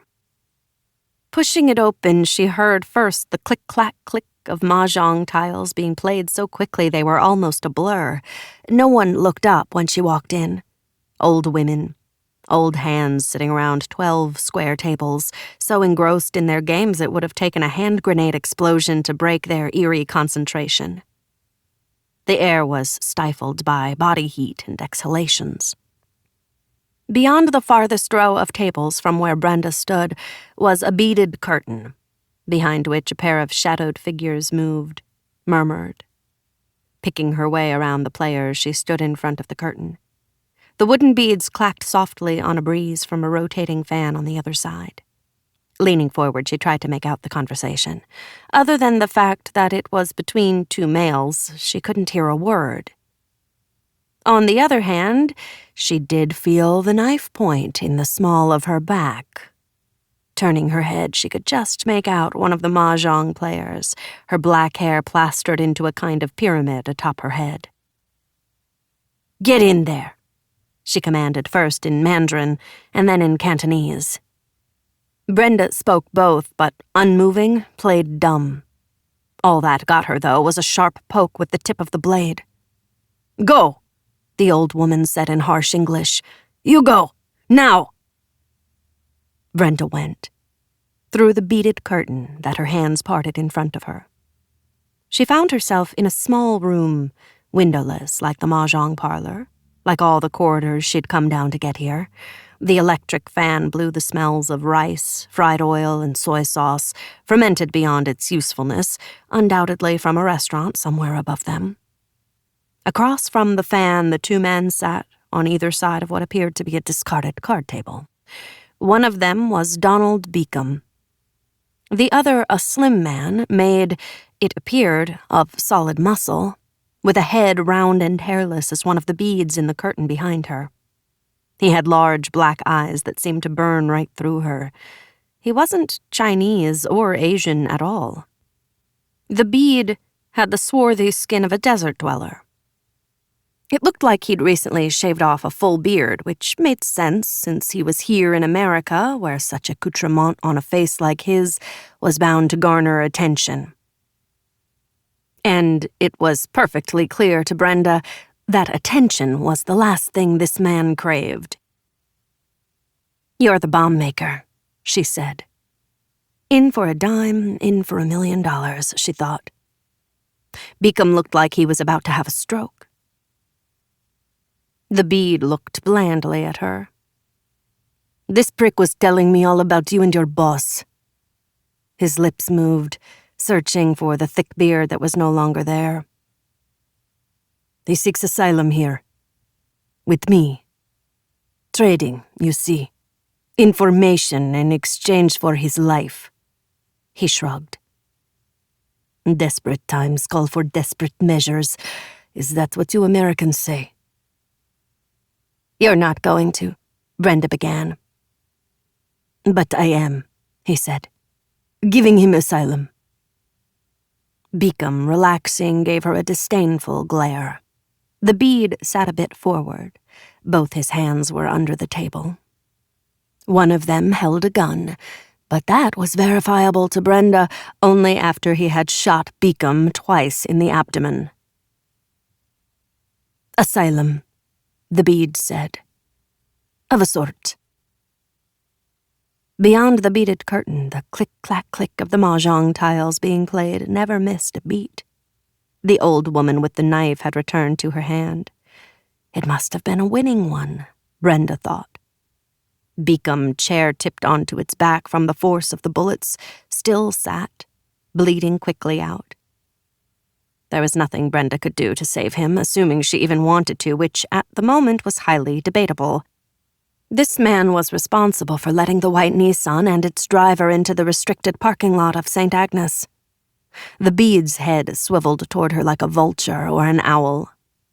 He smiled in the most disarmingly benign manner as he said, "Now, what can I do for you, Brenda?" Then the gun appeared. 14. "This is quite the mansion," Evan said. And Peter Lemus's head swiveled toward her. "When you're Isabel Lowe, you can buy yourself just about anything," he said in a light tone of voice. They were mounting the stone steps of a 3-story cream, stone, and butterscotch stucco mansion near the corner of California Street Northwest and Massachusetts Avenue, 2 or so blocks from Rock Creek Park. That might have housed the embassy of a major foreign power, but didn't. A small courtyard paved with octagonal tiles was guarded by a pair of stone urns, each filled with a holly bush, ruby-colored berries set off by glossy, dark green foliage. 1-foot evergreen hedges guarded the front of the building. The man who stood in the vestibule between the outer and inner doors, black skin gleaming, looked like he could go 15 rounds with Ruslan Shagayev before knocking the former heavyweight's block off. He nodded to Lemus and said, "Good to see you again, sir." If he'd had a hat, Evan was sure he'd have tipped it. "And you," Lemus said. "This is my good friend Louise Stedman. Say hello to Ms. Stedman, Mike." "A pleasure to make your acquaintance, Miss Stedman. Anything you require, just let me know." "Thank you, Mike," Evan said. "I'll keep that in mind." Mike smiled with large white teeth while holding open the wood-framed glass door for them both to enter. "This way, please. I will escort you upstairs." "Charming fellow," Evan said, as she and Lemus trailed after Mike. Lemus chuckled. "Being so powerful does have its drawbacks. A certain level of security is required." It was the violet hour, already dark outside, and lamps were lit throughout the entry, hallways, and what rooms were visible from her current vantage point. "Tell me, just how well do you know Isabel Lowe?" "Relax, Louise. I would never cheat on Brenda. What kind of a man do you think I am?" "I wouldn't know." "Right." His smile was as genuine as it was disarming. "Not yet, anyway." "But this is her home, presumably, not her office." About 3 times a week, Roger joins a small select group for several rounds of poker. Mike had led them across the vestibule and up the curved staircase with its magnificently carved newel post and polished oak steps to the second floor, where a pecan wood-paneled corridor branched off to their left and right. They went left, past several closed doors. At the end of the corridor were a pair of polished mahogany doors with brass knockers in the shape of closed fists. Mike grasped one and knocked on the door 3 times, then opened the door inward and stepped smartly aside, taking up position just outside. Crossing the threshold, Evan and Lemus were assaulted by a fug of blue cigar smoke. Lemus shrugged off the jacket his partner had lent him, draped it over his left arm. 7 men and 1 woman sat around a green baize table, playing poker. Plain vanilla 5-card draw from what Evan could see. The shades were drawn over 2 windows that faced out onto California Street. Evan's unerring sense of direction informed her. There was a heavy tiger oak sideboard on which was arrayed an impressive drinks service. On the opposite wall hung a pastoral painting of French origin. The lone woman looked up when they entered and, smiling, laid down her hand, excused herself, and rose to greet them. She wore a dark-colored Armani power suit, under which was an oyster-colored silk shirt unbuttoned enough to show off her impressive cleavage. An elegantly worked gold choker showed at her throat. An emerald ring graced the 3rd finger of her right hand. "Hello, Pete," she said in a husky voice. Her attention quickly turned to Evan. "And who is this vision of loveliness?" She held out her hand. "Isabel Lowe. Welcome to my home. Any friend of Pete's is a friend of mine." "Louise Stedman." Isabel Lowe had a grip like a man. "And thank you." "Not at all." Isabel's smile was disarming, warm and welcoming, but there was a steel mesh behind her eyes that Evan caught in intermittent flashes. "You here to observe or to play?" Lemus glanced over her shapely shoulder. "Is he winning?" "Roger? He's always winning. And off the same poor schmucks, too." "Louise needs to speak with him," Lemus said. Isabel made a sound deep in her throat. "You know Roger better than that, Pete. When he's on this kind of a roll, he won't budge until either he cleans everyone out or is cleaned out himself." "But—" She regarded Evan. "Miss Stedman here could take my place at the table. She'd be sitting directly across from Roger. Maybe they could get to know each other. There's no better place to get the measure of a man than at the card table." Her right eyebrow arched. "If you know how to play poker, that is." The eyebrow arched higher. "Are you, Miss Stedman? A player?" Evan normally had no desire to play poker, but from the moment she saw that Lemus had taken her to a high-stakes poker game, she had formulated a plan of getting to Lemus's partner as quickly as possible, and she hoped, with the most impact, she needed to be on Benjamin's chartered plane to the Caucasus Mountains tomorrow morning. "Is that a challenge, Ms. Lowe?" "Of a sort. And call me Isabel. All my friends do, Miss Stedman." "Louise," Evan said. "And to tell you the truth, Isabel, I'm always up for a challenge." "Fair warning, this is a difficult one. No one I've ever seen here plays better than Roger Hollis." "The more difficult, the better," Evan said. All eyes were on her as she went around the table. She sat down in Isabel's seat, introduced herself while looking directly at Roger Hollis. Hollis was a round man with a large, squarish head jammed onto a squat neck. He stared back at Evan with a coolness bordering on chilling. His ice-blue eyes and long nose only added to the effect. "Everyone starts off with 50,000, Isabel said, placing 3 piles of different colored chips in front of Evan. "This is a gentleman's game. We all assume each player can cover his or her losings. No IOUs." Evan nodded. Ante is 1,000 a hand. Hollis shuffled the deck without taking his eyes off Evan. No limits on raises. Lemus took a step forward. Now, wait a moment, Rog. This isn't Texas Hold'em. Isabel laid a hand on his forearm. Roger's deal, she said. Roger's rules. For this hand only. She said this last, firmly, finally. One hand is all I'm going to need. Hollis dealt the cards. No worries, Louise, Peter said. I'll stake you to whatever losses you incur. Very kind of you, Peter, but it's entirely possible I won't be needing it, Evan said, which caused Hollis to snicker under his breath. Everyone anteed up, fanned out their 5 cards. Play began. The player on Hollis's left bet 100. The next 3 checked, putting no further money up. Evan, frowning, checked. This brought a predatory smirk to Hollis's mouth. For the next round, the discard, all the players were required to bet. Another 100 from everyone, including Evan, who drew 2 cards. Hollis drew 1 card and bet 300.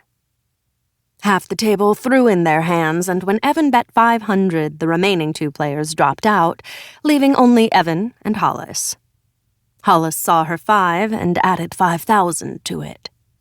The pot now stood at $15,500.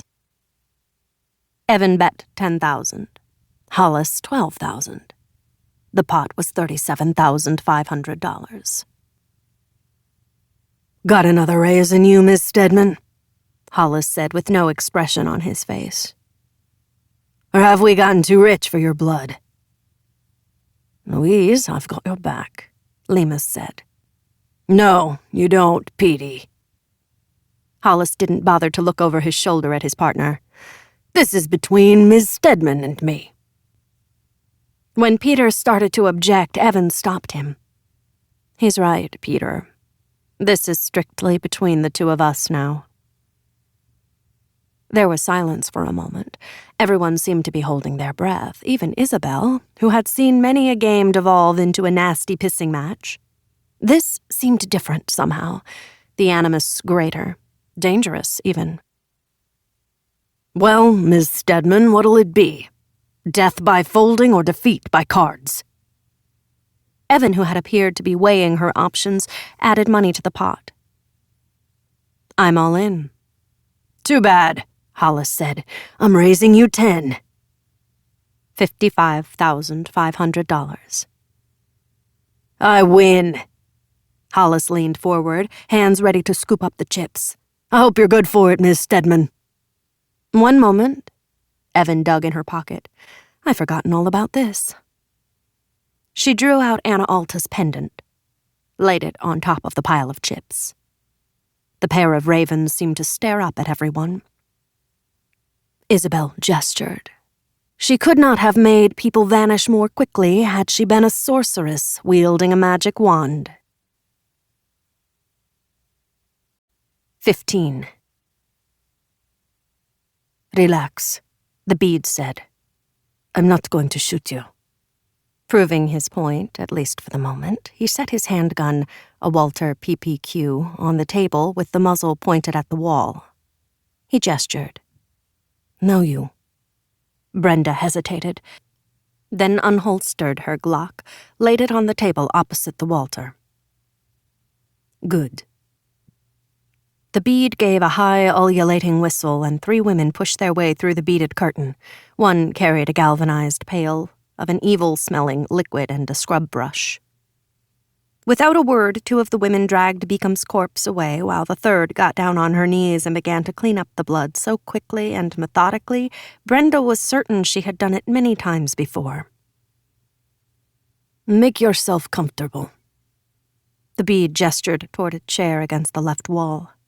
Brenda hooked her shoe around a leg, drew the chair up to the table.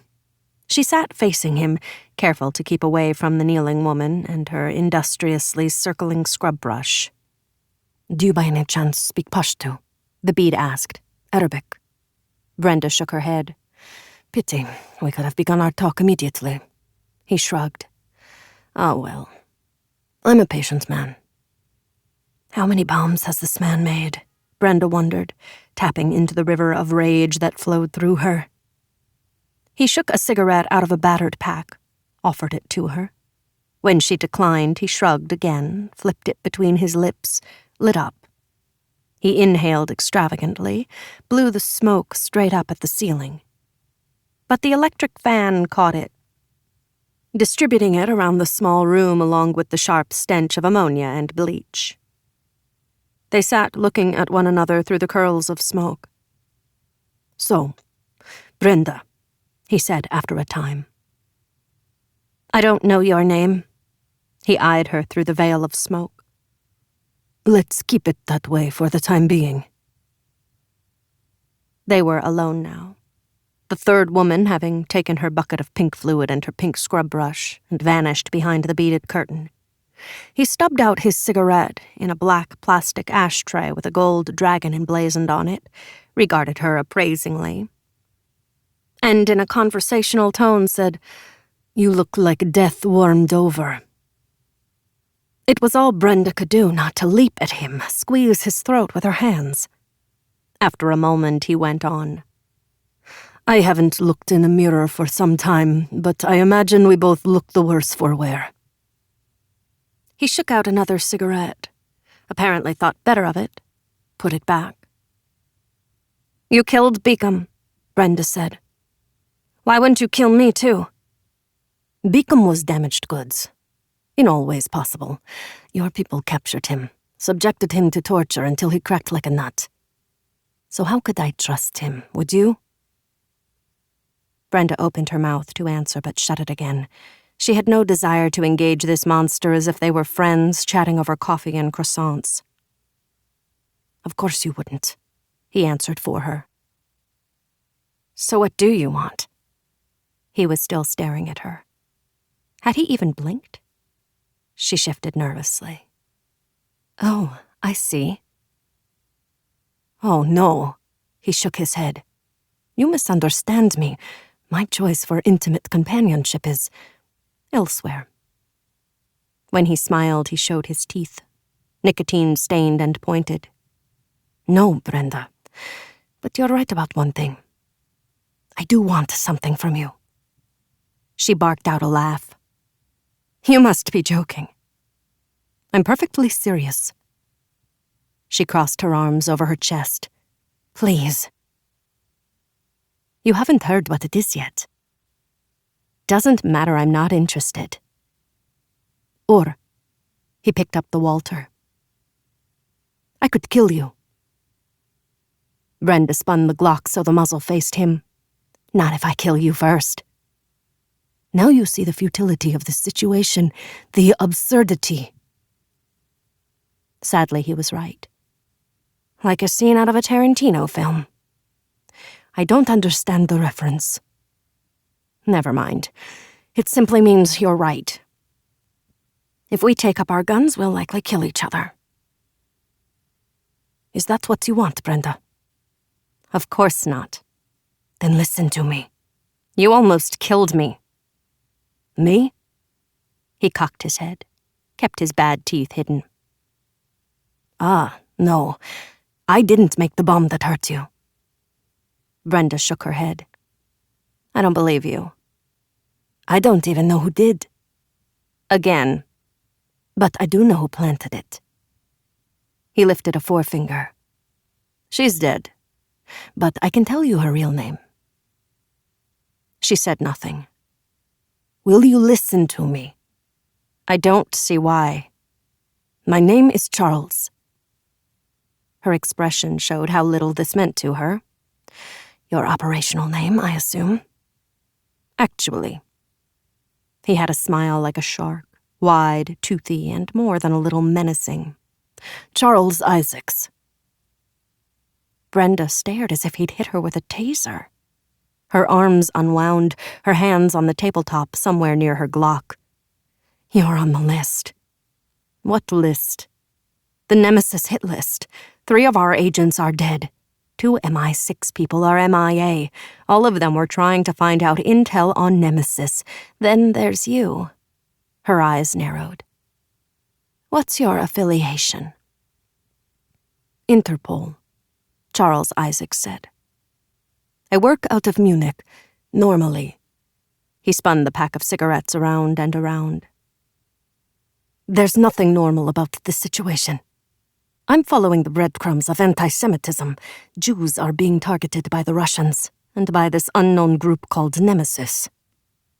What do you know about Nemesis? I was hoping you could tell me. Jesus, how is it Beacom came here to see you? Charles snorted. Beacom. Well, I believed I had bought him. You believed wrong. So it would seem. To disastrous effect, she said. Charles took this body blow with admirable equanimity. Beacom was working both sides of the fence. He was a lot cannier and more treacherous than he let on, or our previous intel on him indicated. He put his hands together. So, I need your help. I already have a job. You see this weapon? He tapped the Walter. It's here to protect me. This isn't a game we're playing. We're both in the shadow world, fighting for truth, justice. And the Interpol way? This time his smile was somehow less shark-like. She could even discern a bit of sadness in it. I'm counting on the fact that you and I can help each other, Brenda. I'm listening. Yes, I believe you are. At last. The girl who set the bomb, who drove the Nissan into the parking lot of St. Agnes, her name is Marina Medvedeva. St. Petersburg, born and raised, given the legend of Canadian citizen Anna Alta, forced into the service of the SVR. Ah, no, Charles said. Worse. Far worse. What could be worse than the SVR? She's an agent of Nemesis. Deciding to smoke again, he shook out another cigarette, gripped it between his lips, lit it. At least the smoke cut through the ammoniac stench that was making Brenda's head throb. What was the mission's objective? We believe to kill Evan Ryder. Charles covered the Walter with his hand, put it away. You, Brenda, were collateral damage. How do you know about Evan? Come on, Brenda, think. She did, somewhat abashed. So again, I have to ask, what do you want from me? I need your help to find the bomb maker. Is that your objective in coming here? It is now, Charles said. In the field, objectives turn on a dime according to situations, which are always fluid. So, Charles began again. I must be careful here in D.C. and everywhere else, especially so now that I'm on yet another kill list. He produced a death's head grin. You have contacts I don't in D.C. Plus you have federal credentials, he gestured. Whereas I am a stranger in a strange land, I am asking you to be my Virgil. Brenda's brain was working overtime, extrapolating from everything she had heard so far. What lethal spider's web had she entered? So you want to find the bomb maker because, with Marina Medvedeva dead, he's the next breadcrumb leading you to Nemesis, right? Yes. The bomb maker will lead us back to his control. If we handle him correctly. Brenda frowned. You have to know something right off the bat. I don't condone what you did to Donald Beacom. We all contributed to his death. No, it was you, all you. Charles took a deep drag, let the smoke out through his nostrils in a double stream. He tapped the ash off the end of the cigarette. It was already half finished. You mean you and Benjamin Butler and whoever else was involved in his interrogation didn't use him? Of course we did, but that was different. Of course it was different, he said in a sardonic tone. You broke him. This is wrong, just plain wrong. Then you're playing in the wrong sandbox. Charles pushed her Glock toward her. "You need to grow up, Brenda. The faster the better." He blew a lungful of smoke upward. "And there's no one better than me to teach you." "I already have a mentor, thank you very much." Charles grunted. "You're a stubborn one. I like that. You're not a pushover." "Call it what you want. I'm loyal." "Loyalty I appreciate even more." "Listen, Brenda, what I'm asking is only temporary. Best of all, it chimes with what I assume is your own overarching brief to rid America of Russian agents." Brenda was silent for some time, lost in thought. An add-on part of her brief was to find out who Charles Isaacs was and what happened to him. Now that she knew who he was and what he wanted from her, she was inclined to go along with this. Weighing the pros and cons was useless here. There were too many things unknowable. Unless she moved forward. And wasn't that what Butler had trained her to do? Always move forward, occasionally sideways, never back. She was almost ready to capitulate, on the precipice of stepping into the spider's web. The question was, who was the spider? Nemesis? Or Charles Isaacs? "Why are you on the Nemesis kill list?" she asked. "No idea," Charles said. "It's not uncommon for field agents to be on one kill list or another. If we took all of them seriously, we'd do nothing at all. Full paralysis." "Okay, I get that, but..." "But. So, you still don't know what to think," he said, interrupting her internal debate. "I get that. Do I trust this man, or do I think he's conning me, correct?" She nodded. "Something along those lines."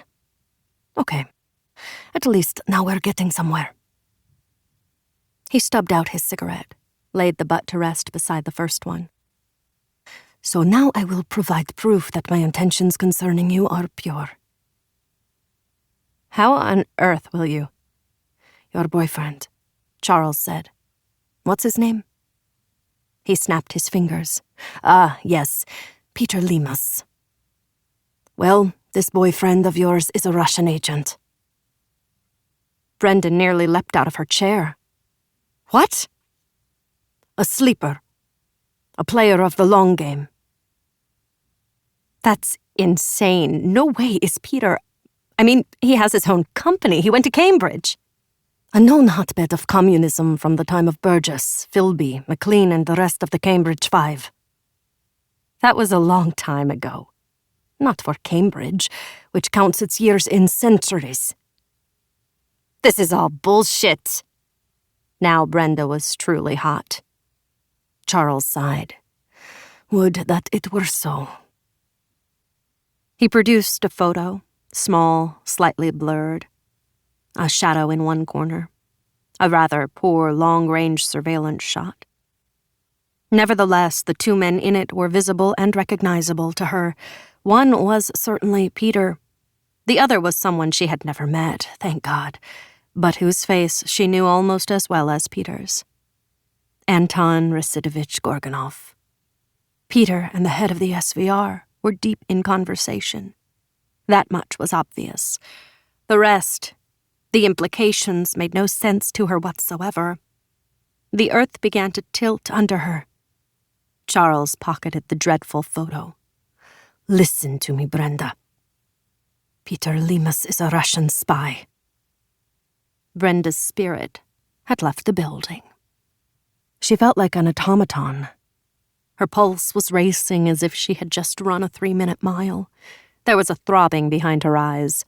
The thick atmosphere of the room had intensified, and she felt as if she had passed through Alice's looking glass and was now in some alternate dimension ruled by the Red Queen, Anton Gorgonov. Peter. The man who had kissed her so tenderly, whom she had sat astride, who had exploded inside her, was a Russian sleeper agent. She gagged, retched, and turning away from the table just in time, vomited the contents of her stomach and her faith in human beings onto the just-wiped floor. 16. The room had cleared.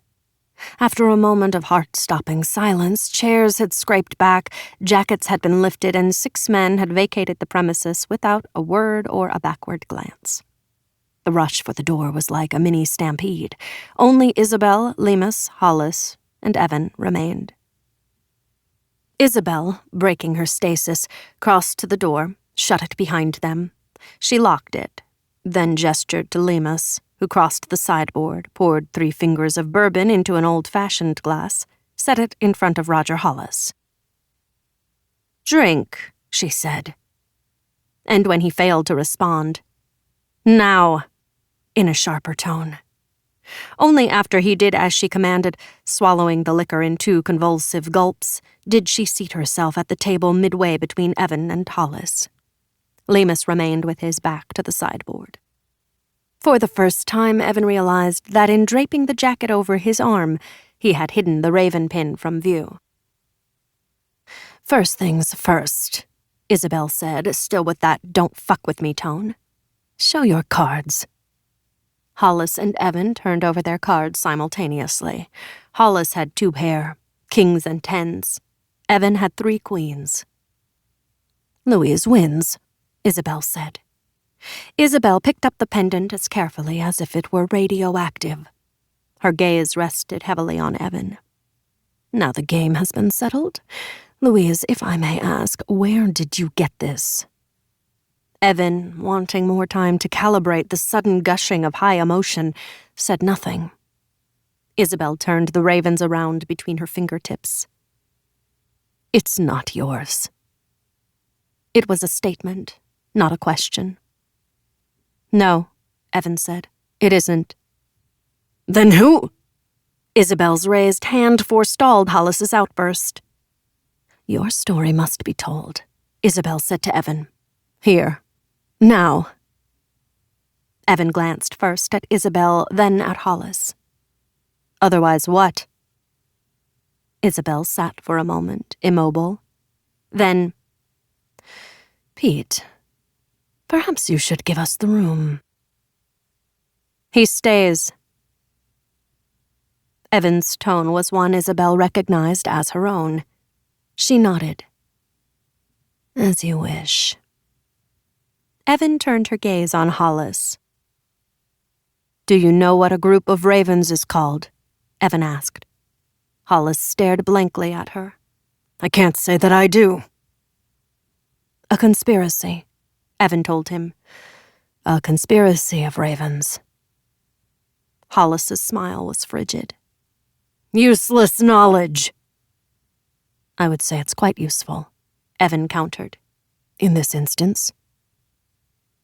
Evan kept her attention on Hollis, but Isabel was always in the periphery of her vision. It was clear who ruled this roost. "And are you also part of this conspiracy of ravens?" "I don't believe that's any of your business," Hollis said in a tone that sent a chill through the room. Evan took the silver pendant from Isabel's hand. "The person who this belonged to is dead." "I'm sorry for your loss," Hollis said dryly. "I didn't know her." "Then what's this all about?" "I want to know if you knew her." "Me?" Hollis barked out a laugh. "Why on earth?" "I want to find out everything I can about this group she belonged to." Hollis shrugged. "Then I'm afraid you're asking the wrong person." Evan was trying to get a rise out of Hollis, an angry outburst that might reveal something, but Hollis was not to be goaded. "And how did this dead stranger's pendant come to be in your possession?" he said almost casually. "How did the woman I took it from get it?" Hollis cocked his head. "Why do you answer a question with another question?" Evan settled herself. She had asked for this, run full speed into it, in fact. Somewhere deep inside her, she heard 2 ravens calling. To one another, or to her. There was nothing for it but to push forward. "I'm waiting for an answer." Hollis smiled thinly. "I'm not the sharing type." "Of course. You're far too inner-directed." Hollis's brows furrowed. I don't like being psychoanalyzed. An edge had come into his voice again, which pleased Evan.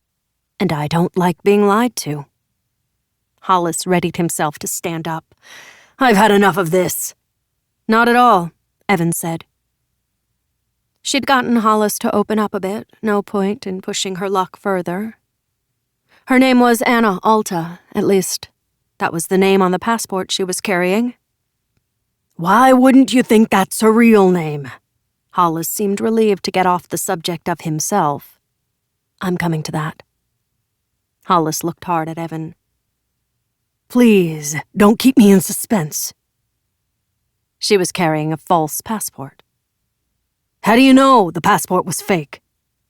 I have a history with Russian counterfeiting techniques in this area. I know the signifiers. So this Anna Alta. Hollis leaned back in his chair, arms crossed over his chest. Are you saying she was Russian? How do you know? She could have been anything. I looked in her mouth, Evan said. The dental work was definitely Russian. All right, she was Russian, so what?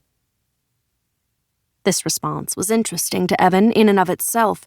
Any true civilian would have said, "What the hell were you doing looking in her mouth?" or something along those lines. Hollis hadn't batted an eye. This confirmed her initial sense that Hollis was far more than he appeared to be. The response told her two other things. First, Hollis knew who Anna Alta was. And second, he was surprised by the Russian angle. Had he perhaps known her as a member of Nemesis? Is Nemesis a Russian SVR initiative? Evan said, taking a stab in the dark. How the hell should I know? Hollis snapped. What's Nemesis?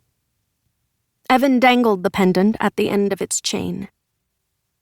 I was sure you could tell me, seeing as how you seem to be a part of the conspiracy of ravens. She motioned for Peter to lay out Hollis's jacket so the raven pin was visible, then turned to Hollis. What's your explanation? Hollis spread his hands.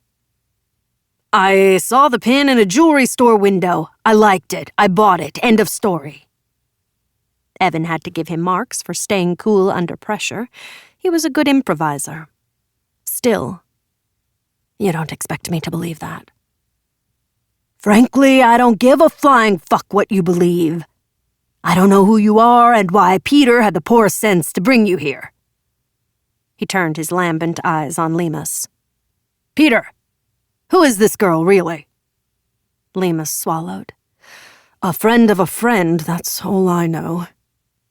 Well, it isn't enough, not nearly.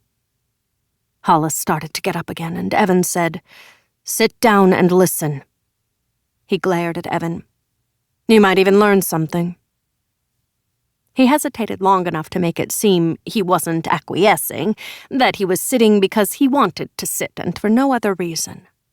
Evan admired that, too.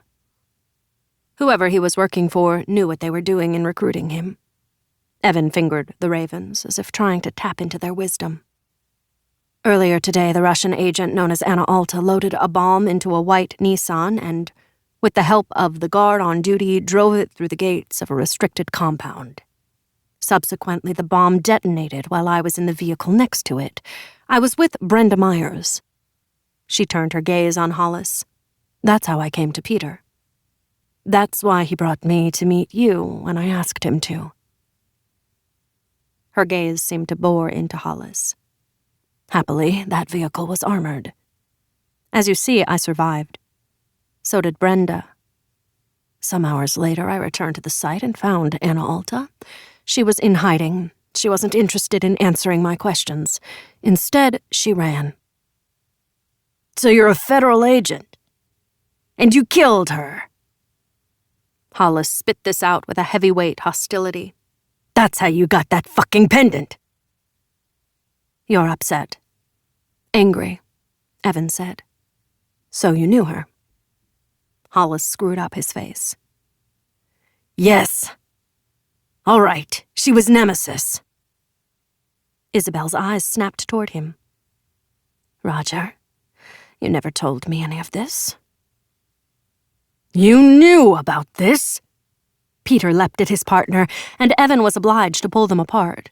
While Evan sought to calm Peter down, Isabel pushed a button under the table. Immediately, Mike opened the door, peered in. Please escort Mr. Lemus out. Mike was about to take possession of Peter when Evan said, "Wait a moment, Mike, would you?" She turned to Lemus. "Peter, Hollis might not be responsible for the bomb. Let's hear them out first. What do you say?" She stared hard at Lemus, trying to get her point across. Lemus was still, his fists slowly uncurled. "Thank you," she mouthed silently to him before turning back to Isabel. "I'll vouch for Peter. He gives his word he's calmed down. Let him stay." Isabel sighed, gave a nod, not to Evan but to Mike. Immediately he turned and left.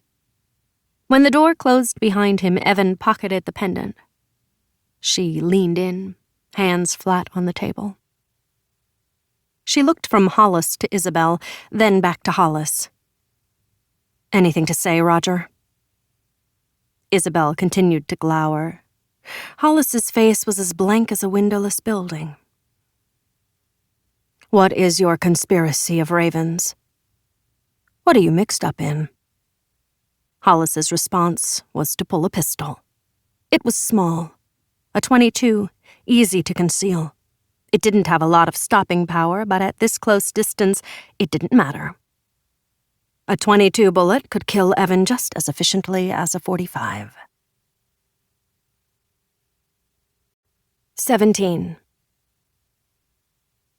That's not what you want, sir, Mike said darkly.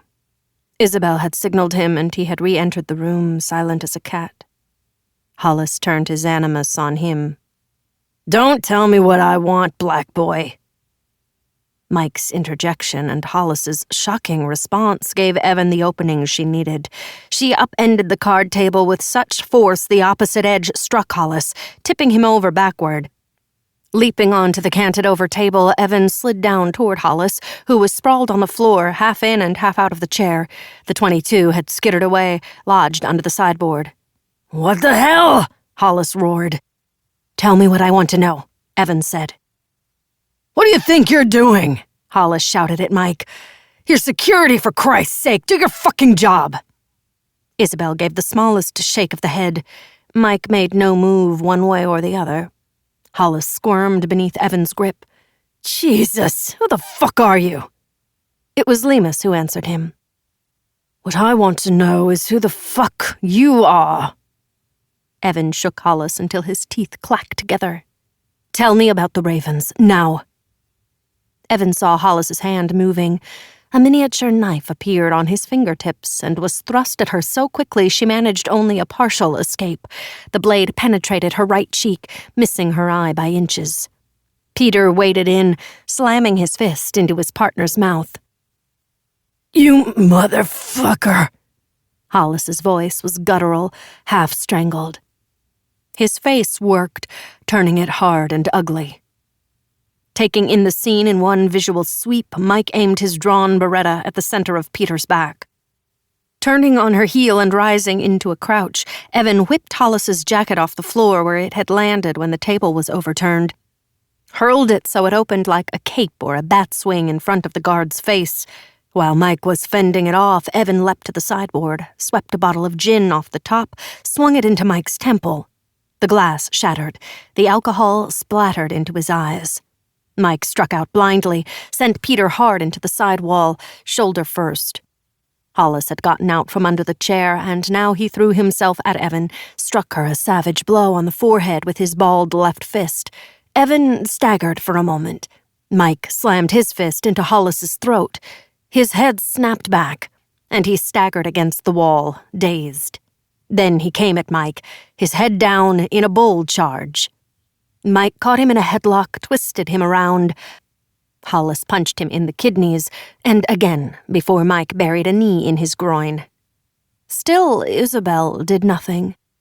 It was as if she were paralyzed by the rapid series of events. Evan grabbed Peter by the arm, dragged him out of the room and down the corridor toward the stairs, hoping to make a quick, clean exit. But as they reached the top of the staircase, another of Isabel's muscle appeared at the bottom, larger even than Mike. He stared straight up at them with a wicked expression on his granite face, and with the grace of a dancer, leapt up the stairs 2 at a time. Evan hauled Peter left down the hallway as fast as she was able. Lemus was hurt. How badly was yet to be determined, but it was all too apparent that being thrown against the wall hadn't done his focus or his ability to reason any favors. He was like a sleepy child being tugged along by a hurrying parent. The first 2 doors they came to were locked.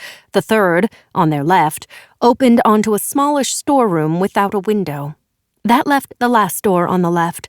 This, too, was locked, but a well-placed kick from Evan and it burst inward. She manhandled Lemus inside, then turned. The muscle was nearly upon her. Evan was in no shape to take on this moving mountain in a prolonged hand-to-hand. She ducked the muscle's first punch, came inside it instead of backpedaling. A quick jab to the ribs brought home to her the muscle's body armor-like physique. He didn't even appear to feel the blow. Instead, he rocked Evan back on her heels, causing her to stagger against the broken doorframe. Hands as huge as the side of a pig clamped around Evan's neck. The spatulate thumbs, rough as sandpaper, dug into the hollow of Evan's throat, seeking to shatter the hyoid bone, which would lead to dysphagia, difficulty swallowing, and asphyxiation. Evan, turning herself this way and that, struggled to keep those colossal thumbs from finding their target, but it was no use. Sooner rather than later, that precious bone would be fractured and she'd be done for. Her vision was starting to go. Black spots danced before her eyes, and her view of the world narrowed as if she were looking at it through the wrong end of a telescope. Then Peter was on her left side. He pulled the miniature knife out of her cheek, plunged it all the way into the muscle's right shoulder.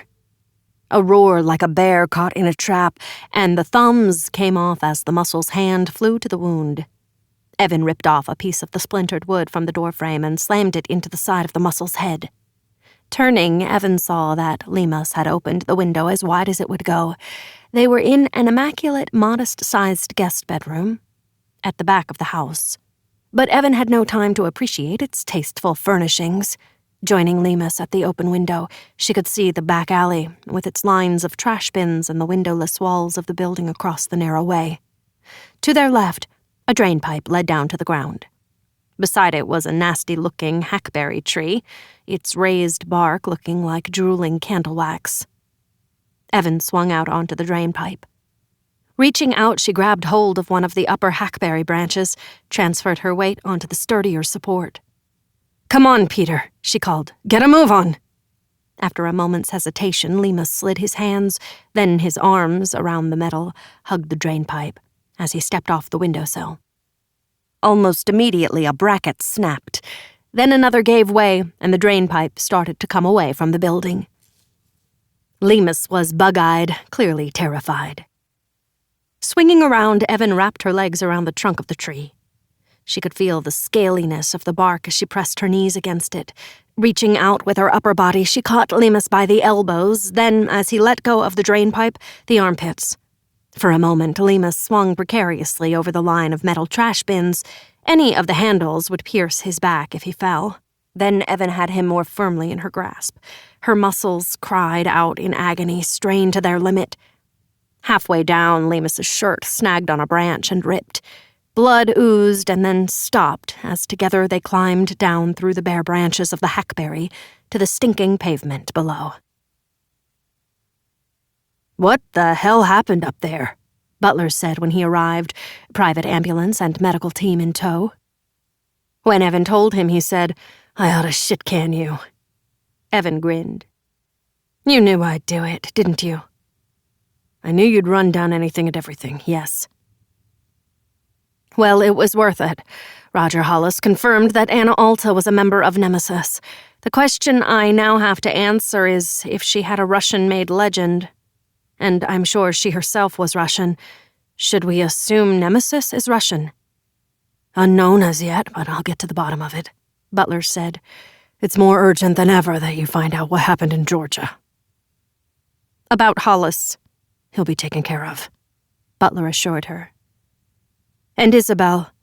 She claimed she knew nothing of Hollis's involvement in Nemesis, but it would be best to keep her under surveillance, too. I know all about Isabel, Butler said.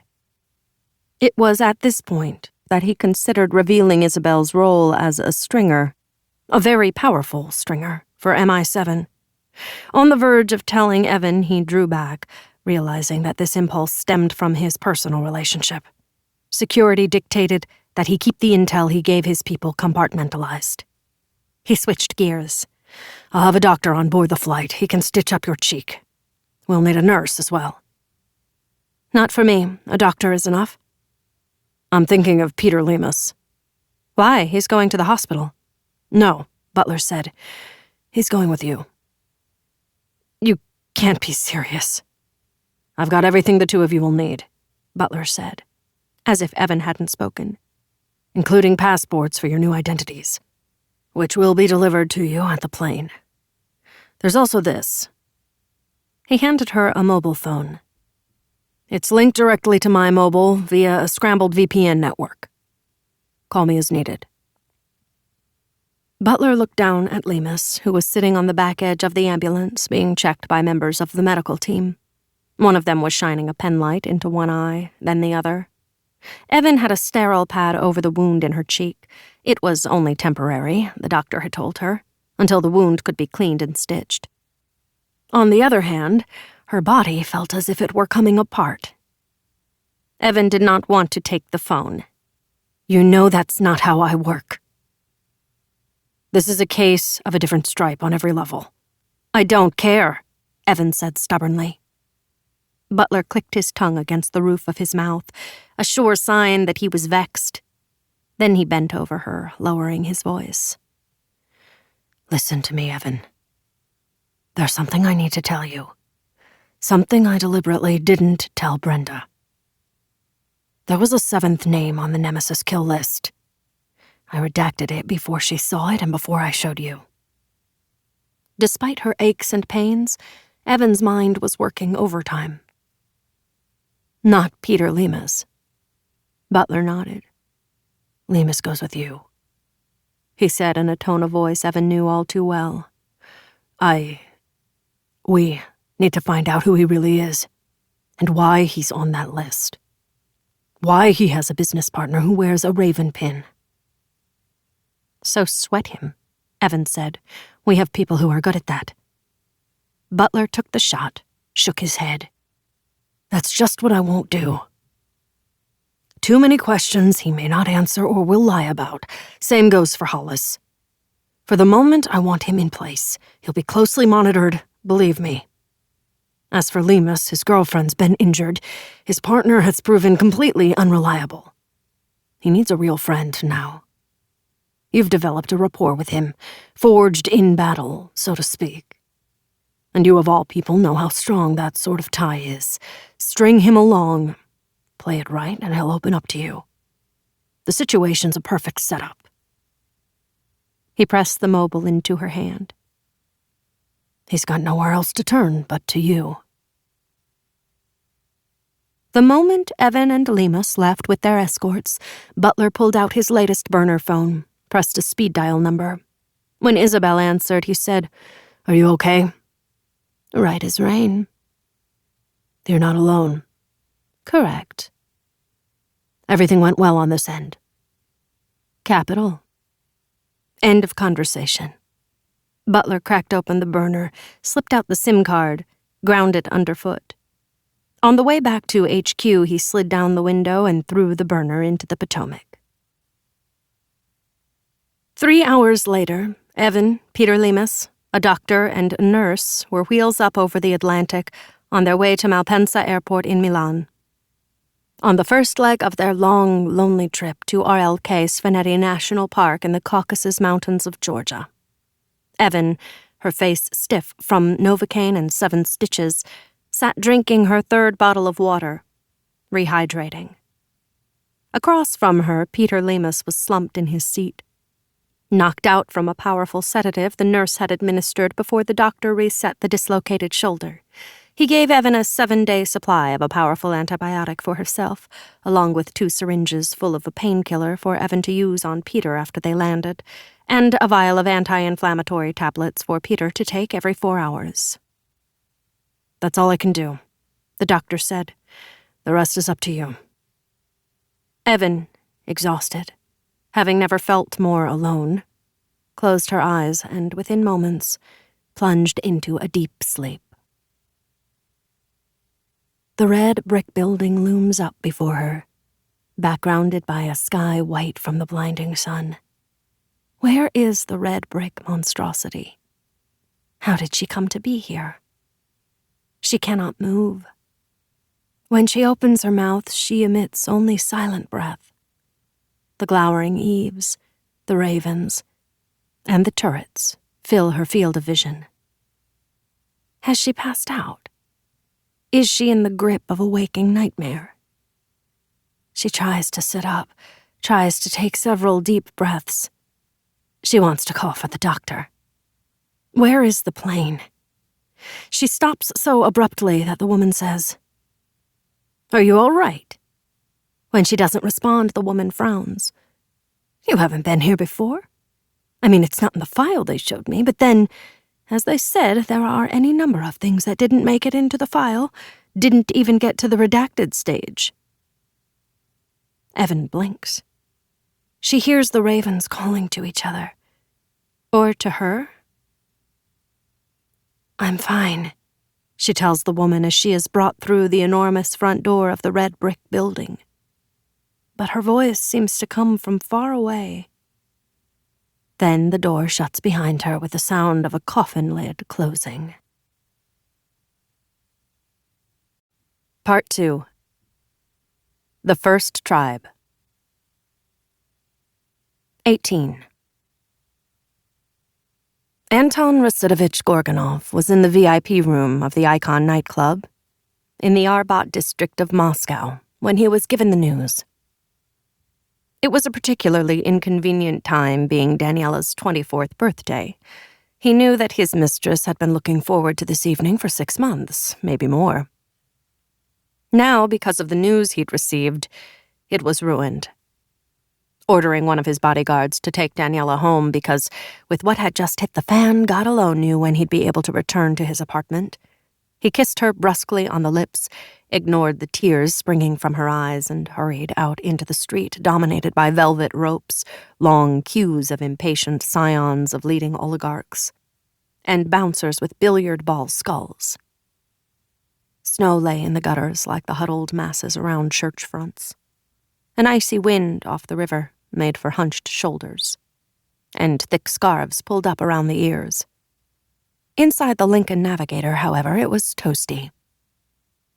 Say what you will about the Americans, Gorgonov thought. They know how to heat and cool their living spaces, even the temporary ones. Christmas had come and gone like the thief in the night it was.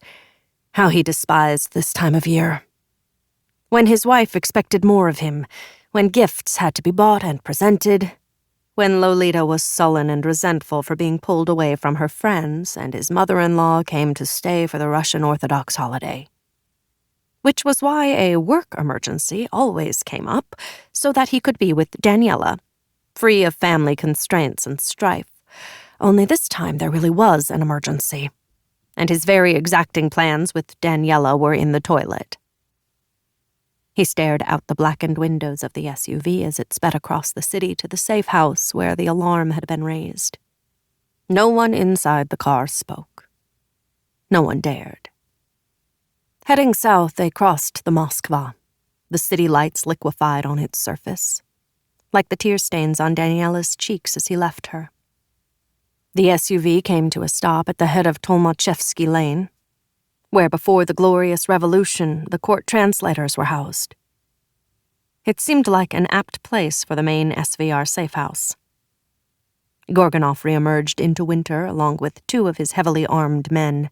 Their boots crunched softly through the snow. Gorgonov's eyelashes felt heavy with it. His men went first, guns drawn as they entered the building, past the concierge's closed and locked door, cautiously ascending the stairs to the top floor. The hallway was deserted. It smelled of boiled cabbage and melted candle wax. From a floor below, a baby cried. A radio came on, the Sovereign's voice penetrating the floors. Inside the safe house, he found a mess. Chairs smashed, the table overturned, a blackened crater in the center of the mattress where a small fire had once bloomed. A lone bottle of curdled milk stood uncertain guard inside the refrigerator. The cupboards were still stocked with whatever his men had originally laid in. His 2 men were in the bathroom, sitting, legs splayed, backs against the red porcelain of the tub, lined up like proper soldiers as they were executed.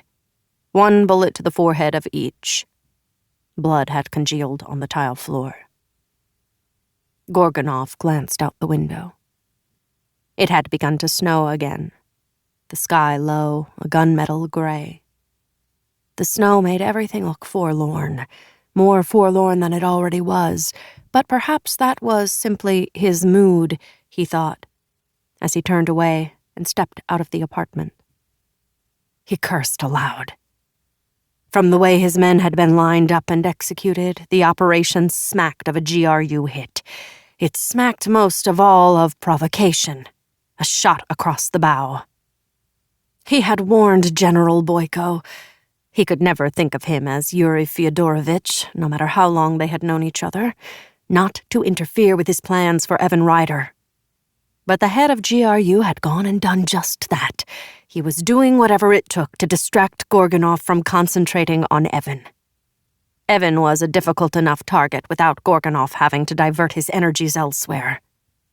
That Boyko had pulled this off was enough to make Gorgonov want to torch the entire building. But, with an effort, he restrained himself. In part because he did not want his bodyguards with him to see how vexed he was, but mostly because he had a better idea. One that would get under Boyko's skin, make him want to scratch an itch he couldn't reach. If it was a war Boyko wanted, it'd be a war he'd get. As for the aforementioned Boyko, he was contentedly ensconced in his apartment in Tverskoy, having cajoled his wife to spend the season with her family in St. Petersburg. Of course, work prevented him from joining her. What a pity. But he assured her he would somehow survive. Now, on this icy winter's eve, he was sitting in his den, outstretched legs crossed at the ankles, sipping an iced vodka, watching his cache of Leni Riefenstahl films. Somewhere in the secret heart of the apartment, where neither his wife nor his cleaning lady would ever find it, was a lockbox chock full of Nazi paraphernalia. Long ago at school in St. Petersburg, he had come to the conclusion that there was very little difference between fascism and communism, being 2 paths to the same goal, to keep the masses under control. What he admired most about Hitler was that, up until his hubris had revealed his inner madness, he had kept the masses in complete thrall. That was the endgame, after all. The Sovereign had proven that. In this day and age, however, when the Russian Federation was teetering on the brink of economic disaster, when formerly posh neighborhoods like Rubliovka were now ghost towns because their former residents, oligarchs all, had fled Russia in order to keep intact the fortunes they had extorted out of the economy, there had to be a different endgame that would make Russia great again.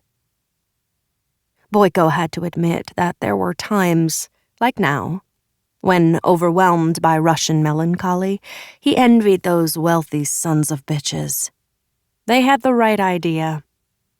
Having wrung all the money they could out of Mother Russia, they felt no compunction about abandoning her to the predations of its sovereign and his small coterie of Politburo insiders, of which the general was sadly not a member.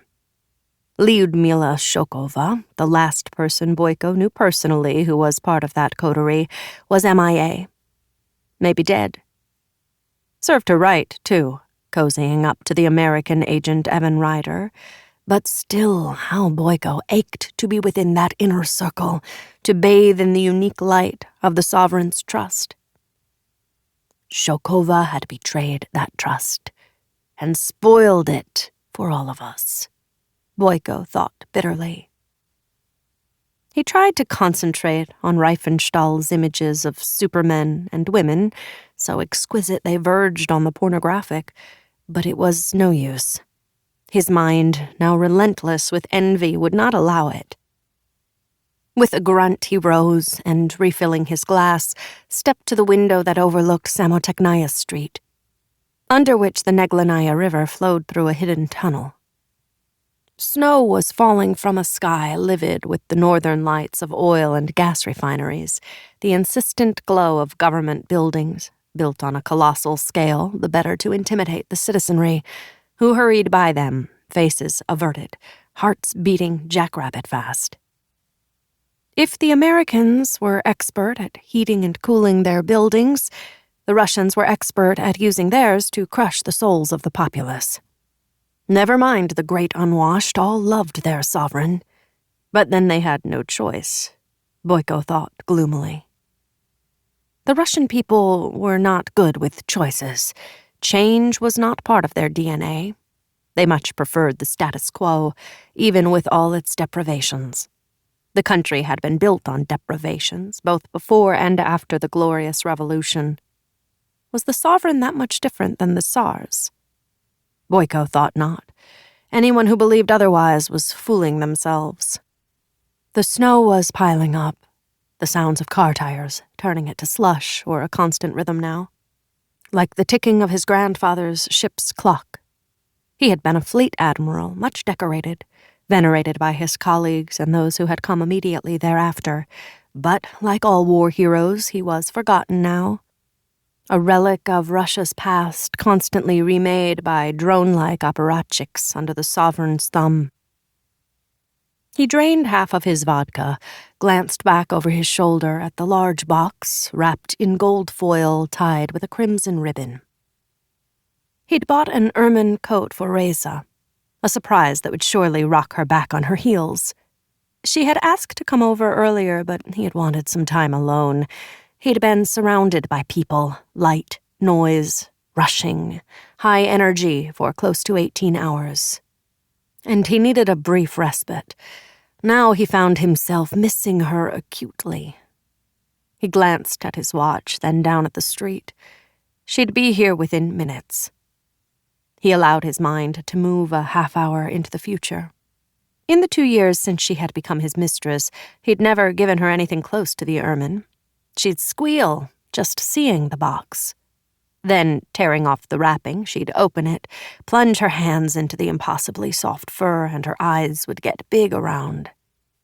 He'd fetch the caviar out of the refrigerator, pop the cork on a bottle of Agrapart Venus Blanc de Blanc he had on ice. They'd drink the champagne down, and the all-night festivities would be underway. Outside, the car he had sent for her turned onto Samotechniah Street, slowed as it approached his apartment.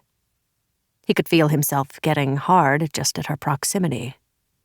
The curbside rear door opened, and Reza emerged, elegantly dressed as ever. At least, what one could see of her apparel, her Zac Posen opera coat and her Louboutin pumps. He'd made sure when he bought the coat for her that it was short enough to show off her long model legs. Underneath, however, he knew she wore nothing but agent provocateur bustier, panties, and garter belt that held up her old school nylons. He was so excited thinking about this, he almost raised his hand to wave, but it wouldn't do to let her see him standing at the window, waiting for her like a lovesick schoolboy. He was about to step back when he saw her stumble over the curb. One more step and she toppled to her knees. Her Zac Posen opened, and he saw the blood. The raw wound in her abdomen was enormous, as if she had been shot at close range with both barrels of a Saiga tactical shotgun. He screamed her name, but of course she couldn't hear him through the double-paned window.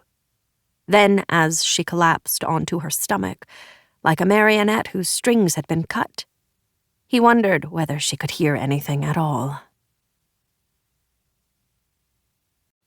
19. The taxi let Riley Rivers off outside Isabel's mansion. It was a clear day. The bright sunshine, brittle as ice, was exhausted, without warmth. Puffballs of clouds dotted the sky as if it were a painting.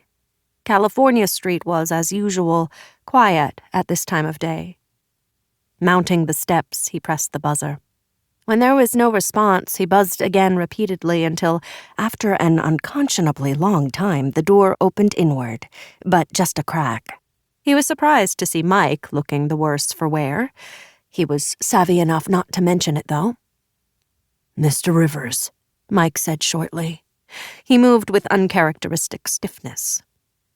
Rivers stepped into the entryway, took off his coat. "Ms. Lowe will be with you presently." "She's upstairs, yes? I know the way," Rivers said. Which wasn't the smartest thing to say, given that Mike took hold of his biceps in a grip that was just short of being painful. "Please stay just where you are, Mr. Rivers.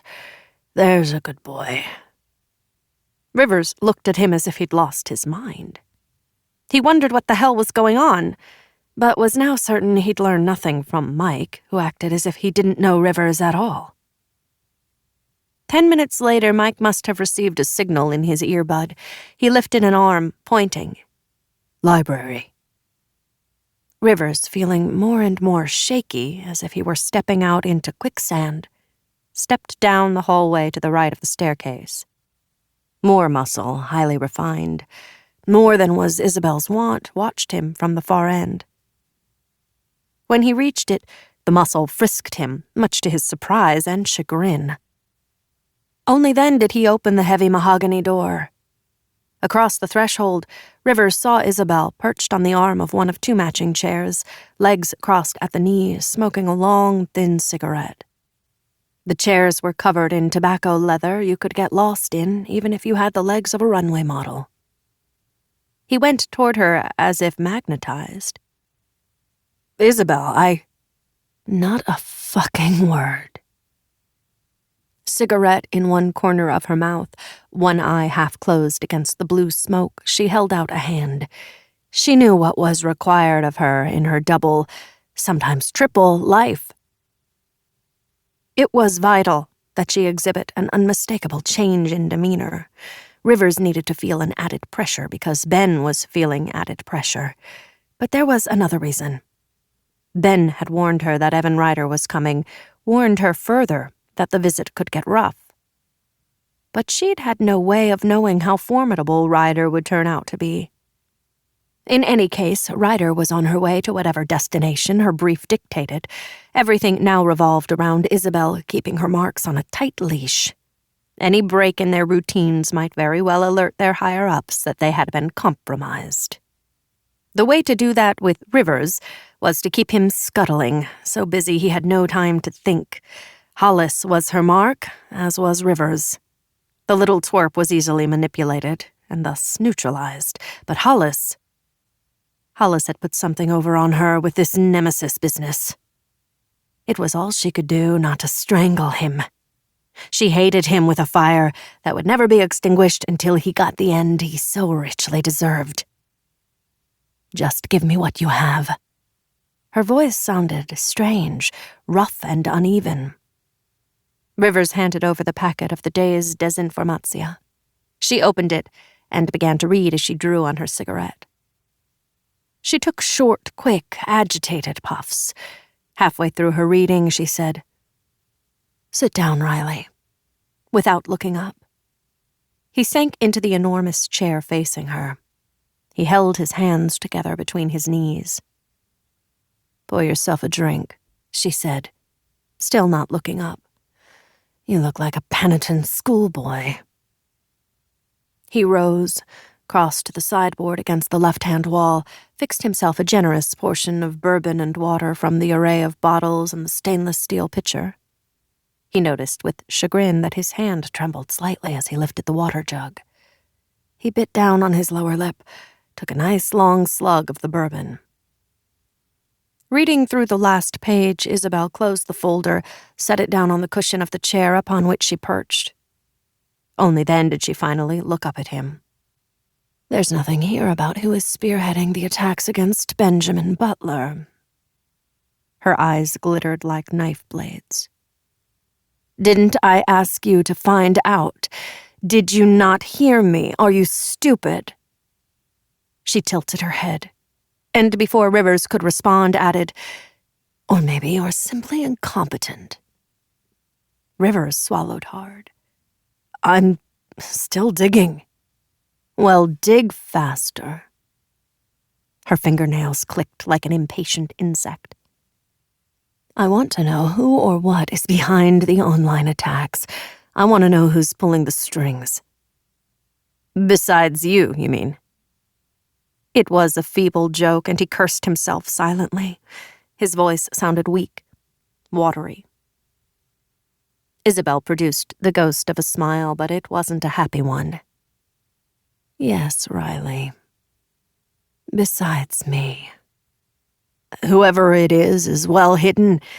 It's like going through a maze that leads nowhere. She drew on the last of her cigarette, nodded. Finish your drink. Rivers did as he was told. From this moment, you're on the clock, Riley. You have 24 hours to find out who's targeting Butler. Isabel. Sweat broke out on his hairline. He spread his hands.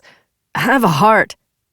I can't give you what I don't have, she said so softly he had to strain to hear. My heart was incinerated long ago, Riley. Now there's only fire and ice inside me. You don't want to come up against either, believe me. During this discourse, she had become more animated.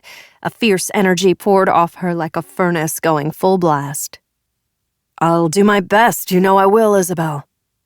Uncrossing her legs, she stood up. I don't want your best, Riley, she said emphatically. I want it done. Her hand swept out, making him cringe. Work your contacts, squeeze them hard, call in favors, promise them the moon, whatever it takes. Find out who's behind this campaign against Benjamin Butler. Right, absolutely. Rivers' head nodded as stupidly as a bobblehead in the back of an off-road vehicle. Whatever it takes, he parroted. When she was sure Riley Rivers had vacated the premises, Isabel returned to the entry staircase, ascended to the second floor.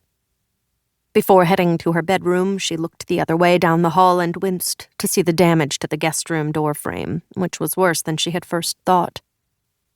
Ben owed her one, a big one. Her own bedroom, at the other end of the hall, was large and light, beautifully furnished in boot-leather tans and sky blues. To the right was a king-size bed. To the left, a love seat, an armoire, a chest of drawers, and a closet door. Windows along the walls, straight ahead, brought in western light. Every single item was aligned perfectly. The room was immaculate. Roger Hollis was standing, gazing out the window, smoking idly, his pose relaxed as if he owned the room and whatever was in it. The windows overlooked a pair of pencil pine trees, beyond which was the street, a hurrying figure now, a car starting up, driving slowly away. He stubbed his cigarette out in the crystal ashtray on the windowsill, turned back into the room.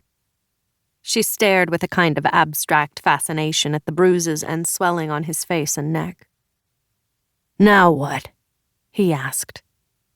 The pain, along with the swelling, lent him a disfigured look, like a reflection in a funhouse mirror. She snorted, crossed the room to where he was standing. Her hand was a blur as she struck him across the face, so hard his head snapped around. What the? Isabel's gaze was like a second blow. What the fuck, Roger? Nemesis? What of it? Hollis said sullenly. He was about to raise a hand to his cheek where she had struck him, but apparently thought better of it. Shall I spell it out for you? You work for me, that's what. I ask you to gather intel on targets, and you use the Rubicon software to find it. You're handled by the SVR, Roger said, somewhat defensively. I get my orders from GRU. Isabel watched him, doing her best to keep calm. How had it taken Evan Ryder to crack this rotten egg open? No matter. Why feel jealous when, because of Ryder, she was finally getting somewhere with Hollis? So Nemesis is a Russian initiative. Hollis shrugged. I don't know who's behind it, but it's been clear to me for a while that it's needed. What the hell does that mean? She snapped. He grinned. Clearly he felt on firmer ground. Do you think you're the only one with a secret life? That pin. The double ravens, yes. Hollis shook out another cigarette, and without offering her one, lit up. They're a symbol. A symbol of a new era, the start of a cleansing. A fist gripped her heart. Cleansing? She shook her head. Be clearer, Roger. But she knew. Of course, she knew. She just didn't want to believe it. What kind of cleansing do you... This country needs an enema, Isabel. It needs to be cleared of all the... How shall I put it? The deadwood. The unclean bloodlines that have been befouling ethnic cleansing. The memory of him calling Mike Black Boy came upon her with the force of a speeding train. Bad enough he was a bigot, but to learn he was... That's what you mean. You're a white supremacist. What's the matter, Isabel? He leered at her. We'd all be better off, and you know it. Isabel didn't know whether she was more appalled or furious at this creature standing before her. Him being a Russian agent, she could understand. He was all about money. He went through it like water through a sieve. But he was such a good gambler, he was almost never in debt. One thing you could say in his favor, now the only thing, was that he refused to embezzle from his company. Its welfare and growth was of paramount importance to him, but ironically, his weakness for sensual women exposed him to certain determined predators. He had been one of Yana Bardina's first conquests. He'd bought her hook, line, and sinker, fell deeply, irrevocably in love, so much so that when she asked him for favors, for my father, he didn't hesitate to comply. Because of its sensitive work in cybersecurity, Rubicon Solutions had been on the Russians' radar since it opened its doors for business. They had monitored his spending, and at the most opportune moment, when he was deepest in love, they instructed Yana to begin milking him for information, more and more. Every time he balked, she threatened to leave him, and abjectly he stood down. Hollis disgusted Yana, as did all her business paramours. In those last weeks before her murder, her skin had become thinner and thinner. She was terrified that one day soon she would inadvertently bare her soul to one of them. Her friendship with Isabel, being able to confide in someone, kept staving off that moment. Unfortunately, her masters, ever vigilant, somehow got wind of her change of heart and had her eliminated.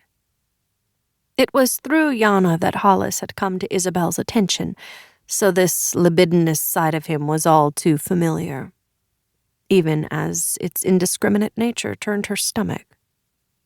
But this dangerous, fanatic credo of his was anathema to her and everything she believed to the bottom of her heart.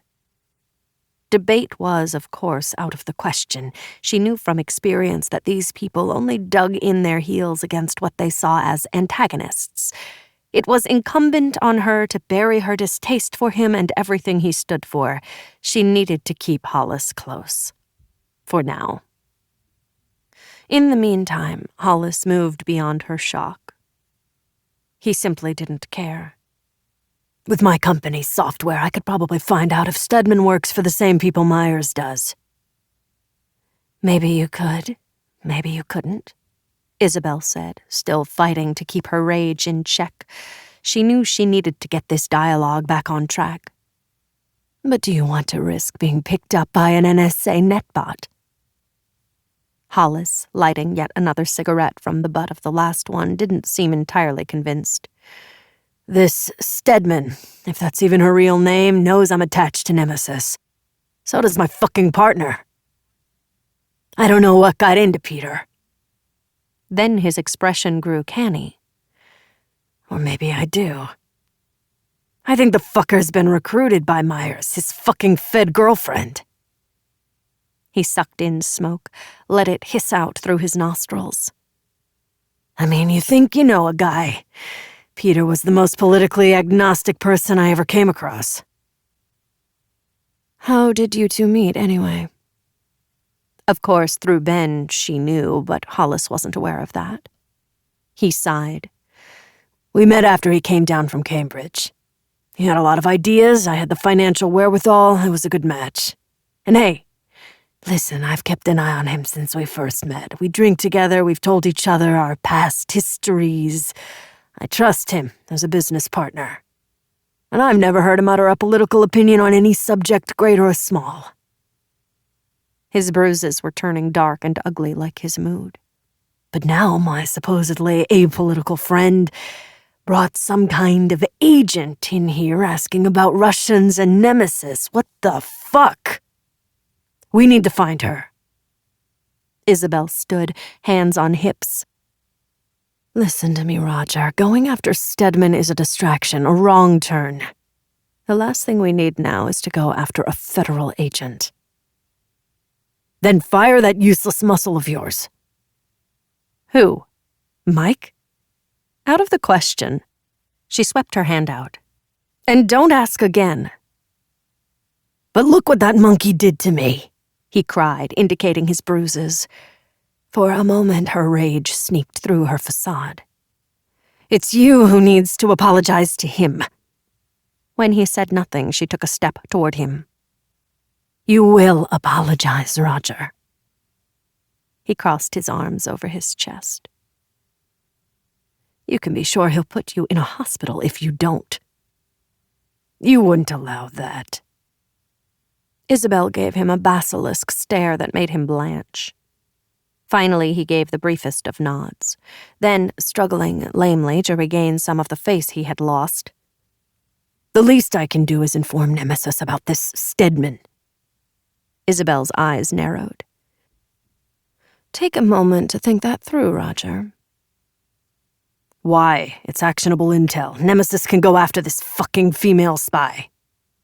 It's also going to tell them that you're incompetent, maybe no longer of use to them. Then they get rid of you to seal the leak tight. If that's what you want, go right ahead. A charged silence built between them. Hollis was the first to break. Shit! Fuck! Averting his eyes from hers, he looked in the mirror over the chest of drawers. There isn't any makeup in the world to cover the mess that cunt made of my throat. Leaning forward, Isabel slapped him hard across the cheek. Don't you ever use that word or the names you called Mike in my hearing again. She tossed her head. Now, forget about your bruised ego. Forget about Louise Stedman. And what if Peter blabs about me to his girlfriend? He was seriously injured getting out of here. Who knows if he's in any condition to tell anyone anything. In any event, I have it covered. Go back to the office. Concentrate on Rubicon. You have double the work now that your partner is incapacitated. He frowned. And what if Peter... he's a friend as well as my business partner. Jesus, Isabel thought. This guy.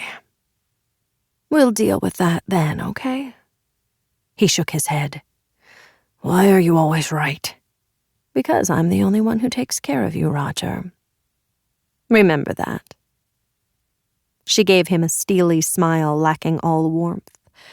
And remember, too, there will come a time when you will be telling me everything I want to know about your Nemesis contact. Hollis winced. He's nothing. A nobody. As far as you've been told. He leaned in to kiss her cheek. She tolerated it, even though the touch of his lips made her skin crawl. She wondered how in the hell she was ever going to get his stink out of her bedroom. 20. As soon as she had sufficiently recovered her equilibrium, Brenda called Butler, telling him about the beads and Peter's real identities. Clearly, Peter was trying to infiltrate our shop through me. I require proof. Charles has a photo of Peter meeting with Gorgonov. I'll get it from him and send it to you. I'll have IT Forensics check it for photoshopping or any other digital manipulation. Get it to me ASAP. Sure thing. Also, what? Are you all right to continue in the field? The dual meaning wasn't lost on Brenda. Perfectly, she lied. I don't want you distracted. No worries on that score. Okay. Don't worry about Peter, Butler told her. Concentrate on your own brief. On that note, they ended the call.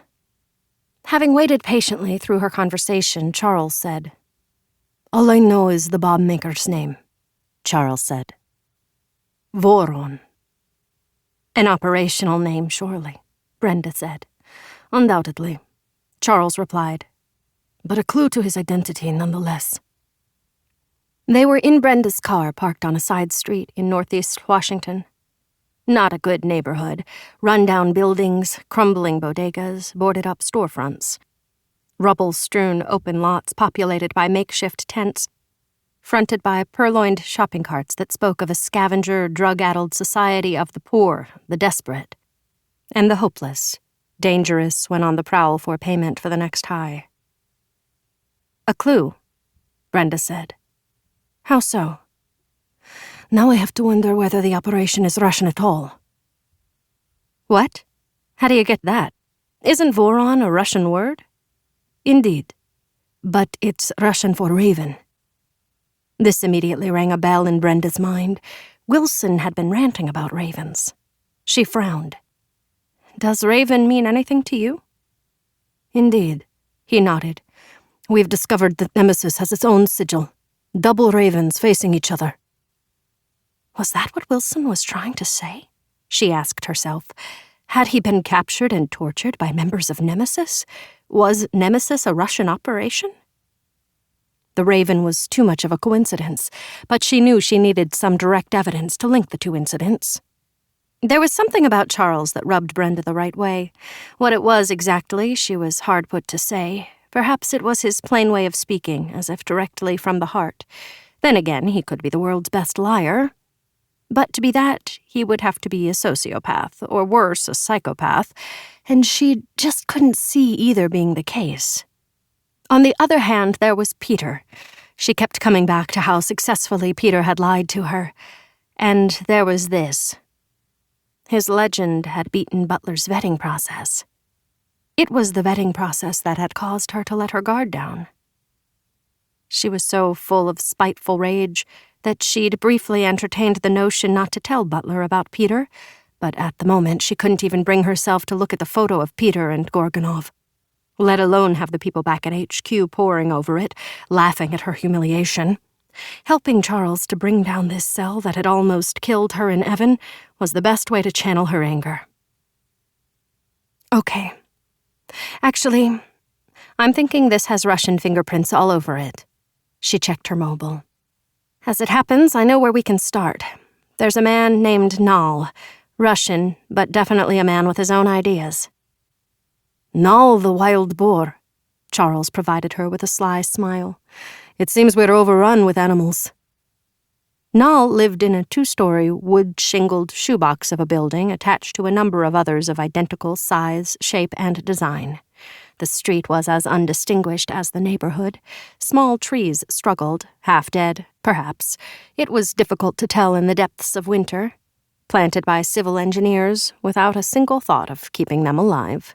Telephone poles, leaning exhausted into the wind, were more numerous than the trees. The block looked forlorn and forgotten. When Charles commented on this, Brenda said, "That seems to be the way Noel likes it. I'm sure he must have enough money to live elsewhere." "What does he do?" Charles asked as they stepped out of the car. She laughed softly. "If you ask him, he'll clam up like a mafioso." Actually, he's into all sorts of things, most in gray areas that are at best semi-legal, at worst. Well, neither of us wants to know the worst.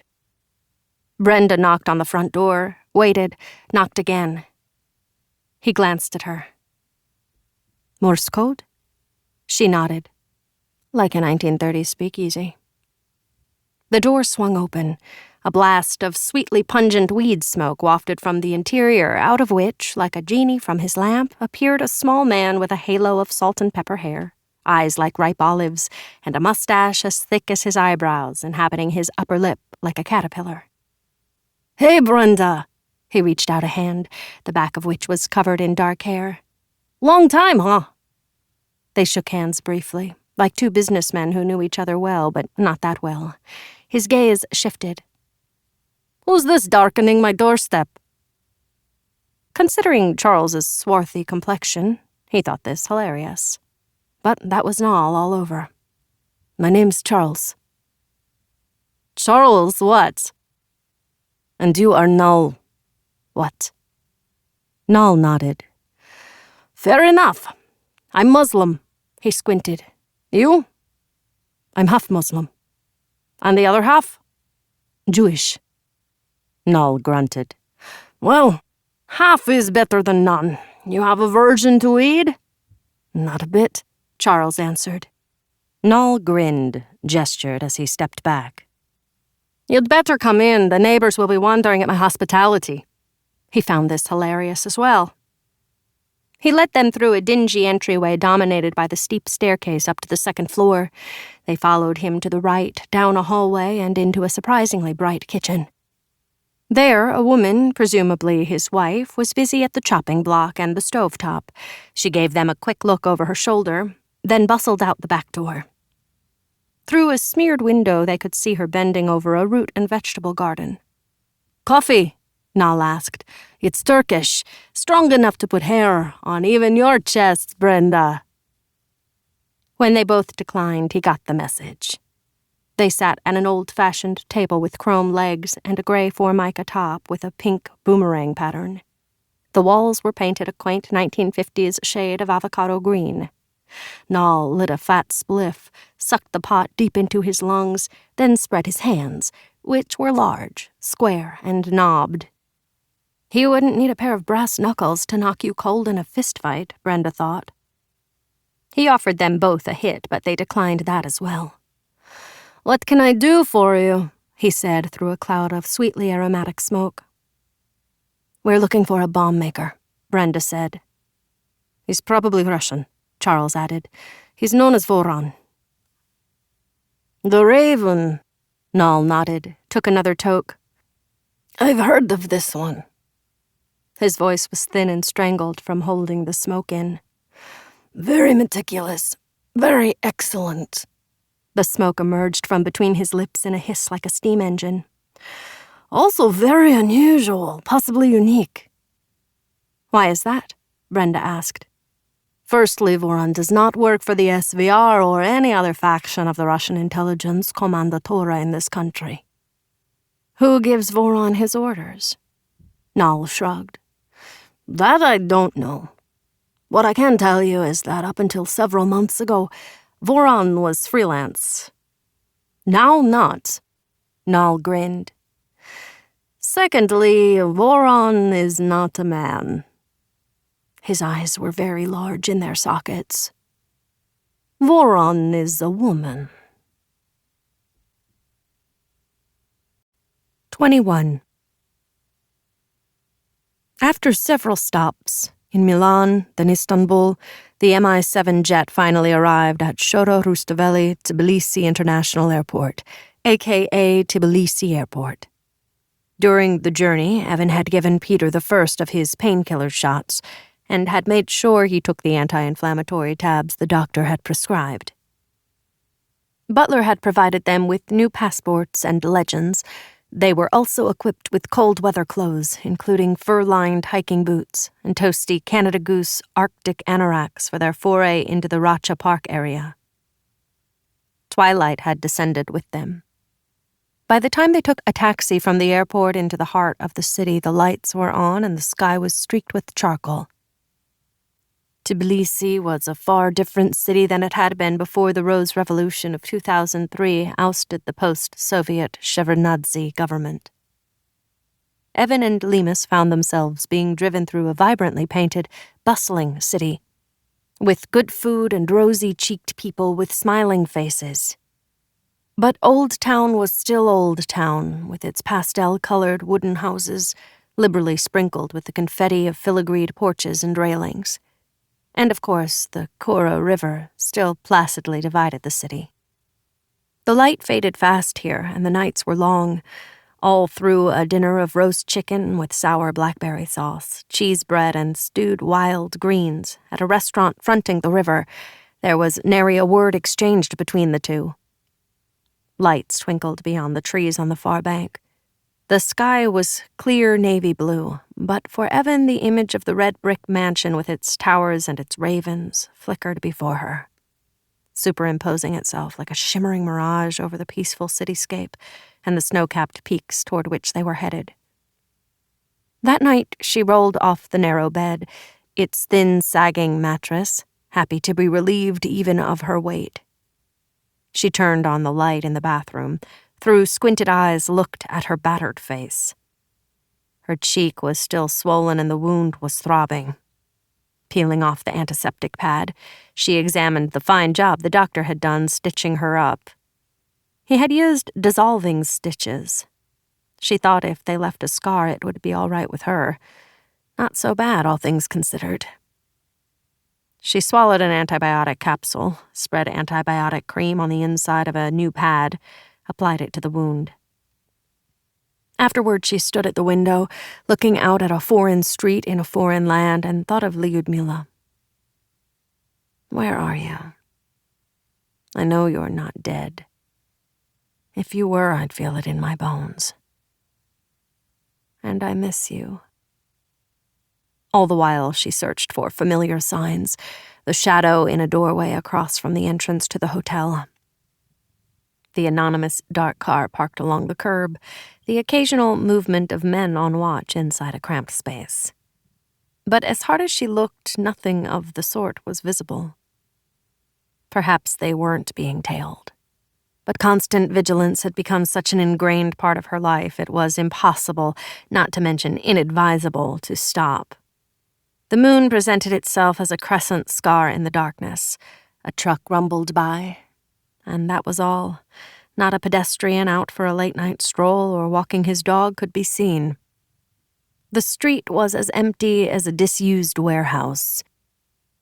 At that moment, Tbilisi seemed a lonely city, but possibly that was just her, the failure of her life, the life she had chosen, or had it chosen her, a question she had never been able to answer, was forever with her. She had a blank spot in her memory.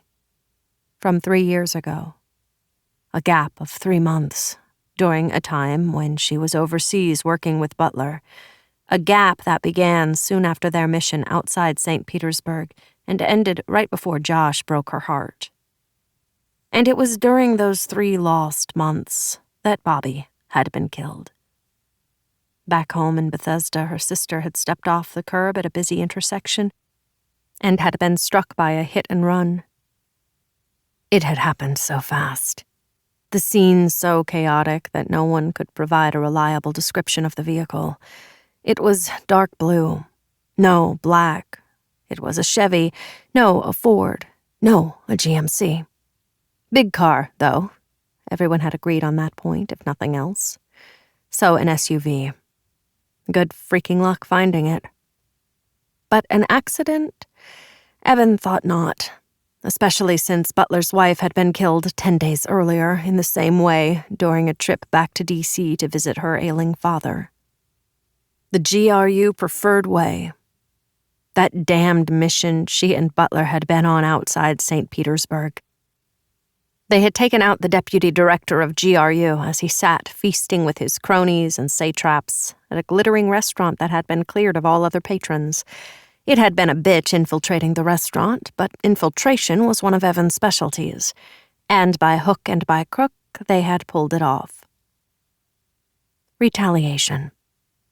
Both Evan's sister and Butler's wife, victims of hit-and-runs within months of their returning from their mission in Russia.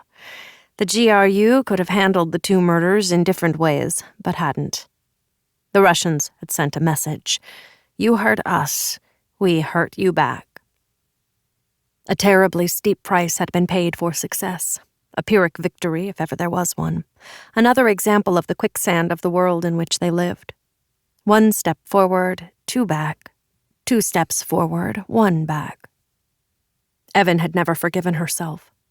For 6 months, had taken herself out of the world of the clandestine agent. Traveled on her own without mobile phone or laptop, completely disconnected from the modern world. She was fed up with the shadow and modern worlds and her place in either of them. She had missed Bobby desperately, wondered how her 2 kids were dealing. But as with many things in the so-called normal world, she was no good with kids. Sooner or later, usually sooner, they tried her patience. Her niece and nephew were no different. She looked at their photos every morning and wept, but she didn't go back to D.C. to see them. She hated herself for that, just as she hated herself for having put Bobby in harm's way, inadvertently or not. There was a photo of the 2 of them she kept near her, studied every night before turning off the lights and sinking into nightmare.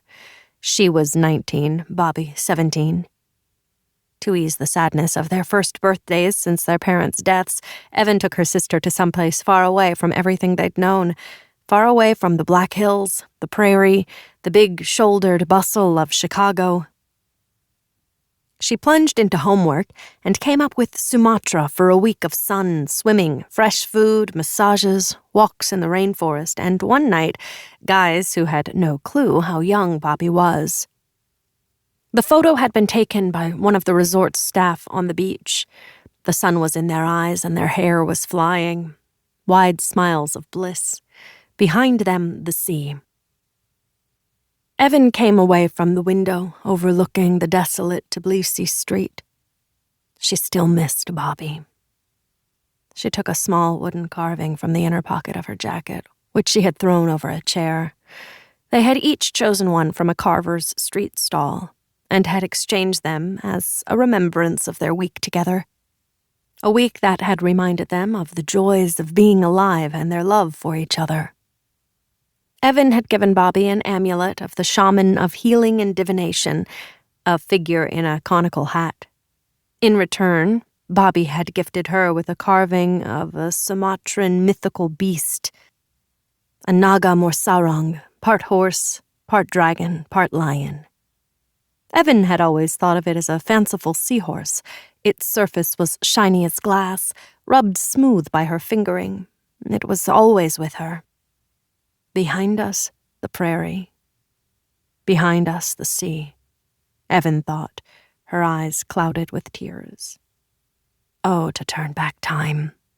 To have Bobby back again. I was supposed to protect you. I failed. She put the Naga Morsarang on the bedside table, lay back on the bed, her mind trying to work out the writing on the blank page out of time and space.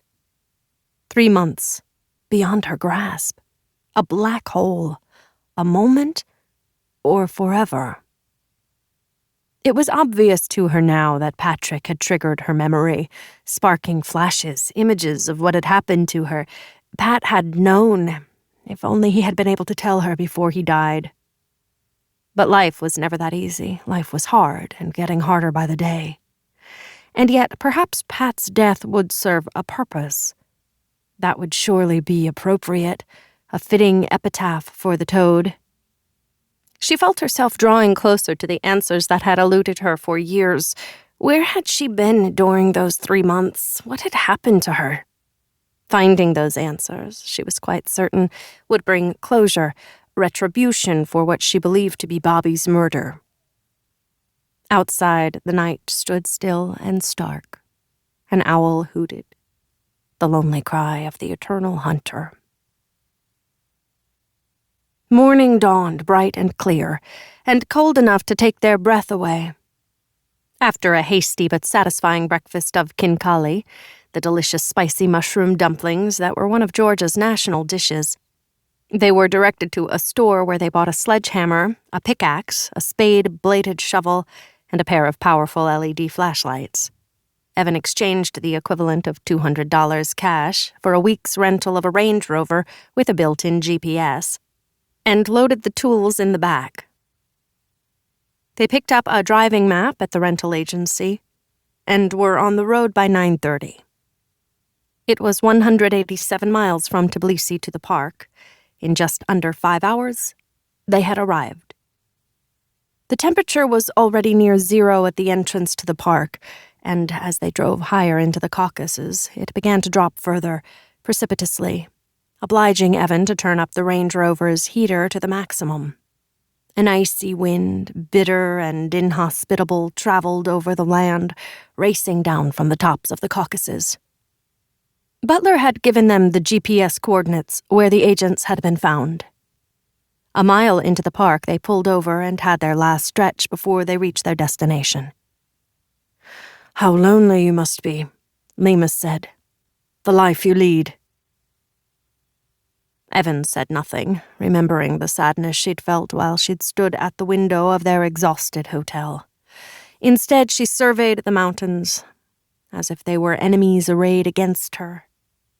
A couple of eagles could be seen high up, and just below them, what appeared to be a very large, very ugly turkey buzzard. Other than these avian predators, not a creature was stirring, not even a field mouse. And not a single raven. "I mean, I know Brenda is lonely," Lemus prattled on nervously.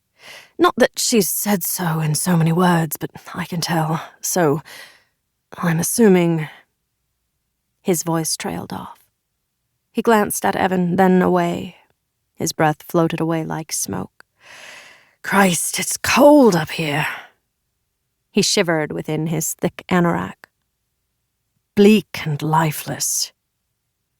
Possibly, Evan thought.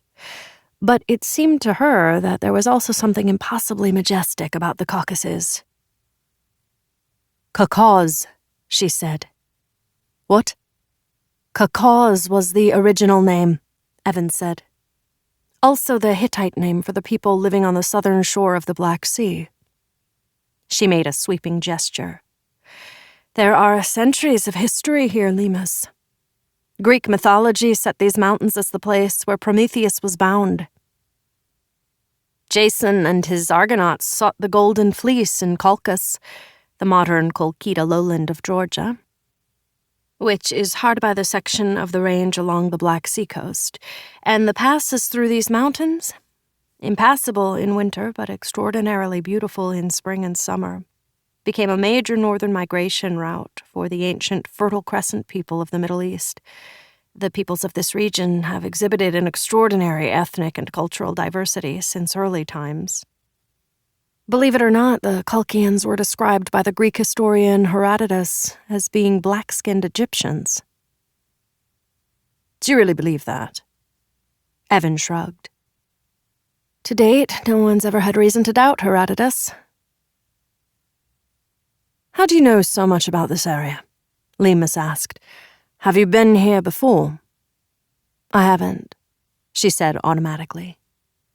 "Not to this specific region, anyway." But the fact was, she wasn't sure. The moment she'd caught her first glimpse of the Caucasus, she'd experienced a dizzying sense of déjà vu. She thought she'd heard the flapping of wings, ravens cawing as they landed on leaded slate roof tiles. "Another life, maybe," Evan said. But her tone sounded defensive even to her ears.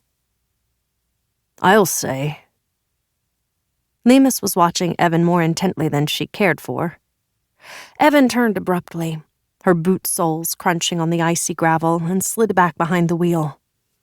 When Lemus closed the passenger side door, settled himself in the seat, Evan started the car up, put it in first gear, and drove up the steepening road. They hadn't seen another vehicle since they'd entered the park. Tourist season was a distant memory. The long season of death had settled over the landscape, raking it raw like talons in flesh. I imagine you're wondering why I brought you with me, Evan said after a time. I have been wondering that. And I'm wondering why you agreed to come. I'm always up for an adventure, Lemus said with a grin. I mean the real reason. Evan watched the rear view for a moment, then went back to scrutinizing the road which wound above them, seemingly into the heavens. The switchbacks were becoming more numerous and more acute. Ah, that. Lemus laced his fingers for a moment, pulled them apart. The truth is, what happened back there scared the pants off me. Really, I don't know what the hell was going on with Isabel. And Roger. Jesus Christ. I mean, he's my business partner, for God's sake. Now he seems like Mr. Hyde. Maybe he was never Dr. Jekyll. Huh, yeah. Lemus ducked his head. But I mean, 7 years. That's not a short time to think you know someone. He sighed. I just figured. I mean, after what happened to Brenda and to you, what could have happened? And then this violence over, what, a silver pendant and pin? He shook his head. I thought I've been working non-stop since we opened our shop. Maybe a little ad hoc sabbatical. I mean, I don't know. Sure you do. Lemus's head swiveled in her direction.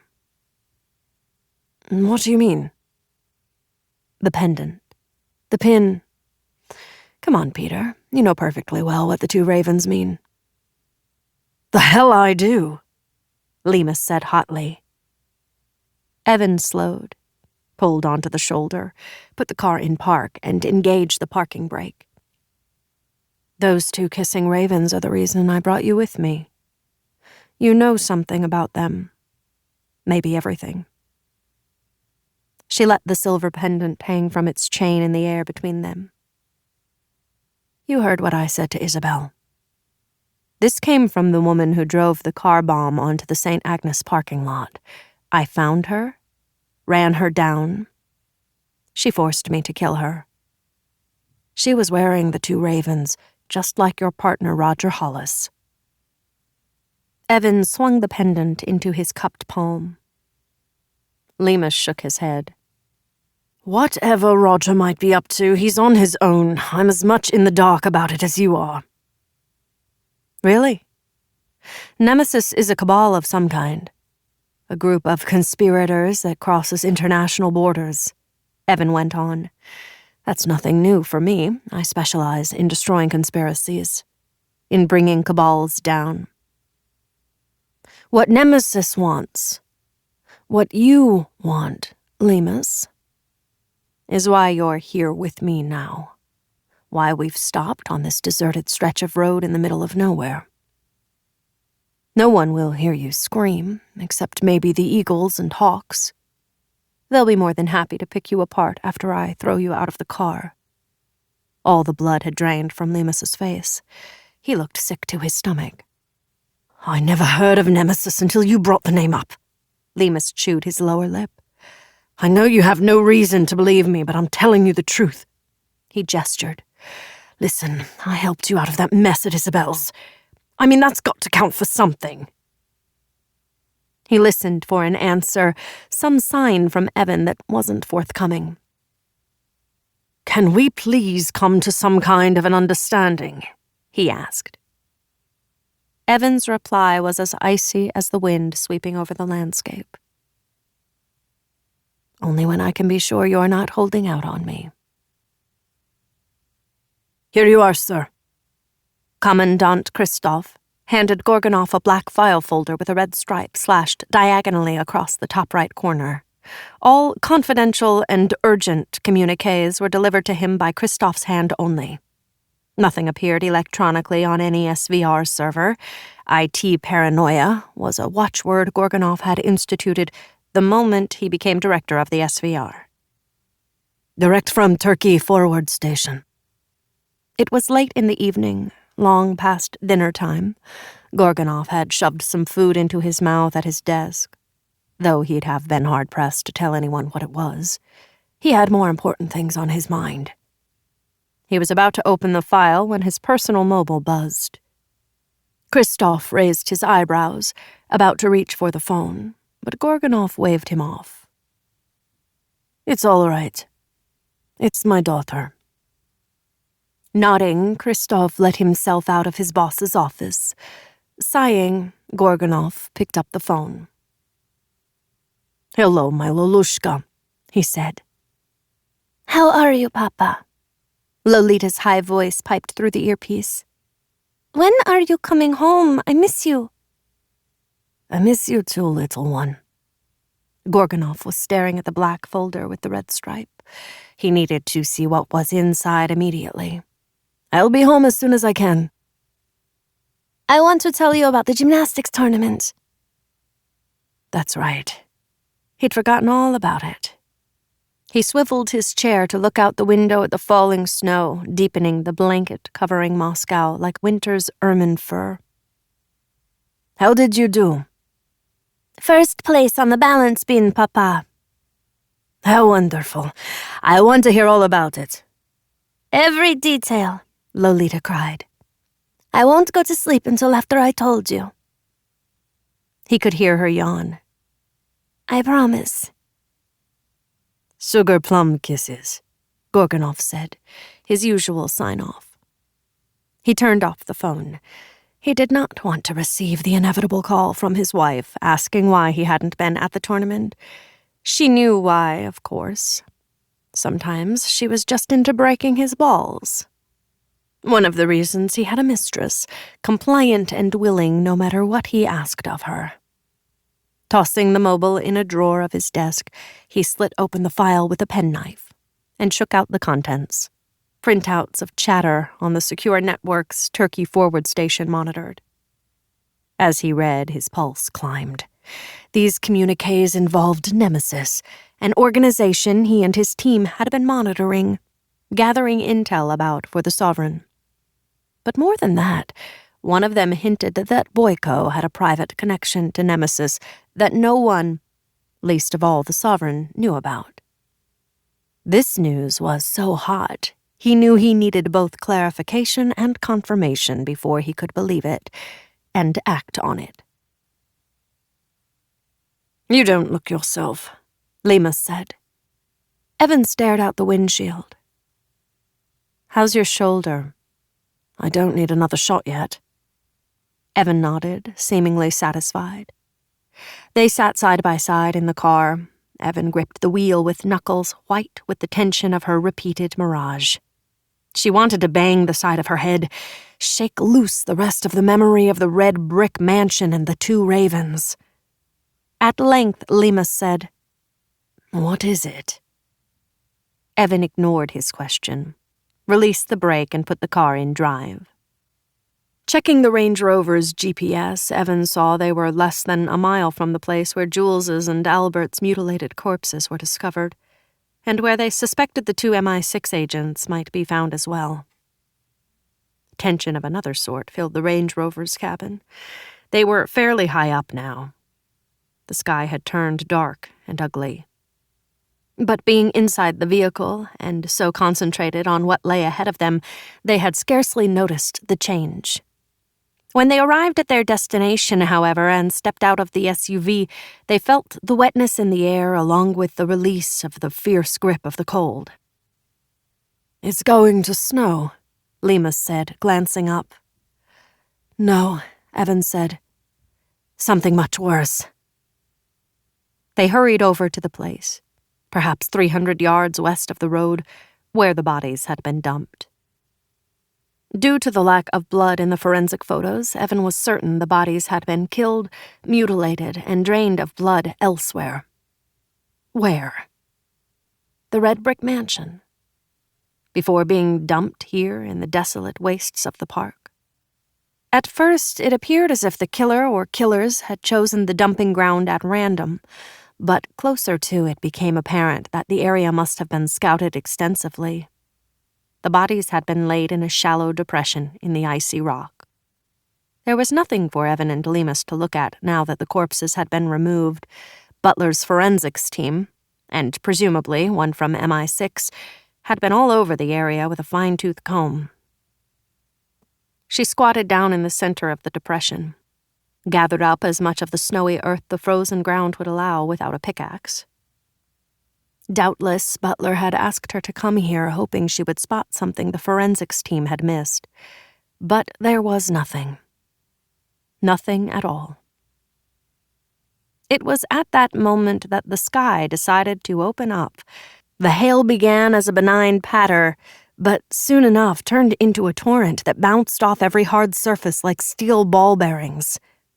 They beat a hasty retreat to the Range Rover, where they sat in silence amid the deafening racket the hail made on the vehicle's roof. "This looks and sounds biblical," Lemus observed, after about 10 unrelenting minutes of the hailstorm. Visibility had been reduced to almost nil. They were hard put to make out the front end of the Range Rover's hood. They were locked in a metal cocoon. Their breath fogged up the windows. "Louise." Lemus had turned toward her. "Louise, He kissed her then, hard on the lips. His arms, awkward in their Arctic coat, went around her, pulling her to him. Evan straight-armed him, pushed him back against the passenger door. "For fuck's sake, Peter." "What? Are you kidding me? Brenda's your girlfriend. She's my friend. What's the matter with you? This is how you'd never cheat on her?" His expression was stricken. His face was darkly flushed. "You're right. I don't know. I just thought..." "Well, don't. Think along those lines." He looked abruptly miserable. "I know. I'm so sorry, Louise. But you're so..." A charged silence that Evan knew she had to puncture because he wouldn't. She bristled. "I'm so what?" "So goddamned beautiful. And then I saw you in action. I saw how you handled difficult, frightening situations. I saw how you handled men, and I thought..." "What? Wonder Woman?" He hung his head. Well, you know, I loved Wonder Woman when I was a kid. Drooled over her, I bet, or..." "Please," he cried. "Stop," shaking his head. "I can't." "No," Evan said. She didn't know whether to slap Peter or feel sorry for him. "You can't." The hailstorm was gone almost as quickly as it had begun. They exited the car. The air had a bruised feel to it, making everything in the immediate vicinity seem culpable. Evan's glance wandered back to the shallow depression, but immediately her attention was drawn toward the rock formation just beyond it. The hail, acting just like the ball bearings they resembled, had eaten away at the snow and the ice, which was now as heavily pockmarked as the surface of the moon. She went around the back of the vehicle, handed the pickaxe to Lemus, took out the sledgehammer for herself. The ground, which had been hard and true, was now slippery and treacherous. What was left of the hail rolled under their boot soles, threatening at any moment to upend them. "Where are we going?" Lemus asked. "What have you seen?" Then he got it and hurried after her as fast as he could manage. "There's a hollow in there," Evan said, indicating the pockmarked rock face, maybe even a shallow cave. Taking up the sledge, Evan swung it down hard, and the center of the icy face exploded outwards. Lemus wanted to use the pickaxe, but Evan snatched it out of his hand. "You're making me feel like an invalid," Lemus protested. "Relax, Bruce Banner." Evan wielded the pickaxe over and over, and slowly but surely the weakened wall of ice gave grudging way, making a small window through which they peered, playing the beams of their flashlights into the space. 2, Lemus said. I count 2 bodies. Now, bum shoulder or no, Lemus insisted on working beside her. Half an hour of hard labor brought them their prize, 2 frozen bodies. They were male, in their early 30s, clearly had been very fit when alive. Like Butler's agents, they both had ligature marks on their wrists and ankles and had been drained of blood, no doubt hung upside down while someone or something ripped their throats out. When she looked more closely, Evan could just make out the semicircular indentations made by teeth. Animal or human, it was impossible to say. Christ almighty! Lemus sat back on his hams and rubbed his shoulder. Who are they? Evan recognized them from the photos Butler had shown her. These are the 2 missing MI6 agents. Simon Fraser on the left, Ian Ridgely on the right. Look what's been done to them. I mean... Lemus rose on unsteady legs, backing away. Ritual murders. Like the others, Evan said. Same killer or killers.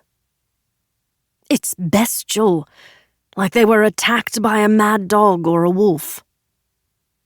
Lemus was white as the calcium rock over which he was stumbling. How many others? 2 of ours. Hey, Peter. Deep breaths. Lemus nodded uncertainly. Then he turned away abruptly, bent double, and vomited onto the icy ground.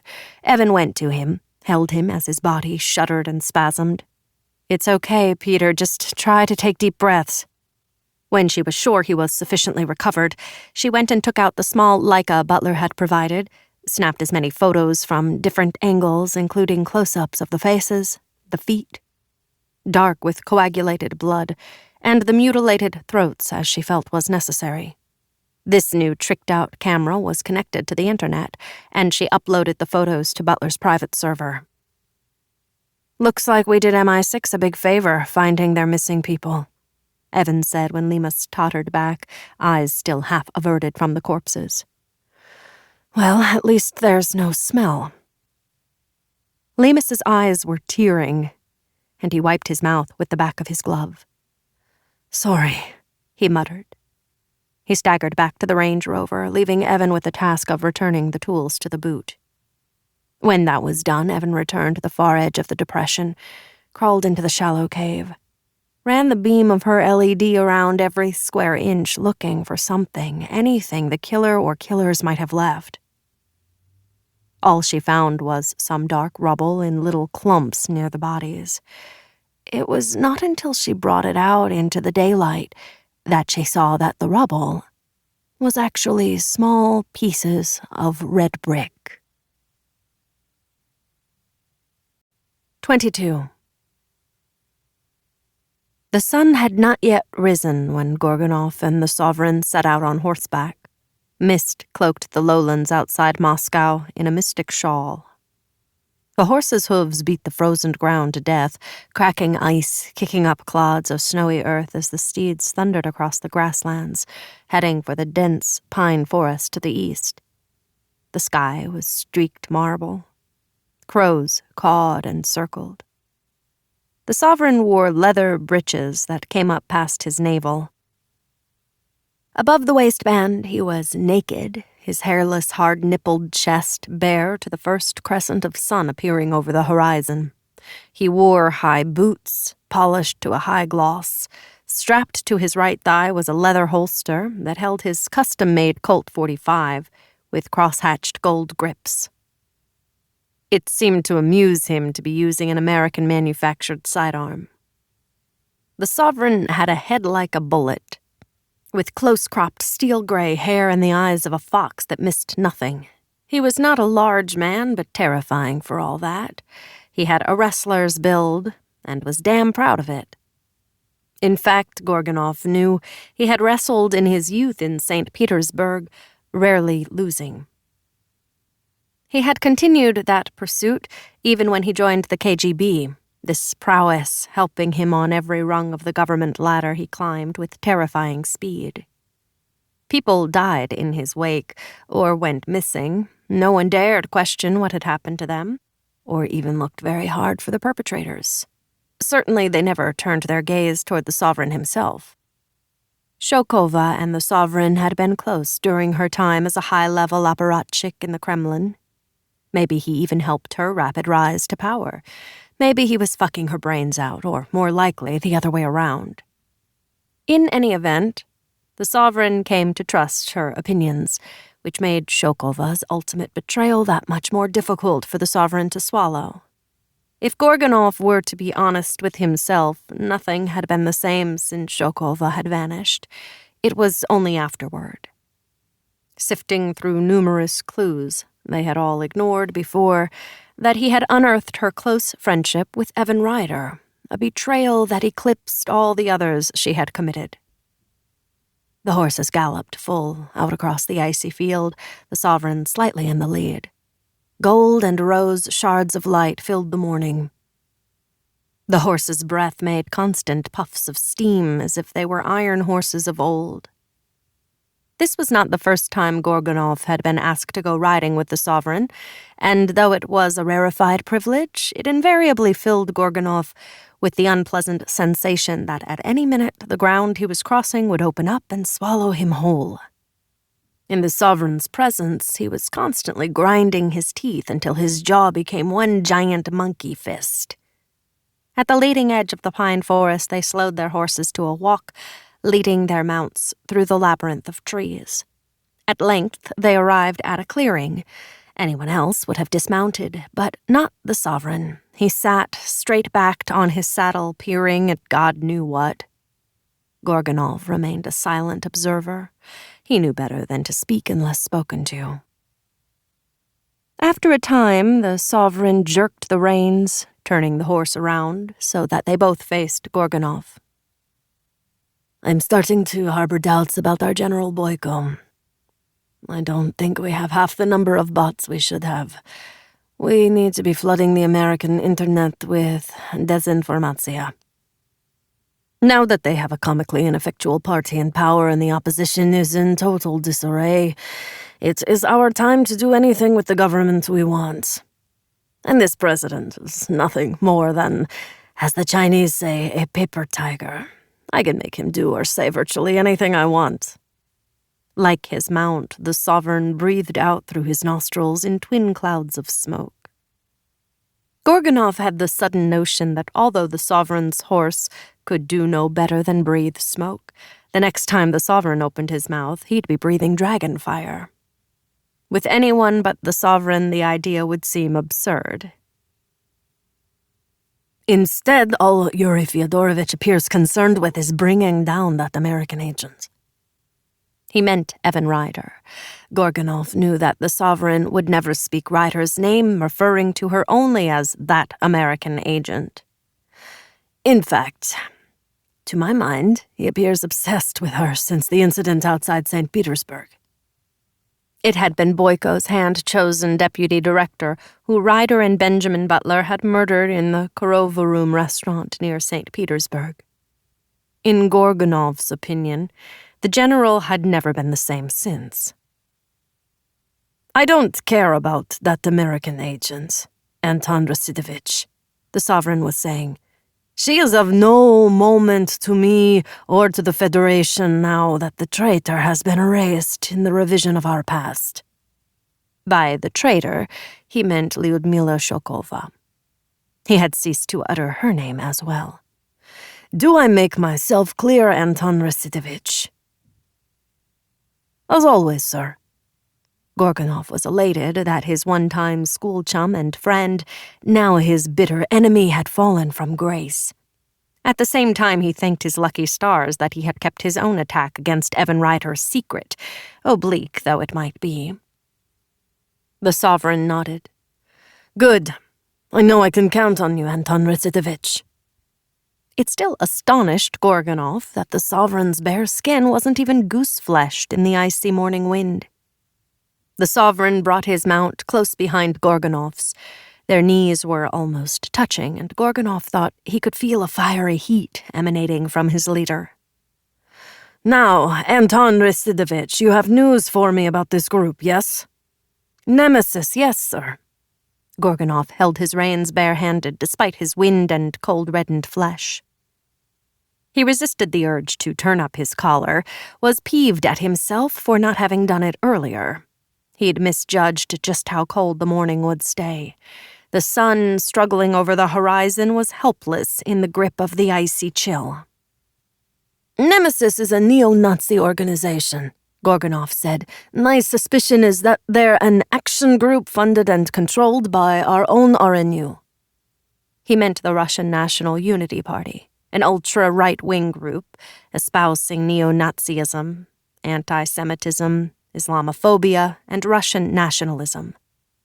It also wanted the Russian Orthodox Church to have a larger role in Russian life and government.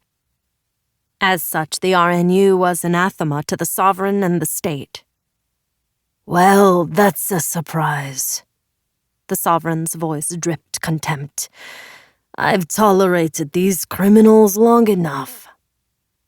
I want your keen eye trained on the RNU. That might be construed as stepping on the FSB's toes. The FSB, like the American FBI, was in charge of internal security. I'll handle Roskov. Alex Roskov was the head of FSB. You do what you need to do with the RNU. It's grown at an alarming pace, and according to you, that's due to Nemesis. The two are bundled, I'm quite sure. There's a serpent at the bosom of Mother Russia, Anton Residovich. Find that serpent and kill it.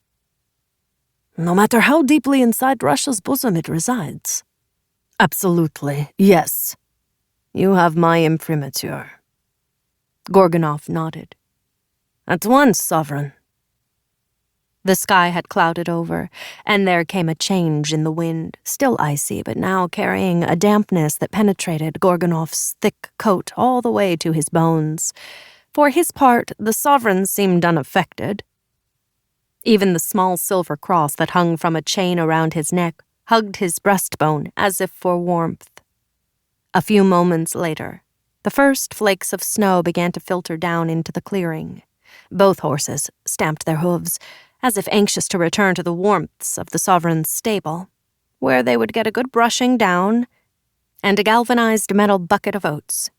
The sovereign's expression made it clear that he was deep in thought. He jerked on the reins, bringing his horse back to attention, as if it, as well as Gorgonov, needed to hear what he said next. Attend me well, Anton Residovich. The rise of fascism in America will tear the country apart. His eyes narrowed. That will never happen here. I couldn't agree more, sir. The sovereign's vulpine eyes fixed on Gorgonov with terrifying intensity. Good. Good. Then get to work. I will need funds, sir, quite a lot. You'll have as much as you need, my friend, the sovereign assured him. He grinned. One day soon, when your mission is accomplished, Anton Residovich, you and I shall go bear hunting together. How I love to kill those huge beasts. You will too, once you get a taste of it. With that pronouncement, the sovereign dug his heels into the flanks of his horse.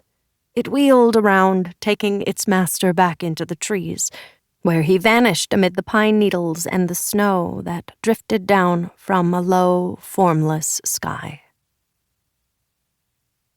Gorgonov returned to his dacha in a state of elation. His meeting with the sovereign could not have gone better. In the matter of Boyko, the sovereign said, "Render, therefore, unto Gorgonov the things that are Gorgonov's." He had made perfectly clear to the sovereign that only he had the means of defeating the RNU and, by extension, Nemesis, and thus his standing with the sovereign was both cemented and, if he played his hand right, elevated. The sovereign had called him my friend for the first time ever. He basked in this glory while he took a long, hot shower, returning to his extremities the warmth in which they functioned at optimal level. Upon his arrival, he had told his chef to haul the goose he himself had shot 2 weeks ago out of the freezer and prepare it with figs and lingonberries for dinner. He left the rest of the menu to his chef while he went upstairs to clean his body and clear his mind. His spirit in a kind of ecstasy he hadn't experienced for many months. He lay naked on the bed, a bearskin over him while a fire burned in the hearth opposite the foot of the bed. Sheer white curtains stirred in the firelight as if Daniela was singing him to sleep. He drifted off, missing her.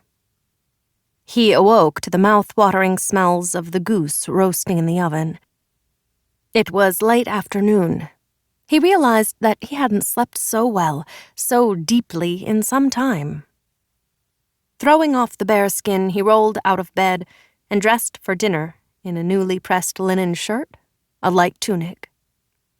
Downstairs, the table had been laid using his mother's Reichenbach Dresden china with the cabbage rose motif as he had directed. The crystal sparkled beneath the diamond light from the Swarovski chandelier. The silverware shone like his polished shoes. Fyodor, coming from the kitchen, informed him that dinner would be served in 5 minutes. Would the director care for an aperitif? Fyodor asked solicitously. Gorgonov almost said yes, but then he remembered the barrel of 71 Côte de Beaune Grand Cru Red he'd opened when he'd had General Boyko to dinner, and thought that wine would be a perfect companion for the richness of the golden roasted goose flesh. Dismissing Fyodor, he went out the back door, walked the short distance through the icy nighttime air to the temperature and humidity-controlled building he'd had constructed as his vast wine storeroom, a passionate adjunct to the wine cellar proper in the basement of the dacha. Inside it was cool and dim. Barrels of the wines he'd coveted most highly and had imported, especially and at great expense, from the wine-growing terroirs of France, were stacked on row after row of wooden shelves. The 71 Côte de Beaune was at the far end of row C. As he strode down the aisle, he could smell the delicious effluence of the wine's slow and stately aging. There was something completely calming about being here. It was, besides the heady sense, the sense of godlike control. These barrels were under his aegis. They aged for precisely as long as he wanted them to. They were his subjects, bending their proverbial knee to his wishes. The 71 Côte de Beaune was in a beautifully manufactured barrel in front of which he stopped. He placed his hand on the barrel head for a moment as if he could feel the heartbeat of the delicious red wine. His mouth was already watering at the thought of savoring the velvety character, the complex mouthfeel of the Grand Cru. But as he reached for the glass decanter, one of a dozen lined up in a special glass-fronted case, the hand on the barrel began to itch, then burn. At once he snatched his hand away, stared at the palm and fingers dumbly. They were starting to redden. He brought them up to his nose, sniffed, then recoiled at the acrid odor. Taking up a wooden-handled implement akin to a boat-hook, used to turn the barrels periodically or to move them when their time came to be brought to the dacha's wine cellar, he inserted the sharp end to the top of the barrel and tugged.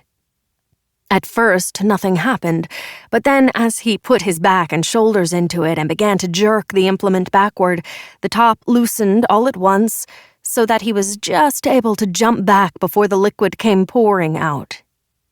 But it wasn't just his coveted 71 Côte de Beaune Grand Cru that cascaded onto the floor. Washed out with the dark red flood was the body of his beloved Daniela. Blue eyes blackened holes, lipless mouth opened in the rictus of a dreadful scream. He had never before been witness to such an expression of pure terror. Drowned in Grand Cru wine and muriatic acid. 23. The building was a long, low structure with a corrugated roof. It looked like nothing more than a postmodern barn or a storage facility for silage. This rural acreage in Maryland was where Nall claimed Voron, the bomb maker, had set up her workshop. Incredibly, the voracious urban expansion that gripped most of the greater D.C. area had not yet reached its tentacles this far out. Unlike the rolling hills of Virginia, the landscape here was flat and bleak, stubbly as a marine's scalp. Once, Nall told them, the acreage had been thick with a verdant forest, but years ago it had been clear-cut in preparation for the building of yet another planned suburban community. The Great Recession had bankrupted the developer, and because more extensive testing by subsequent prospective buyers had detected water contamination from paper mills on higher ground, the land remained unsold and deserted. "It was just the ticket for a bomb maker looking to set up shop," Nall had said just before they left. "But be extra careful. Bomb makers, by definition, are borderline crazy. From what I've heard, Voron crossed that border some time ago." Brenda and Charles sat in the car, scanning the immediate area. "Ready?" Charles said after a moment. They exited the car, keeping the doors open behind them. There was no cover between them and the building, no foliage, no outbuildings, or even rusted-out vehicles to hide their silent approach. They were counting on the lack of any vehicle in the vicinity to mean that no one was inside. Nonetheless, both of them had their handguns out and at their sides, ready to use at a moment's notice. The lack of cover dictated that they come at the building from different directions, heading for different destinations. Charles to the building's rear entrance, Brenda to the front. Charles reached the wall of the building without incident and disappeared around the back wall just as Brenda reached the front wall. The front was dominated by an enormous industrial-size opening with a steel roll-up door that was down and shut tight. Just to the left of it was a normal-sized door with a 4-pane window at head height. Brenda peered in, shading her eyes on either side, but the glass was so smeared and dusty she couldn't make out a thing. The door was locked, but that proved no problem. Using a pair from a set of steel picks, she set about cajoling the tumblers to move to the rhythm she induced. 40 seconds later, she was inside. Closing the door soundlessly behind her, she took a long look around. Daylight made its feeble way through small, filthy windows set high up in the front wall, illuminating the thick columns of particles swirling like dust devils in the current of air caused by her opening and closing the door. She found herself in a space as large as an airplane hangar. Thick steel crossbeams ran overhead, hazy with distance and the dusty air. It was frigid inside, as if the space hadn't been heated for a long time. Perhaps it never had. There was nothing in this space and no indication of what had once been housed here, not even a rusted screwdriver or wrench or even a particle of hay. There were 2 doors in the far wall, directly in front of her, one more or less on each side, and it was clear from her visual of the outside that there must be another space behind the wall. As she approached, she crossed the footprints of rodents of some kind, rats or possibly raccoons.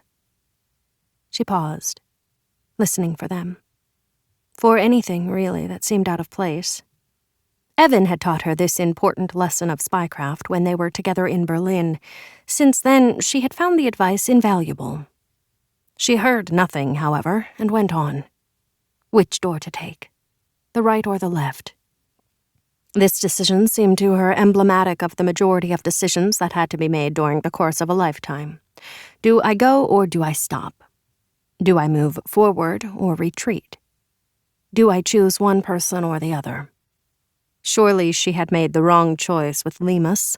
She no longer thought of him as Peter, just as she could no longer imagine herself holding hands with him, eating a meal with him, let alone allowing him into her bed.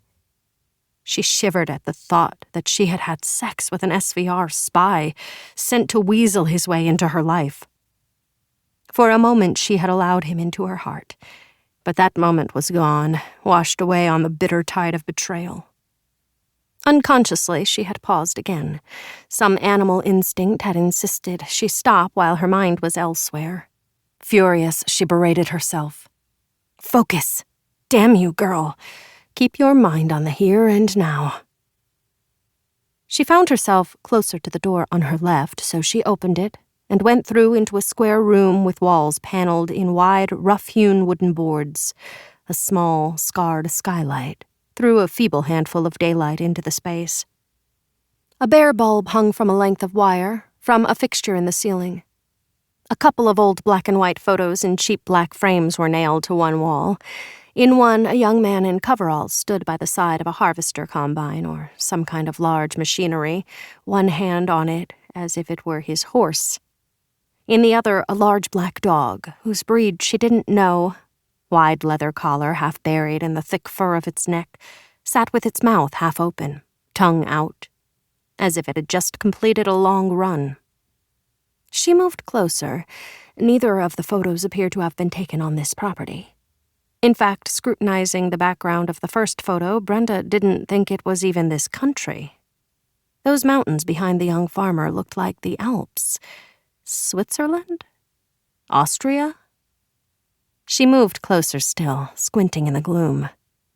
Now she saw that the figure wasn't a farmer at all, or if it was a farmer holding a Russian sidearm. Stepping back, she reached out to flip the wall switch to better illuminate the photos when she heard a shouted command behind her, freezing her blood. Throats ripped out while the victims were still living. You're right, that does sound like ritual murders, Lemus said. Or sacrificial deaths, Evan replied. They were back in Tbilisi, at a restaurant near the Rustaveli Theater.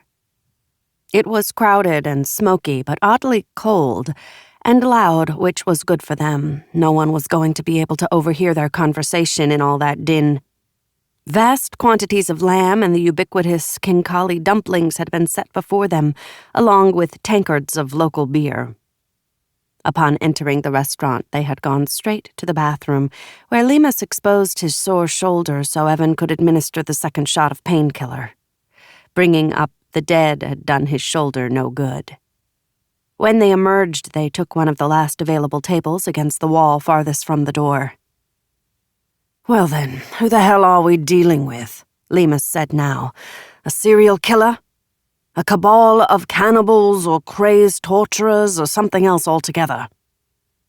Evan produced a small plastic evidence bag, held it in the palm of her hand. Lemus frowned. What's that? Red brick dust and rubble. I found it in the cave. Lemus shook his head. There's nothing made of red brick in the park. Exactly. I'm thinking this came from the place where the agents were murdered. Lemus shrugged. Red brick is a common building material. This could be from anywhere. Maybe, Evan thought. Maybe not. Once again, the mirage of the hideous red brick mansion with its 2 ravens filled her mind, and for just an instant she was back there, being taken inside. She blinked. If only she could remember more. But it was as if a veil had come down over the scene, and then it had vanished entirely. What's going on? Lemus said. This isn't the first time you've seemed far away. Nothing, Evan said. Probably just a hangover from the explosion. Sure.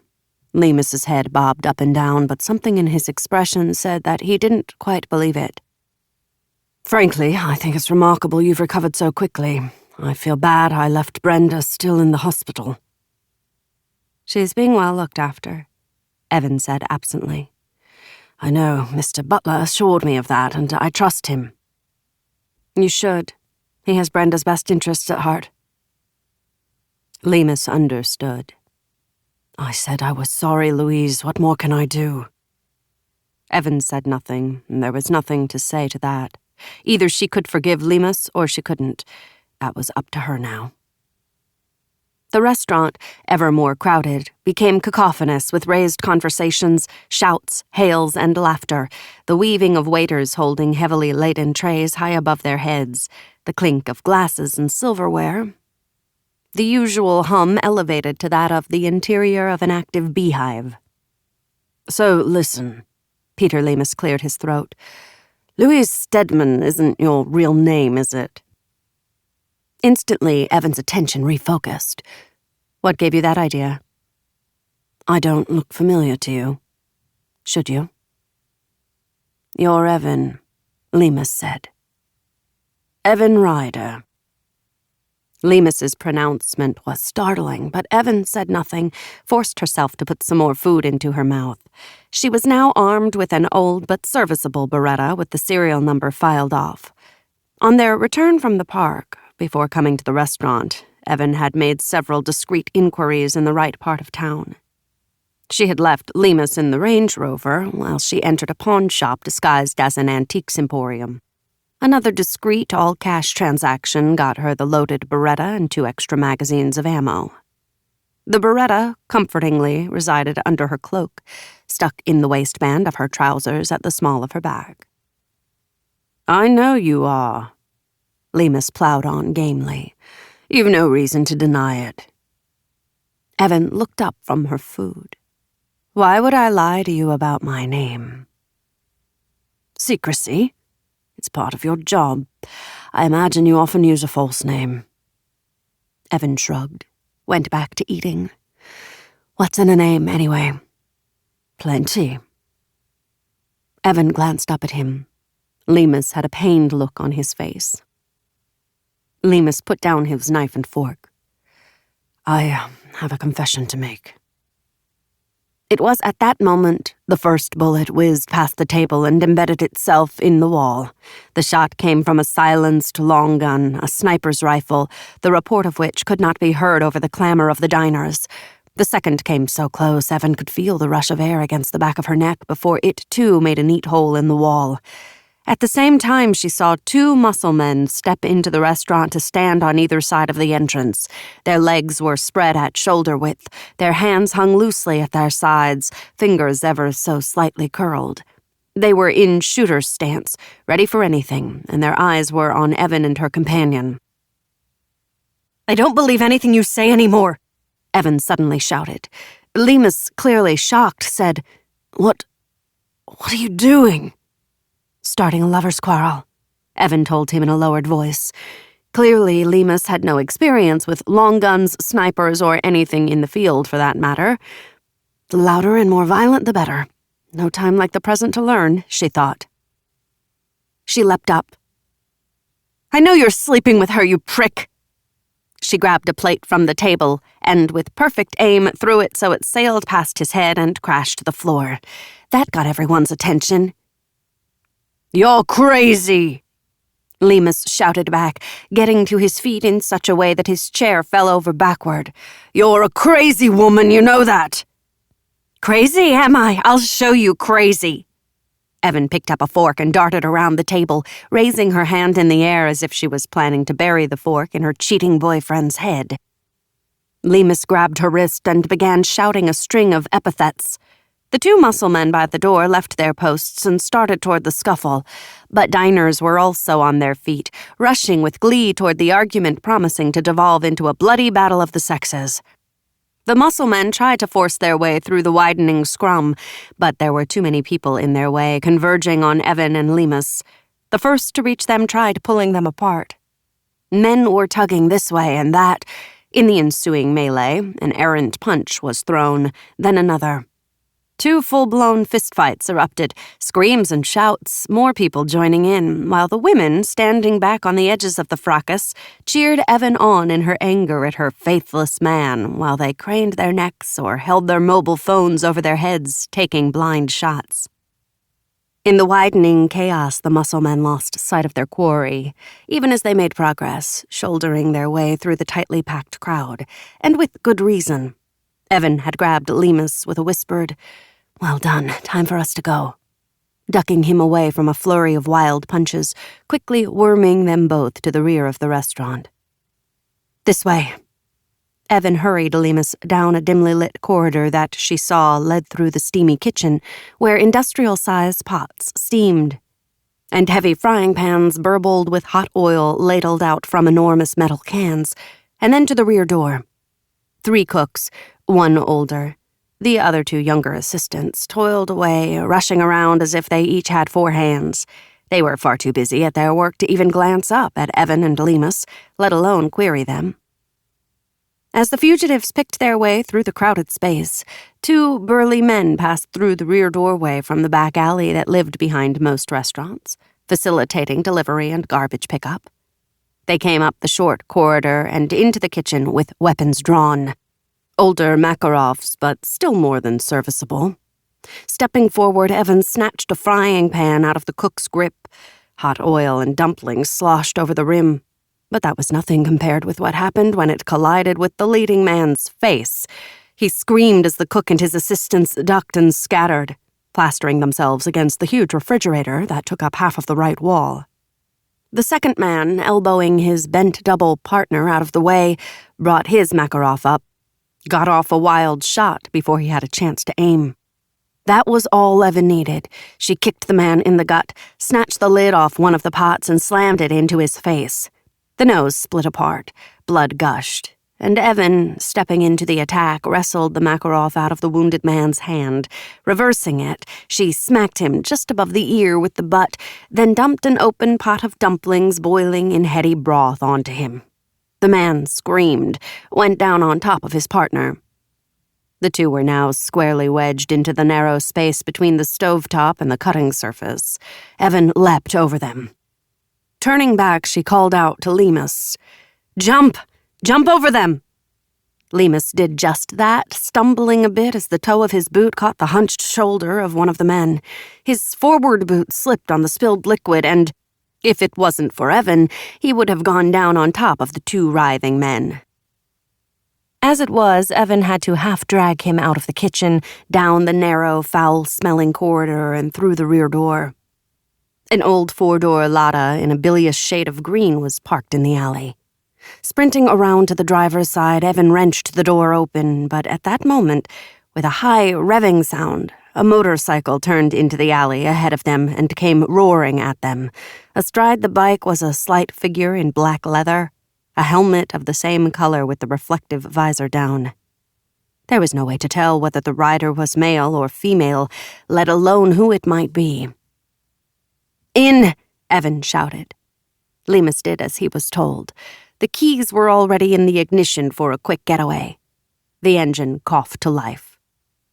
"Now hold on." Lemus, in the seat beside Evan, pulled the door closed, but even as he did so, Evan threw the car into gear, reversed back down the alley. The Lada's underpowered engine was no match for the supercharged bike, which continued to hurtle at them with alarming speed. The rider produced a Makarov handgun. Pressing the accelerator to the floor, Evan popped the Lada out of the other end of the alley, turned the wheel over hard. The Lada slewed sideways to the alley. She immediately changed gears and pulled slightly forward so she had a clear view of the oncoming bike and its rider. She was familiar with the model of Beretta she'd acquired, knew its idiosyncrasy, how it would pull just slightly to the left. Thrusting the gun out the car window, she aimed at the rider's left arm, squeezed off a shot. It hit the rider dead center of his chest. He flew back off the bike, which continued to race toward the Lada. Evan backed away from the mouth of the alley just in time. There was a scream of hot rubber meeting metal as the riderless bike sheared off the Lada's none-too-sturdy front bumper. The Lada slewed again. As for the bike, with the front tire shredded, it stutter-stepped into the blank brick wall on the alley's far side, climbing it for a fraction of a second before smashing backward onto the pavement, shattering itself in a hail of twisted metal, glass fragments, smoking bits of plastic, and smoking rubber strips. One of the pieces of metal slammed into the Lada's hood and bounced off the dent it had made. The car rocked wildly on its springs. Lemus was shaking. His face held a greenish tinge. "If you're going to be sick," Evan said, "make sure you do it outside the car." Without waiting for a reply, she opened the door, slid out. "What are you doing?" Lemus called out in a clotted, choked voice. "Get out," Evan said. "Get out now." As Lemus staggered out of the Lada, Evan ran around the front of the car, grabbed him by the elbow, and pulled him to the rear. She popped open the trunk and pointed. "Sorry, get in." "What?" Lemus, half-stunned, looked bewildered. Evan manhandled him into the small space, obliging Lemus to curl up in a fetal ball. "Why?" was all Lemus could manage. "Right now, it's the safest place for you. Keep calm. There's plenty of fresh air coming from over the rear seat. I'll be back for you." Then she slammed the trunk. Evan turned away. Before heading into the alley, she checked the Beretta. When the fragment of the motorcycle hit the Lada, it had ricocheted into the handgun. Immediately, she had felt something give on the gun. Now she could see the crack in the barrel. Throwing the useless firearm onto the driver's seat, she picked up a 3-foot length of corkscrewed metal from the wrecked cycle and headed up the alley. Turning into it, she at once saw the rider, flat on his back, one arm flung out wide, the other bent at an acute angle, the hand beneath him. He didn't appear to be breathing, but at this distance and in the low light, it was difficult to ascertain what was going on beneath the padded leather motorcycle jacket. She couldn't even tell how much blood the rider had lost. Moving in, Evan kept one eye on the rider, the other on the far end of the alley. She wondered how long it would take for the first 2 muscle men to untangle themselves from the scrum, make their way outside, and perhaps come around back to see if their brethren had had better luck. Part of her knew she should get back in the Lada and get out of there as quickly as possible. But another part, the stubborn, strategic part, wanted to know who these would-be assassins were and who had sent them. She harbored a strong suspicion that fleeing the scene would only bring more of them. Also, she didn't care for being shot at or otherwise attacked.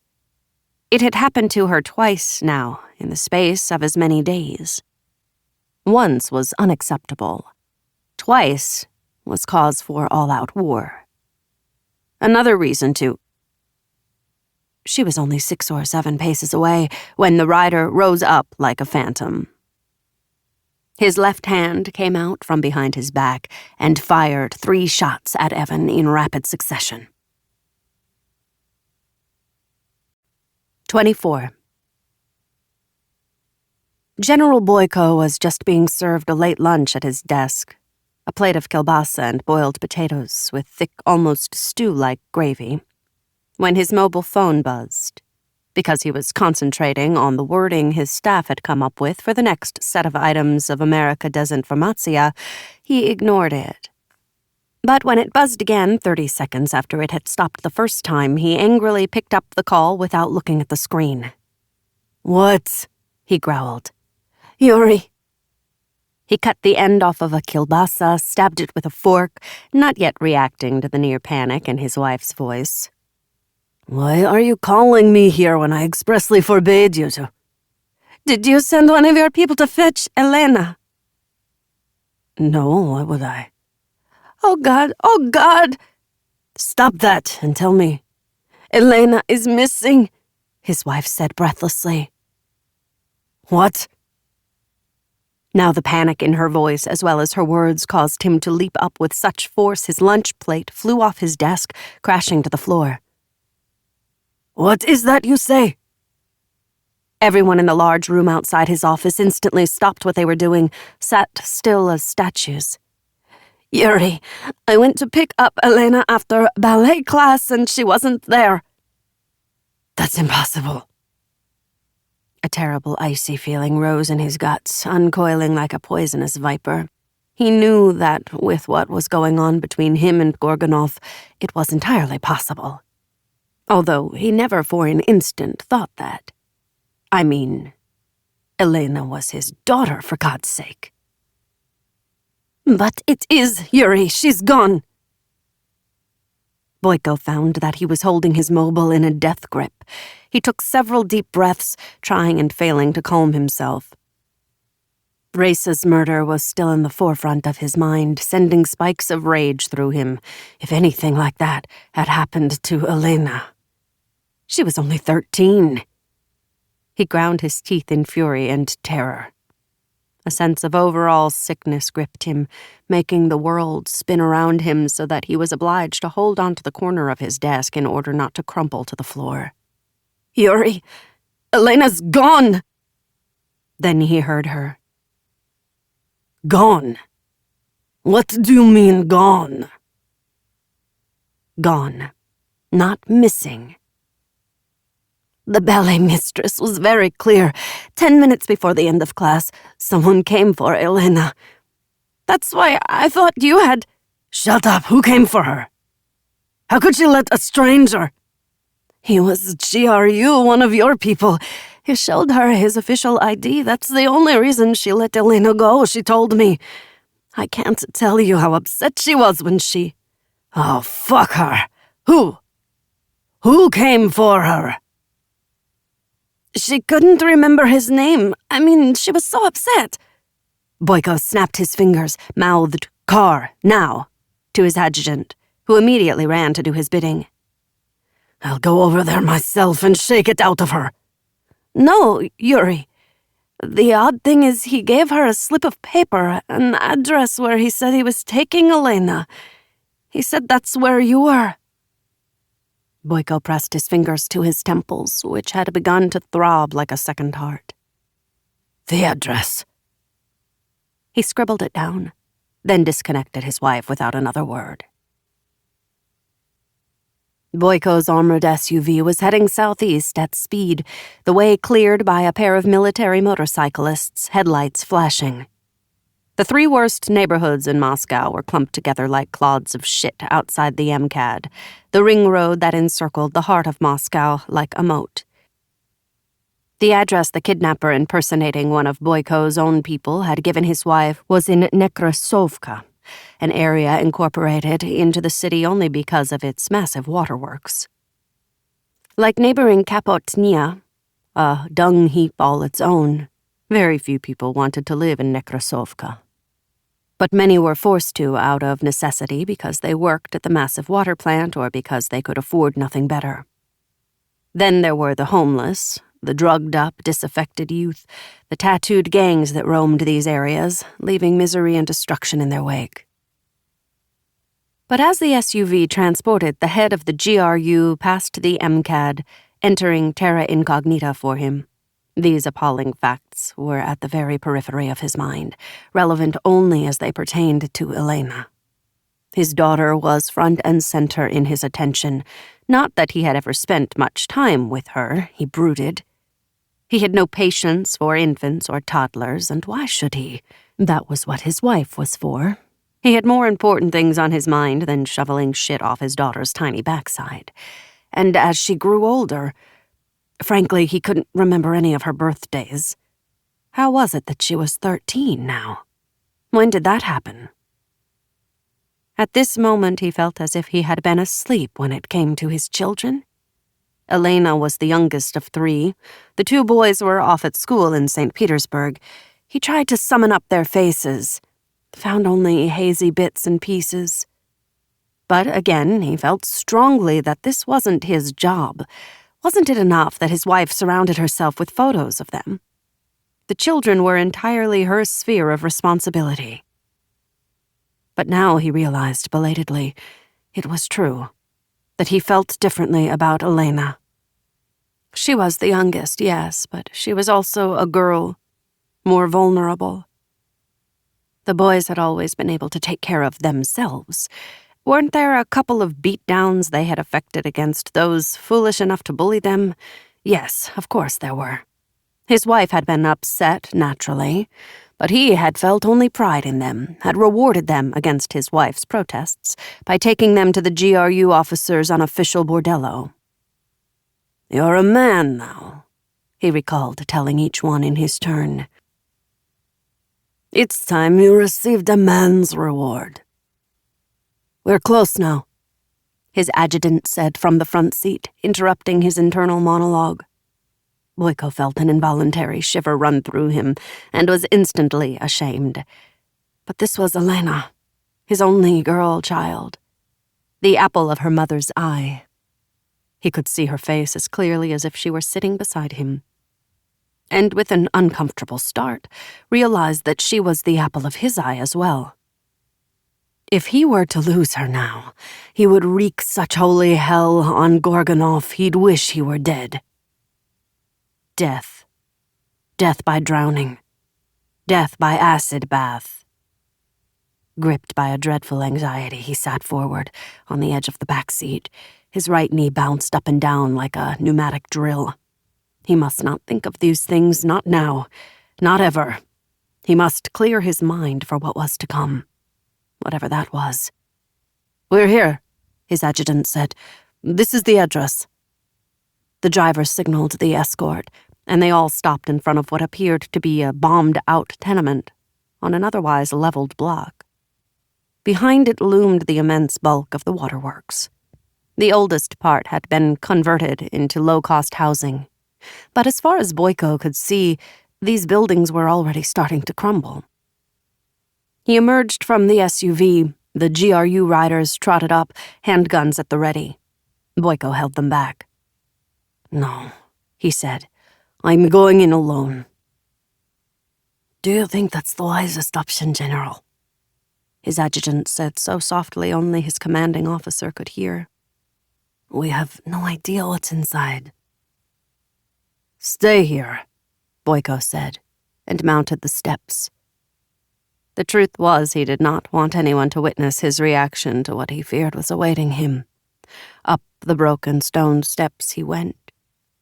Pushed through the front door, which long ago had had its lock shot out by God alone knew what band of reavers. The interior was dimly lit by a rear window, half hidden behind a metal staircase that ran up the left side of the vestibule, which was, in any event, narrow and dank, filled with a stinking miasma of rotted food, human excrement, unwashed bodies, and death. Mechanically, he began to move farther into the vestibule, placing one foot in front of the other. He could feel his heartbeat in his throat. He had difficulty drawing breath. "Elena, where are you? Are you here? Are you alive?" He spoke to her in his mind, not daring to utter a word aloud. He passed the staircase, where from an upper step a one-eyed cat, so thin it seemed to be nothing more than a bag of bones, glared down at him with a lambent yellow eye. And then, in the shadowed area under the stairs, he saw it. Big as life. An icy dagger pierced his heart, causing agony beyond description. At that precise moment, something extraordinary happened to him that he had heard about, but had never experienced, and in fact had doubted its existence, putting the stories down to overactive imaginations.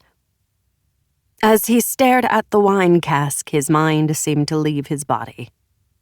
It was as if he were hovering just below the ceiling, looking down at himself, staring at the wine cask, the very same kind of wine cask that his men had stuffed Gorgonov's whore into. This eerie and unfamiliar dissociative state, incited by his autonomous nervous system, saved him from losing his mind. Elena. Now, at the very precipice of disaster, he remembered seeing her dance, her slim form elongated on point. How elegant she looked, he recalled thinking. How grown up. As she spun, as her partner lifted her into the air, light as a feather, how ecstatic she looked as she landed, his hands on her slim waist, her arms spread like a swan's wings. So beautiful he had felt a pain in his heart. The memory pulsed in front of his eyes like a video repeating over and over again. The hell with the video. He wanted to see her dance in person, see her spotlit on the company's small stage, hear the roar of approval as she and her partner finished their duet. Not to be. He clenched his fists so hard his ragged nails bit into the flesh of his palms, drew blood. The pain felt good, deserved, as if he were already paying penance for her death. Elena, his fragile daughter, his girl child, drowned, her flesh being eaten away by acid even as he stood before her. helpless, weeping as he hadn't done since he was a little boy and had broken his arm. He felt now as he had felt then. Something vital was broken. He had been sure then that it would never mend, and he was sure now this would never mend. He couldn't leave her to rot away a moment longer. With an animal cry, he hurled himself at the cask. With mounting horror, he saw that the end that was now on top wasn't sealed.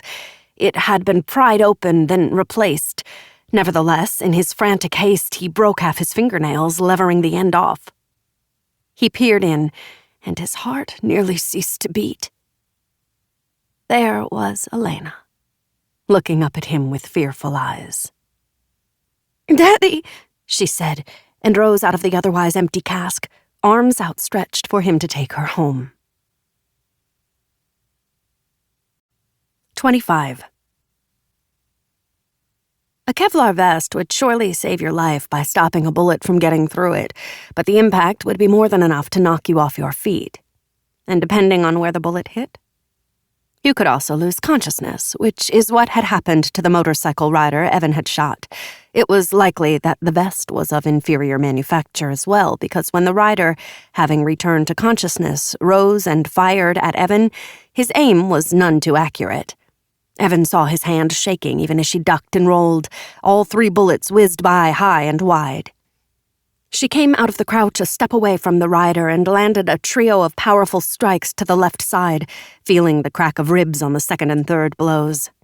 The rider grunted, offered little resistance when Evan swept the gun out of his hand. But just as it clattered to the cobbled alley, the 2 men who had come into the restaurant from the front burst out of the rear entrance, guns firing. Evan had no choice but to swivel, using the rider as a shield. 2 bullets struck the rider's chest, making the body dance in Evan's grasp. Dropping the rider, Evan leapt at the 2 men. Driving the end of the corkscrewed bike fragment she had managed to hold onto through the throat of the one on the right, she twisted her torso, swept aside the second man's Makarov, giving herself enough time to withdraw the makeshift weapon and slash it sideways. Blood spurted as the metal cracked through the skull, driving shards of bone into the man's brain. He went down like a sack of wet cement. The first man had clutched his throat, to no avail. His hands were frozen in that position as his lungs collapsed for lack of oxygen, and his heart burst under the unimaginable strain.